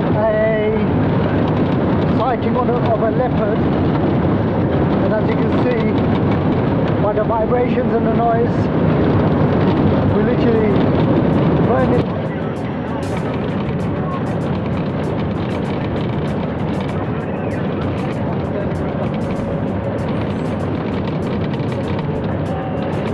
Everyone's here now, so let's see. Fingers crossed we see a leopard. There's elephants in the background.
Hi subscribers, friends, family, hope you're doing well. Okay, so what we're going to do now is go through what we're going to do in the next 6 or 7 episodes that's coming up. First one will be a teaser video on Tanzania, our safari, 8-day safari. Wow, what a trip. We saw animals that we didn't even dream would be seen. When I first started, you see on the first video I was saying, oh, it'd be nice to see a cheetah, it'd be nice to see a leopard. Not only did we see cheetahs, we saw 4 cheetahs, then we saw a serval cat, then we saw lions, a lion with cub, lions hunting, one lion hunting a zebra. You'll have to watch the video to see if it made the kill. What else did we see? Leopard with its cub climbing a tree, and then it comes out the tree. You see all the photos we took. We saw so many animals, giraffes, zebras, hippos, flamingos, and let's not forget, the best one would be the migration. Absolutely amazing. I'm going to make one full episode on the migration and you're going to love it. Stay tuned for all the videos. This one's going to be a teaser video so you can see what we saw. I'm not showing you everything, but I'm showing you some of the highlights of our trip. Also, don't forget to subscribe, like and share.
So welcome to the channel guys. Today we're going to be talking about the Great Migration, the wildebeest migration from Tanzania to Kenya. The migration happens all year round where the wildebeest cross from Tanzania into Kenya and back again over the Mara River. Once the first wildebeest jumps into the water, expect a second race of all the cars trying to get to the shores to get the best view. Now if you're blessed, you're going to get an amazing view. If you're like us, your guide is too busy talking or not paying attention, and then you're behind other cars and you can't get to the riverbank. So if you get stuck behind all of these jeeps, you're going to need at least a 400mm or a 600mm lens. So here's the first migration video that I put together.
morning guys, we're in Zanzibar at the moment after an 8-day grueling safari. So just to give you a rundown, day 1 was spent in Arusha, 4 points in the Sheraton. Day 2 in Tarangire National Park. Day 3 in Manyara National Park. Day 3 we managed to go past Ngorongoro, get a viewpoint, and then headed off to Serengeti. Started off in the south. Next day central, and the following day we were in the north.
Don't forget to subscribe, hit the like and share.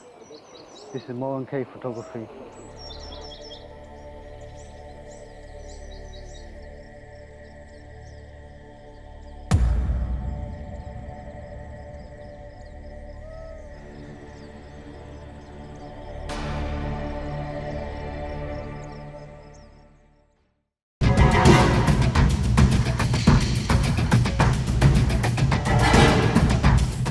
So welcome to the channel guys. Today we're going to be talking about the Great Migration, the wildebeest migration from Tanzania to Kenya. The migration happens all year round, where the wildebeest cross from Tanzania into Kenya and back again over the Mara River. Once the first wildebeest jumps into the water, expect a second race of all the cars trying to get to the shores to get the best view. Now if you're blessed, you're going to get an amazing view. If you're like us, your guide is too busy talking or not paying attention, and then you're behind other cars and you can't get to the riverbank. So if you get stuck behind all of these jeeps, you're going to need at least a 400mm or a 600mm lens. So here's the first migration video that I put together.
Hi subscribers, friends, family, hope you're doing well. Okay, so what we're going to do now is go through what we're going to do in the next 6 or 7 episodes that's coming up. First one will be a teaser video on Tanzania, our safari, 8-day safari. Wow, what a trip. We saw animals that we didn't even dream would be seen. When I first started, you see on the first video I was saying, oh, it'd be nice to see a cheetah, it'd be nice to see a leopard. Not only did we see cheetahs, we saw 4 cheetahs, then we saw a serval cat, then we saw lions, a lion with cub, lions hunting, one lion hunting a zebra. You'll have to watch the video to see if it made the kill. What else did we see? Leopard with its cub climbing a tree, and then it comes out the tree. You see all the photos we took. We saw so many animals, giraffes, zebras, hippos, flamingos, and let's not forget, the best one would be the migration. Absolutely amazing. I'm going to make one full episode on the migration and you're going to love it. Stay tuned for all the videos. This one's going to be a teaser video so you can see what we saw. I'm not showing you everything, but I'm showing you some of the highlights of our trip. Also, don't forget to subscribe, like and share.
Heard a sighting of a leopard, and as you can see by the vibrations and the noise, we're literally burning down.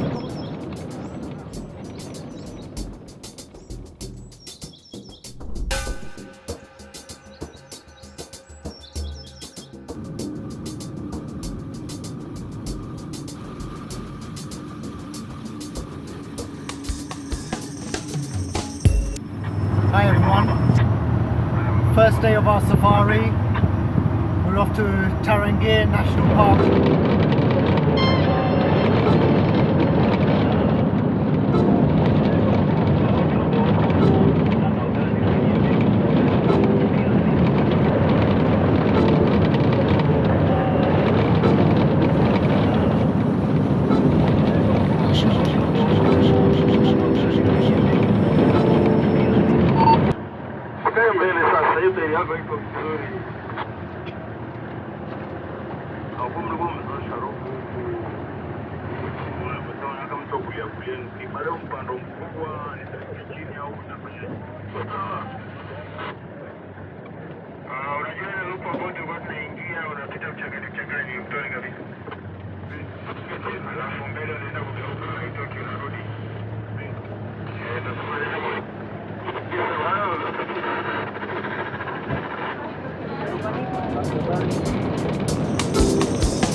behind me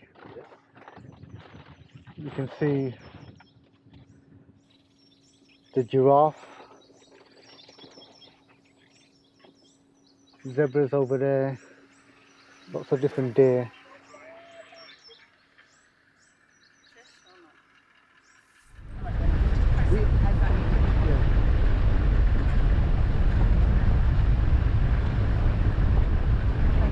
Black face monkey.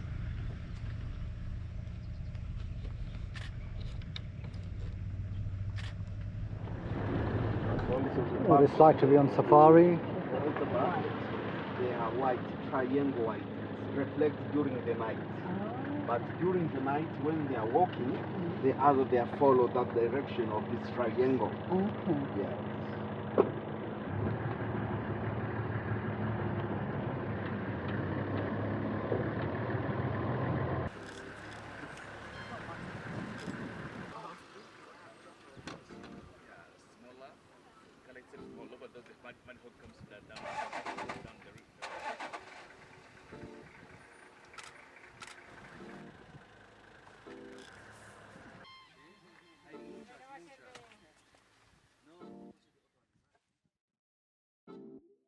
So we're now burning down.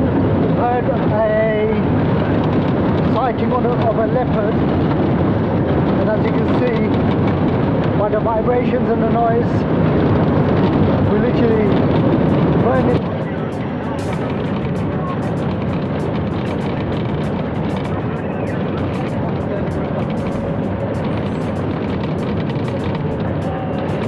Everyone's here now, so let's see.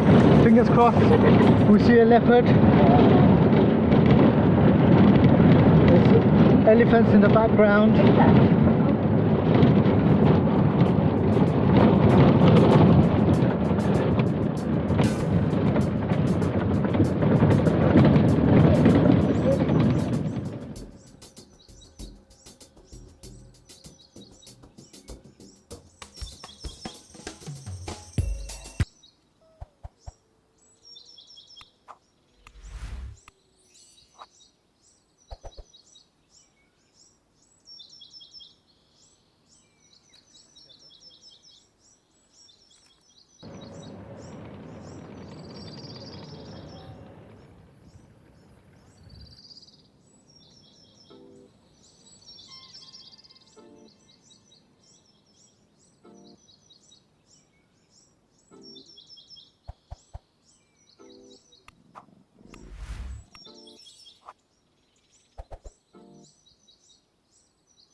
So welcome to the channel, guys. Today we're going to be talking about the Great Migration, the wildebeest migration from Tanzania to Kenya. The migration happens all year round, where the wildebeest cross from Tanzania into Kenya and back again over the Mara River. Once the first wildebeest jumps into the water, expect a second race of all the cars trying to get to the shores to get the best view. Now if you're blessed, you're going to get an amazing view. If you're like us, your guide is too busy talking or not paying attention, and then you're behind other cars and you can't get to the riverbank.